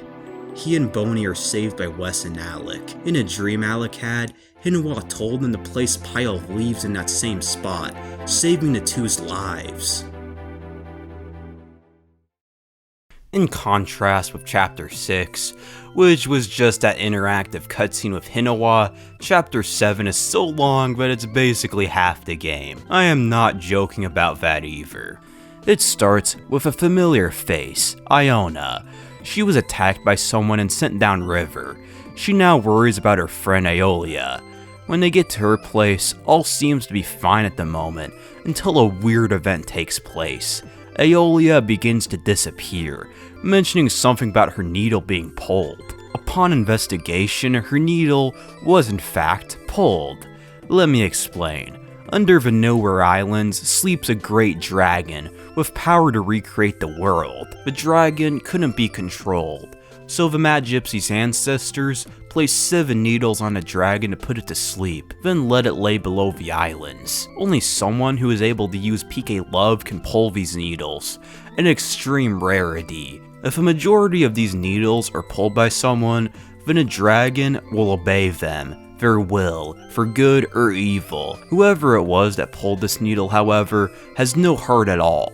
It's now the job of Lucas to stop this mysterious individual and pull the needles himself. The next area has gotta be another one of my favorites, the Chimera Lab. This would definitely be on my top 10 creepiest places in Earthbound if I were to make a video on that. It's a different type of horrifying compared to the Halloween type stuff that you normally see in creepy levels. When Lucas gets there, apparently the pig masks didn't get the memo of who he is, instead recognizing him as the Clayman Factory part-timer. The pig masks have been looking for Salsa, as he's the key to get past his weird wall, blocking a path further ahead. They all start looking for the monkey in the lab, as does the player. This is it, the center of the creation of all the abominations seen walking around. I can only imagine what kind of experiments or operations go on here. In some rooms, whole brains and nervous systems can be found preserved in jars. This has gotta be one of the most horrifying sights in a Nintendo game. Even more so if the brains are still conscious. That is a fate that I wish on nothing and no one. If you ever saw that one scene in like RoboCop 2, you know what I'm talking about. The idea of brains being able to live without a body is a horrifying thought. I remember seeing some article in a college class I took that talked about how this is like pretty much impossible with the brain dying without stimulus or something. I mean, even so, I shudder to imagine a cruel fate like that. While looking for the monkeys, some of the chimeras escape, the worst being a big red one, the ultimate chimera. If you run into it, run. Do not touch it. If you do, it's an instant game over. It chases the player throughout the lab, and the game becomes more of a survival horror game than an RPG for a good couple of minutes. The tension is so thick that it can be cut with a knife. Never before is the player so defenseless against a foe. All your PSI, items, skills, they mean nothing here. Something else shows up here. Someone who makes the whole franchise's timeline much more complicated. Dr. Onett. What the heck is he doing here? Also, to add even more speculation, he hides in a garbage can, similar to Lloyd, causing some to speculate that Dr. Onett is Lloyd too, which makes the timeline that much more confusing. Salsa is finally found. He recognizes Lucas, then saves him, but Chimera unfortunately gets right back up after the group leaves. Salsa then joins the party for like 5 minutes, and as of this point, he's useless in battle, so I always forget about him here. Salsa dances to open the mysterious door. On the other side is Kumatora and another mad gypsy, Doria. After a quick side quest to drain the water from the pond, Lucas pulls Doria's needle. I feel sorry for Kumatora here. She was raised by the mad gypsies, and now all of them are gonna have to die to save the world. None of the mad gypsies are scared to die though, seeing it as their time. From pulling the needle, Lucas grows stronger, learning PK Love Beta. Salsa leaves the party to live with his girlfriend, and Kumatora rejoins the group. Remember that mole cricket from like the first 10 minutes of the game? Probably not, I guess. Well, it's time for a rematch. Well, the mole cricket at least took, quite a few blows the first time. This time he dies in one hit. Yeah, anticlimactic, I know. After a really confusing and tedious trek through the mole cricket's cave, you end up at Snowcat Mountain. Hear that music? It's the same song that plays in Snowman and Winters, one of the few songs to play in all 3 Mother games. It's such a nostalgic tune, it makes me feel like a child again playing in the snow. Although, in my opinion, this version of the tune is my least favorite. It doesn't have that same mysterious, almost somewhat dark tone in that part of the song, the same way that all the other renditions do. At the mountain's peak is the next mad gypsy, Lydia. They're a very caring individual, caring for a wounded pig mask, despite them being the enemy, although they're also more reluctant about their fate. Lucas came too late unfortunately, as that masked man from earlier has already pulled the needle. he doesn't fight Lucas directly, at least not yet. That honor goes to the Steel Mecharilla. Even though they're too late to make Lydia's death mean something, Lydia's life was able to change this pig mask, who now cares for the bunnies. Such a heartfelt moment and such a dark story. What I like about the needles compared to, let's say, the crystal stars or something, is the permanent nature of them. Once one is pulled, the other side can't undo it, which adds quite a bit of tension. The score right now is 2 on the pig mask side and 1 for Lucas, and 4 more still remain. Getting back home doesn't take long at least.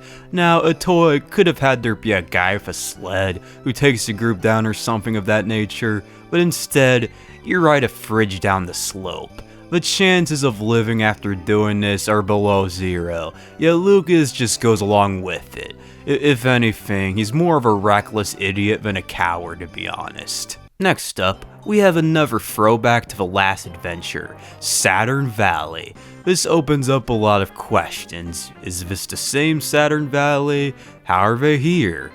Although I'm glad they just came back, since they're fun characters. The pig masks have been torturing the Mr. Saturns by telling them scary stories. Truly the cruelest method of torture ever implemented. Duster is here too, and after taking care of the occupiers, he rejoins the party. The next needle lies close by in a volcano. It's around this point that I realized that I was really underleveled. For the first time since chapter 4, you're probably gonna have to at least grind a little bit every once in a while from here on out. The next needle belongs to Phrygia, a detail-oriented magipsy who sleeps excessively, not even being awake for your arrival. The stage boss is Facade. Yes, somehow he survived the fall from Thunder Tower, albeit not in the same state as the other 4. He can't even speak anymore, needing a translator. Quite a bit of Facade's body has been replaced by machinery, and now he has horns coming out of his nose. The horns in particular, I always found more disturbing than anything else for some reason. Despite all the evil he's done, I can't help but feel a little sorry for him. Being in a state like this is worse than dying. Once beaten, there is no one to stop Lucas from pulling the 4th and his 2nd needle, granting him PK Love Gamma. Also, Phrygia wakes up just in time to see it happen, then gives some more detail on where 2 of the 3 remaining needles are. One is in a place called Tain Island, while the other is at Iona's temple. Before taking care of that, however, I'd say it's time for another intermission. Back to the regular gameplay aspects. I've been holding off discussing PSI in detail for a while, so let's start with that. PK Love, like Rockin', is an incredibly overpowered attack, doing a crap ton of damage to every foe, with the trade-off of costing a crap ton of PP. The main difference of Love after the name and graphical differences is the amount of damage it does. The damage Rockin' does varies a lot more. At its peak, it does a lot more than Love, but its low point typically tends to be less than Love's. And the other major difference between the two is how they're learned, with Ness learning Rockin' with level ups, while Lucas learns Love through story events. Between the two, I like Rockin' a bit more. Not because it's better exactly, I just think it looks a lot cooler. Flash has been simplified from 4 variants to 1. This one variant is the equivalent to PK Flash Beta in Earthbound. It can still insta-kill, cause foes to cry, paralyze, or confuse, but the chance of an instant KO are somewhat low. PK Fire was done kind of dirty. It still remains a great move, just not the same as before. It doesn't do as much damage most of the time anymore, although it can burn enemies now. PK Freeze, like always, is the go-to offensive spell when attacking one foe. PK Thunder is a lot more useful now, hitting way more often, even more so against bosses. Starstorm comes back as well, being learned by Kumatora, albeit like Flash, it was simplified from 2 moves to 1. The only brand spanking new offensive PSI is PK Ground. Using it creates an earthquake, causing many blows of small damage. which each take away between 1 and 12% of the target's HP. Not only that, ground can additionally trip them as well, taking away their turn. PK ground makes every boss a near joke. However, the catch is how long it takes Kumatora to learn it. It's the final move she learns, and she doesn't learn it until level 60. It's entirely possible to beat the game without ever learning it. Plus, even if you do, it's usually not until right before the end of the game too. Another OP new move is Refresh. It gives the whole party a refreshing sensation, healing 10% of their max HP for every 5 turns. The kicker is yet again, the fact that it's not learned until almost level 60. The stat changers, Offense Up, along with Defense Down, return from Earthbound, while Defense Up returns from Beginnings. Another new move, Offense Down, was added too, although it's not that useful since Duster's Scary Mask does the same thing. Shields have been simplified. Instead of having the various types be named Beta or Sigma, they've been split into regular shields or counters. All of them are learned by Lucas too, making him possibly the best support PSI user in the series. I would say he's the strongest main character too, if he wasn't so much weaker than Ness stat-wise. Kumatora can learn some healing moves, Life Up to Beta, and Healing to Alpha, putting her above Paula, yet still below almost every other PSI user in that regard. Her assist moves are alright, I guess. Hypnosis isn't too useful, as once again, Duster can use his Hypno Pendulum to do the same thing for no PP. Paralysis and Brain Shock are slightly more useful. I just don't find myself ever using them since Kumatora is the party member doing most of the damage all the time, and I can't find myself justifying wasting a turn of hers to try using a move that might not even work. Especially since PK Flash can do all of that too. It's better to waste one of Lucas's turns than Kumatora's. Teleport was cut for some reason, unfortunately, which sucks a lot. I mean, I can kinda get why with how many areas aren't supposed to be revisited after the first visit, but come on. What does it hurt to come back to Saturn Valley right before the final boss? Like, does it really hurt anything? Admittedly, the world is a lot smaller and more interconnected than the past 2 games, making backtracking a little less painful. I still think that teleport would have been a great addition though. A feature I'm a little torn on are PSI Fevers.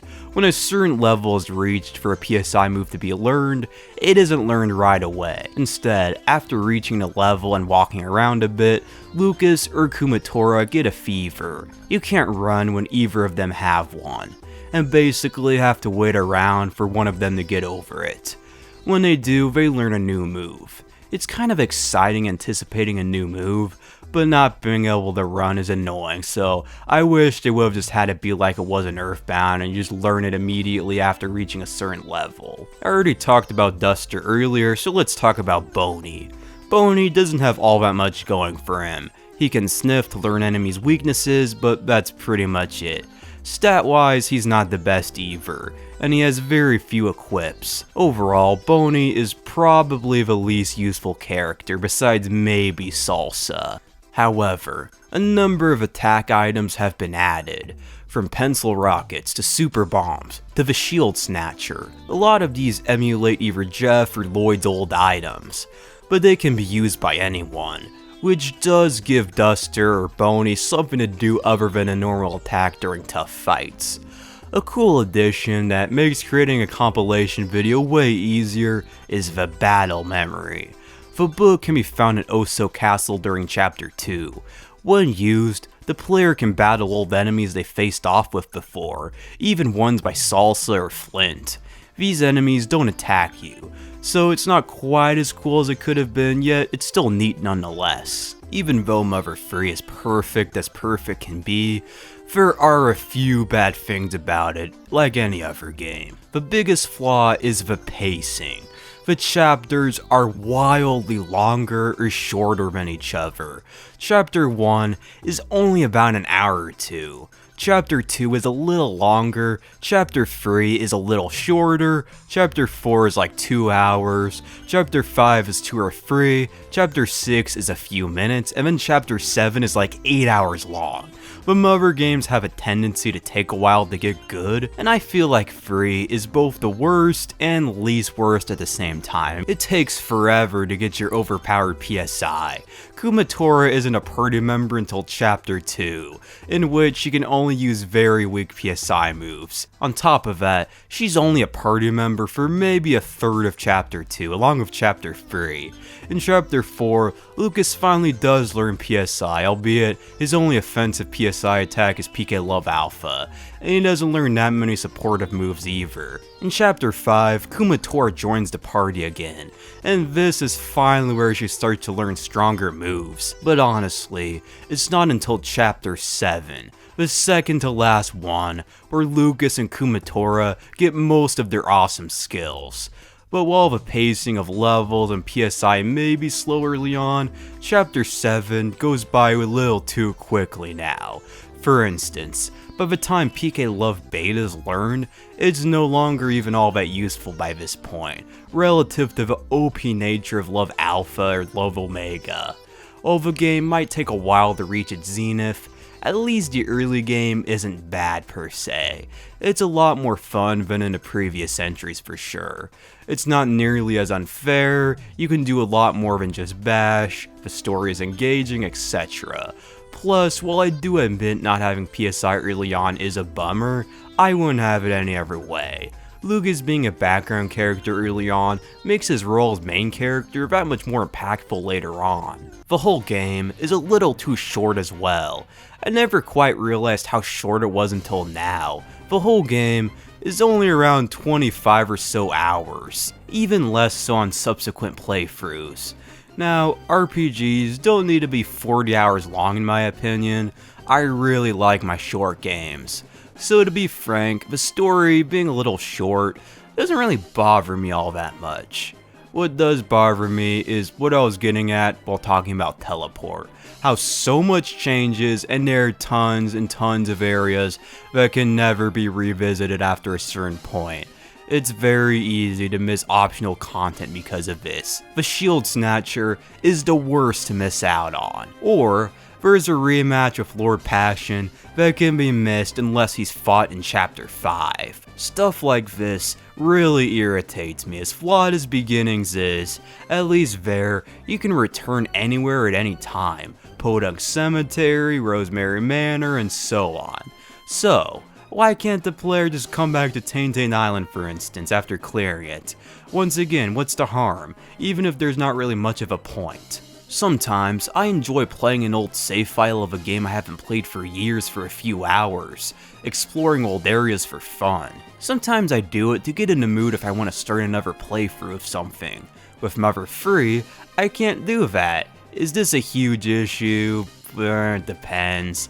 As an adult, I really don't do much other than the main story, unlike when I was a kid where I just spent hours in areas just for fun. Because of this, my opinion isn't as strong as it used to be. A more minor issue that is a pretty noticeable one is the audio. To be fair, this isn't quite the dev's fault entirely, rather a mix of factors, from the fan translation to the GBA sound capabilities. There's so many crackles, pops, and white noise.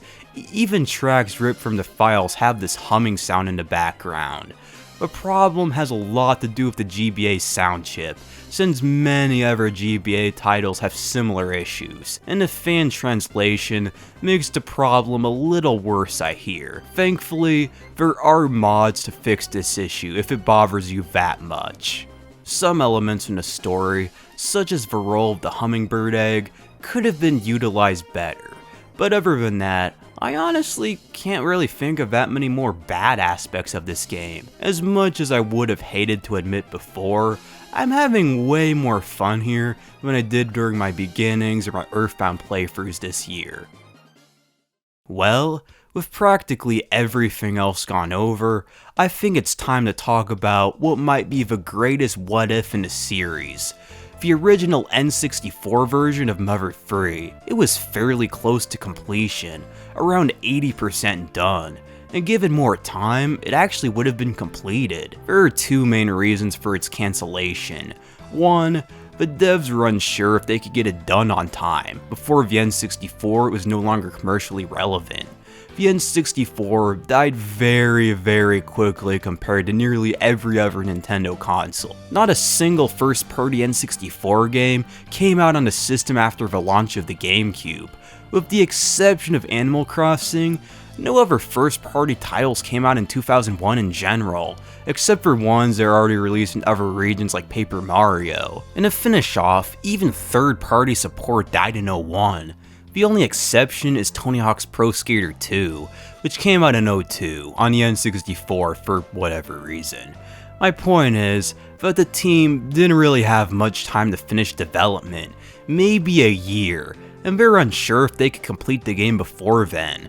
On top of that, I'm somewhat doubtful that there would have even been a North American release had it come out, even if it did come out in Japan. But, unlike Earthbound, a translation was in development during the rest of the title, similar to most modern games. Still, depending on the timetable, a North American release might not have come out until 2002, which if the case, I really doubt Nintendo would have bothered continuing it. The second reason why it was cancelled despite its progress was the massive resources Mother 3 was taking up. Around this time, Nintendo needed to put all the resources behind the GameCube. Cancelling Mother 3 would free up devs to work on titles like Melee, Wind Waker, or Luigi's Mansion.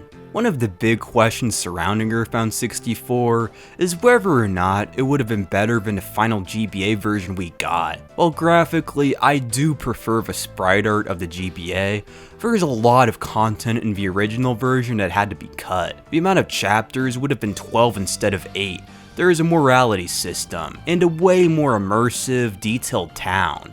The story would have been a lot different too, taking place over a 10-year time span instead of just 3. Originally, Lucas was gonna be 7 pre-time skip, and 17 post-time skip. I kind of like the idea of Lucas being an older teen. Plus, this explains why some characters go for more growth in 3 years and makes sense. Lucas still looks like he's 7 pre-time skip, but afterwards he looks 13 to 14, or how Kumatora is referred to as an adult. Yet she was still young enough to grow a lot pre-time skip, which doesn't really make all that much sense considering most girls 15 or older grow maybe an inch or so after that. Even Duster in these early screenshots looks a lot more like a teenager than a grown man. The story was also meant to be a lot darker too, which I think would have been too much. When tragic or dark events take place in a story, each time they happen, there's a diminishing return on them. If the story was too dark, it may have taken away the impact of emotional scenes. Kinda like what happened with Fire Emblem Fates. Even though the initial plan was an extremely massive adventure, even by the end of Earthbound 64's development, a lot already was being scaled down. It's very possible that the unreleased N64 version would have been very similar to what we got on a GBA, only with a different shade of paint, and a more likely English translation. It's very possible that the original version would have been better, even in its later form, and probably I could have played it as a kid, since I owned an N64 and it would have actually been released in America. But I wouldn't risk trading what we ultimately got for what could have been. Like, let's say a Magic Genie offers to trade. I wouldn't take that risk.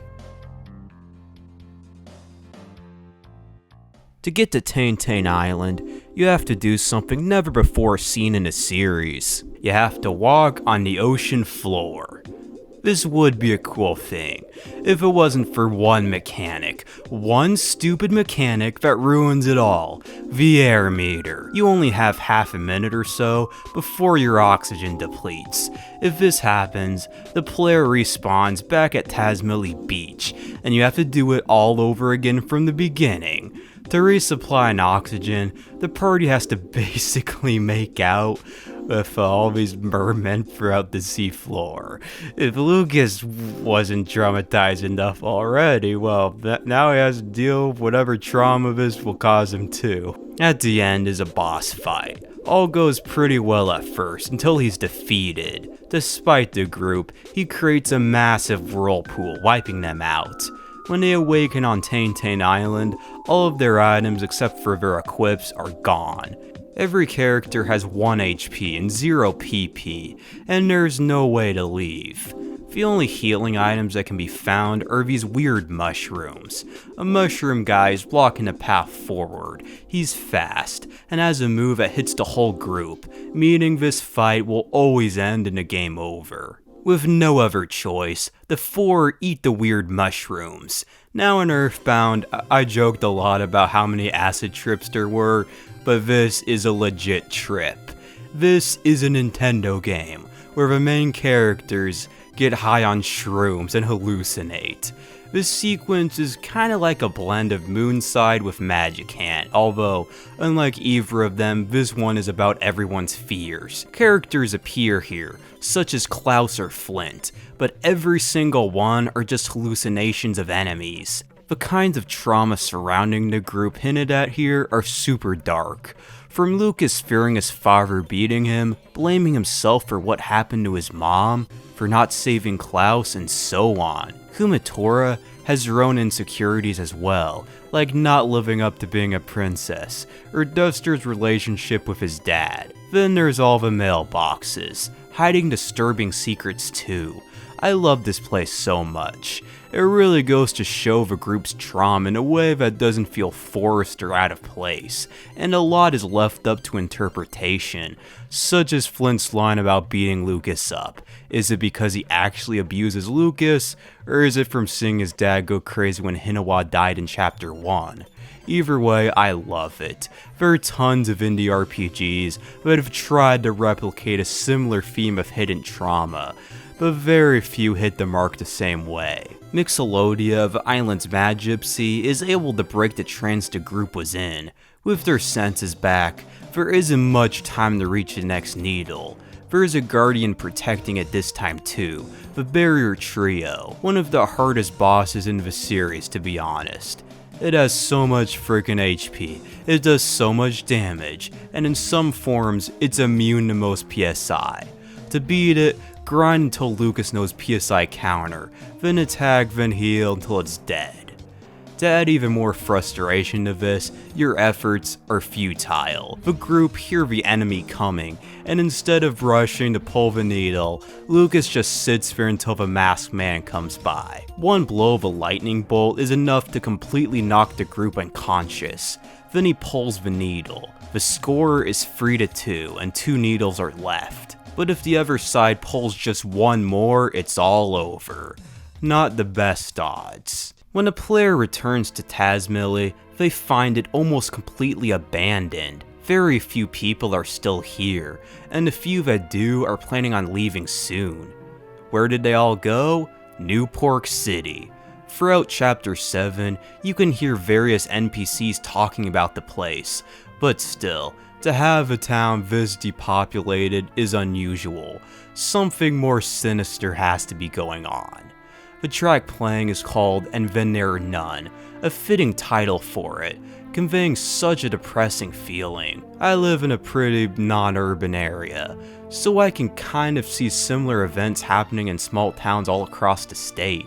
All the industry, the young people, the money, they all move away to the big cities, leaving behind a virtual ghost town. However, now I'm starting to enter real-life politics, so let's move on. Ionia's temple is located near Sunshine Forest, through a cave route near to where Flint traveled to get to Dragon's Plateau in Chapter 1. There's a cave in between. There's not really all that much noteworthy about it, but for some odd reason, it always sticks out in my memory. And maybe it's because it's the last main area before everything amps up to 11. Or how isolating it is, with almost no one around compared to any of the other chapters. And it doesn't have any of that industrial, modern aspect. Honestly, I don't know. Iona meets with the group one last time before they head to the temple, and gives them special water to be able to enter the temple. And Mr. Saturn shows up to give their group the Franklin badge. Yeah, I forgot to mention that a while ago the Gravekeeper gives Lucas a courage badge from Flint, and in Saturn Valley the Mr. Saturns take the badge to clean it, and now he just gave it back. My bad. It's really hard writing these scripts for these videos and also voicing them over.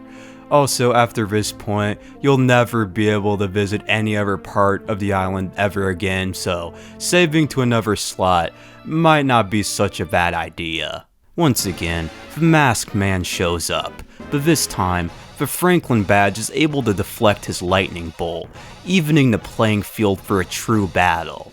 Like the barrier trio, this fight can be hard, if you're under-leveled at least. Thankfully, I grinded up quite a bit, trying to get some of the ultimate weapons, which I failed at, but at least now the rest of the game is going to be fairly easy. The masked man can use PK Love, which decimates the whole team. He can take away shields, he can attack twice in one turn. Just be prepared is all the advice I'm gonna give. After the fight, the man appears to have some malfunctions in a cybernetic part of him, so he flies off, and the pig masks follow. Inside the temple is the 6th needle, if I didn't make it clear enough already. Iona comes in to say her goodbyes to the 4. Kumatora is taught PK Starstorm. Lucas pulls the needle, learning PK Love Omega. As Iona disappears, they can sense the final forgotten Magypsy, Lorcia, nearing the final needle, but they disappear before they can find out where it is. As luck would have it, the group don't need to search around, because 2 seconds after Chapter 7 ends, a limo driver pulls up. The 4 have been invited to New Pork City by none other than Porky, Ness's former friend, later turned enemy from Earthbound.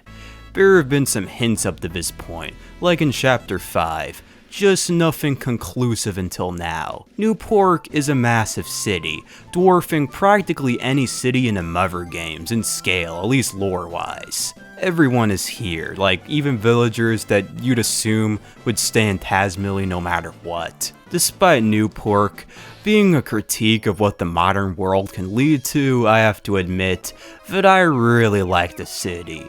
Yes, I know that it's a pretty bad place to live, everyone here are sheep, they're greedy, all that, yet the aesthetic, the colors, all that is awesome. They really drive you in. Exploring around, there's not really all that much to do despite it being so big. There's an arcade with practically nothing to do except watch Lucas do whatever this is, and after that, there's a movie theater with a slideshow of pictures of Ness and his friends? Where are they? What happened to them? It's a mystery that persists to this day. Some think that Porky killed them, but I like to believe that they lived happy lives, and it wasn't until far in the future after they died that Porky enacted his evil plan. An even better question is, why on earth are these people just sitting here watching a slideshow of random kids they don't know from at least decades ago that loops every 30 seconds? I guess they have nothing better to do with their lives. Boney chases a stink bug into the speaker system, which leads to the sewers of the city. In the arcade is another entrance that the humans can fit through. In the sewer, the group finds something interesting. It's that one guy from SatValley, the guy who never speaks, is like 20 feet tall and disappeared after the time skip. Letter. He actually begins to speak for once, telling the group something shocking, that SatValley was all a lie. There used to exist an old world. However, humanity destroyed it.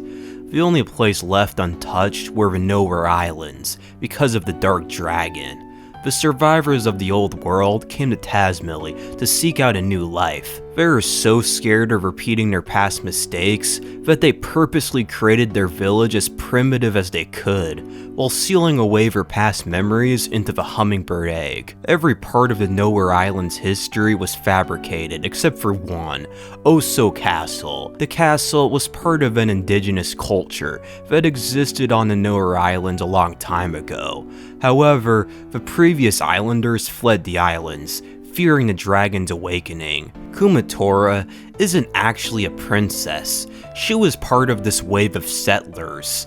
Being an infant around the time, she was chosen to be named a princess to give a false sense of history, with Wes and Duster being her retainers, although that plan didn't really work out that well since she was just kind of forgotten about.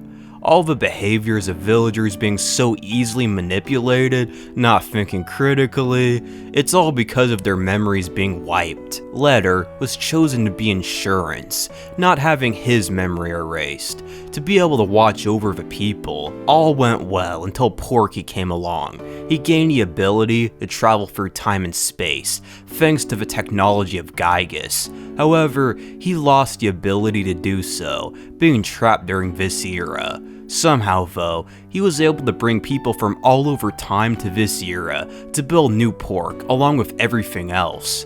He has a powerful ally too, Lorcia, the last Magipsy. Lorcia betrayed their fellow kin, but doesn't know the location of their own needle, other than somewhere nearby. Now, Porky wants to bring destruction on this world again, so it's up to Lucas to put an end to his plans and awaken a dragon with his pure heart. On the way out, Facade tries one last time to get his revenge. This time, he has even more horns on him, and is even more powerful. Again, I find his fate of turning into this really disturbing. Halfway through the fight, he gets his horns broken off, and Facade's heart fills with hatred. I can't be the only one who feels sorry for him, can I? He's been beaten like 3 times now, he's been reduced to this, and now he even gets his last thing going for him broken off. Once defeated, Facade dies for real this time, drowning in sewer water, which is not really the best way to go out. I mean, even if he fell off Thunder Tower and died that way, even if it was like really ironic, that still would have been a better way to go. Before heading to Porky's Tower, this statue mini-boss can be fought, which may seem familiar to Smash fans. There are 2 ways to beat it, either with PK Flash, which is very unlikely to work, or an item called the New Year's Eve Bomb. It drops its HP to 1, allowing you to beat it with a single blow. The Empire Porky building is massive, with 100 floors, the top one being where Porky is. The elevator can't reach the top, so the group has to explore. The rest of DCMC are putting on a concert soon, and they are ecstatic to see Duster again. DCMC throws one last concert, during which the lights go out, and Porky speaks to Lucas, daring him to come to the 100th floor. You go through floor after floor trying to reach him, from water, to bathrooms, to minigames, to a harem room, yeah, don't ask about that one, and a construction site. The tower isn't even fully completed yet. To be fair, the fact that pretty much all of this has been constructed in only a couple of years is still pretty impressive though. Also, Lucas partially gives like half a dozen workers a death sentence by using them as human ropes to walk across ledges. So much for being an innocent cinnamon bun. In one room, what appears to be a pink shell can be found, holding lots of bananas, clothing looking like it belongs to Facade, and lipstick. This can only mean one thing. The last Magipsy was Facade. Apparently, even though he was a cruel maniac to almost everyone, he showed kindness to a mouse that hopes he returns soon. Finally, at long last, you meet with Porky, looking like the same young boy as he was in Earthbound. After everything he's done, he still tries to play all buddy-buddy with Lucas. When Lucas doesn't return his welcome, he blows himself up. When I first saw this scene, I thought, well, that takes care of him. I mean, it's a little anticlimactic. and not realizing that it was obviously just one of his drones until afterwards. A horde of Porky bots have to be dealt with next. When they're beaten, they explode, and they also have a counter for most PSI. If you forget that, enjoy dying. But the four are not alone in their fight against evil. DCMC are the first ones to come to their aid, then Flint, being the last person to leave SatValley to come to New Pork, followed by Alec, Wes, Lighter, among others. This only pleases Porky, giving him the audience he wanted. We now finally get to see him. Porky is no longer a young boy, or even mortal for that matter.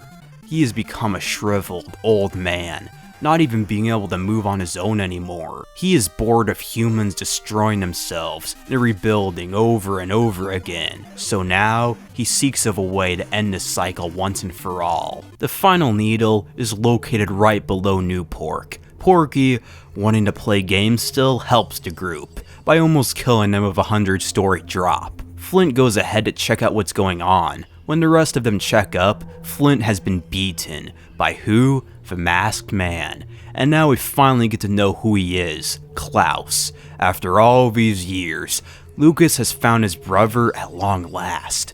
But why is he working for Porky? Why is he willing to bring destruction on the world? Something has happened to him. He's not the same son Flint once knew. Porky stops the group right before the final needle's resting place, engaging them in battle. This fight is without a doubt among my top 5 favorite boss fights in a series.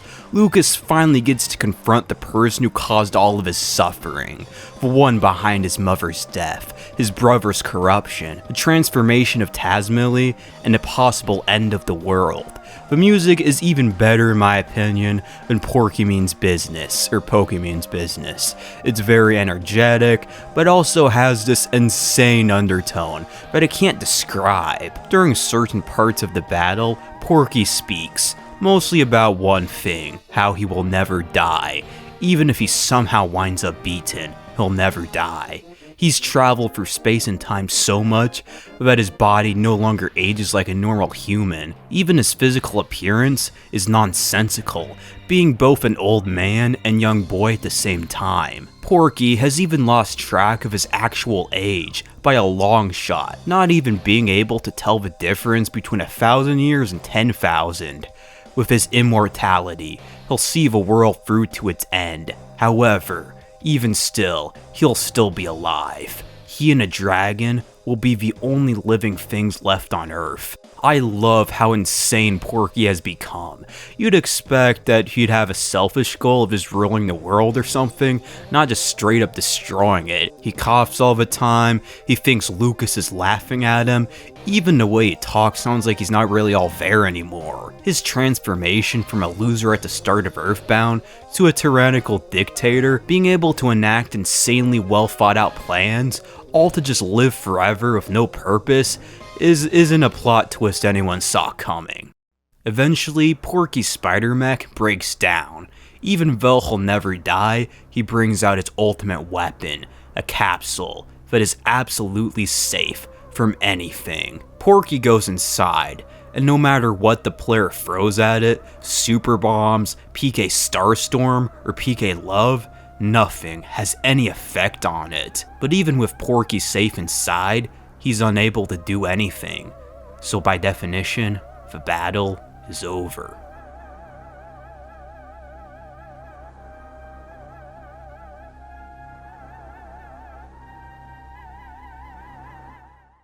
Dr. Andonauts mentions that it's impossible to exit, meaning Porky is stuck in there forever, and since he's immortal, he can never die. He never needs to eat or drink, he can't even move, so Porky gets a fate worse than death, living forever in a cramped space with nothing to do, no one to talk to, being unable to die, unable to move, just stuck, paralyzed, in one spot, for all of eternity.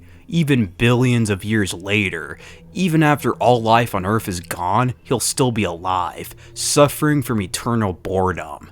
I can't say that I don't feel at least a little sorry for him. He had a terrible home life before Earthbound. He never had any of a real friend other than Ness, and his brother Pippi was kind of a bit of a jerk to him, and he has no one else who loved him.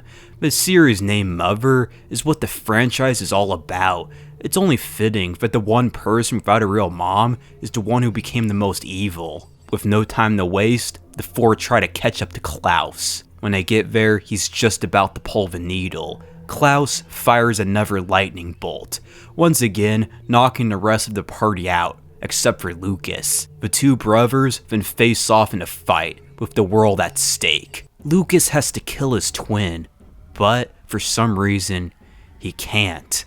Klaus sends barrage after barrage of deadly attacks at Lucas. Be sure to have a lot of PP restoring items to heal. It's never stated what exactly Klaus went through to become like this, or even how much of his body is mechanical and how much is organic. But there has to be at least a little piece of him left in there, right? The background and music are horror-esque, otherworldly, and unnerving. Imagine somebody you love disappeared one day, and then the next time you saw them, they ended up like this. Not even showing a hint of their personality or anything. As the fight draws on, a voice can be heard, telling the brothers to stop fighting. The voice of Hinawa. Klaus is unfazed by her voice, and continues to launch deadly attacks at Lucas. As she continues to speak to him, he eventually starts to respond, looking around, but doesn't stop him from hitting Lucas with his most powerful attack, PK Love Omega. Flint finally shows up to the battlefield, getting Lucas out of the way at the risk of his own life. Flint tries to reason with his son, only to have no effect. Klaus launches another PK Love Omega on Flint, leaving him injured to the point of being unable to stand. The player is left wondering if Flint will make it through the fight or not, or if Lucas will lose his entire family. Lucas has already lost his mom. He has to kill Klaus. His father's death on top of that is too much for anyone to bear, let alone a barely teenager. The fight continues. Klaus keeps attacking again and again, while Lucas heals to hold on. Hinawa keeps trying to get to her lost son, but her messages don't seem to be doing anything. Finally, Klaus is hit with something he can't ignore. His and Lucas's first memories, their birth. The love theme starts playing, and we get a scene very much alike to the one in Earthbound, albeit with an entirely different feel. This isn't a nostalgic memory of simpler times, it's a gut punch. Flint and Hinawa talk about how much they want their boys to be kind, them arguing a lot, them being there for each other. Seeing this after the way things turned out is heartbreaking. This flashback is what finally gets to Klaus. The damage he does to Lucas is significantly reduced from before. He gazes at Lucas. Lucas isn't sure what to do anymore. Klaus covers his ears. He shuts his eyes as he finally starts to realize who he is, as well as what he's doing. Lucas wants to cry. Hinawa tells her son to come to her, remarking about how exhausted he must be. Klaus finally stops attacking at long last. He takes off his mask, revealing a face identical to Lucas's. For some reason, maybe it's because of guilt, or maybe it's a mechanism inside of him from Porky, he fires a powerful lightning bolt at Lucas, but the Franklin badge deflects back at him, causing his death.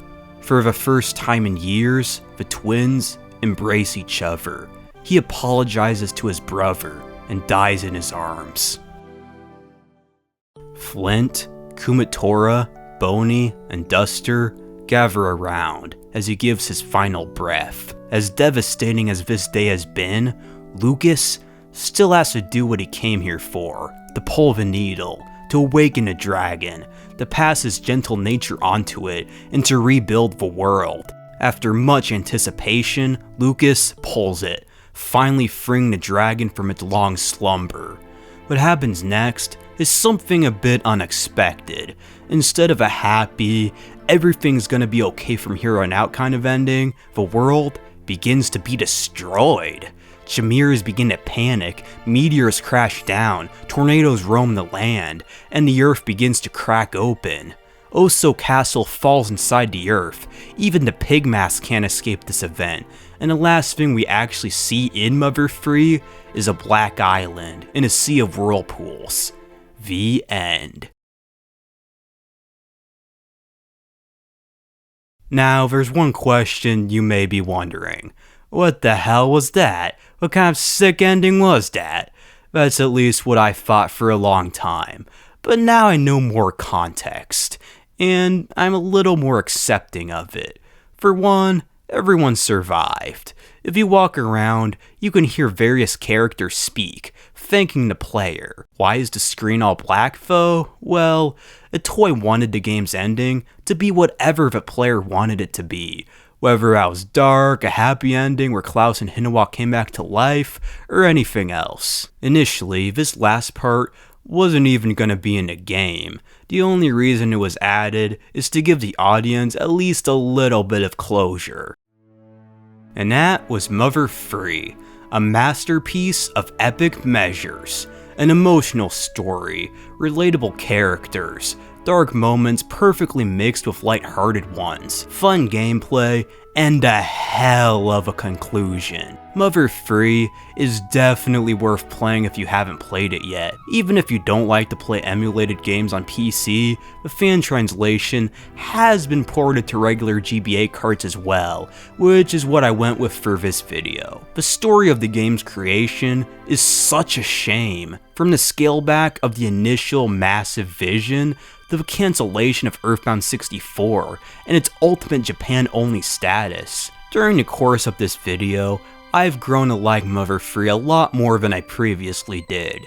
I still like Earthbound more, but this playthrough, honestly, has been the most fun of the three. It's jumped up to among my top 5 favorite games of all time at the moment, just behind Majora's Mask. If I had to grant one Mother game the title of best overall from a more objective standpoint, Mother 3 would probably get that honor.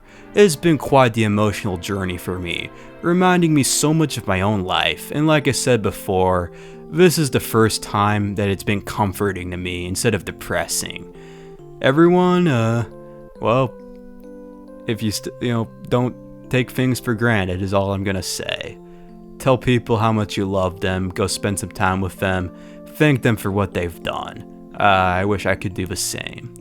Anyway, thank you Itoi for making the series. Please translate this game, Nintendo, and play the game. I have some other Mother videos I made, go check those out as well. And thank you all for watching.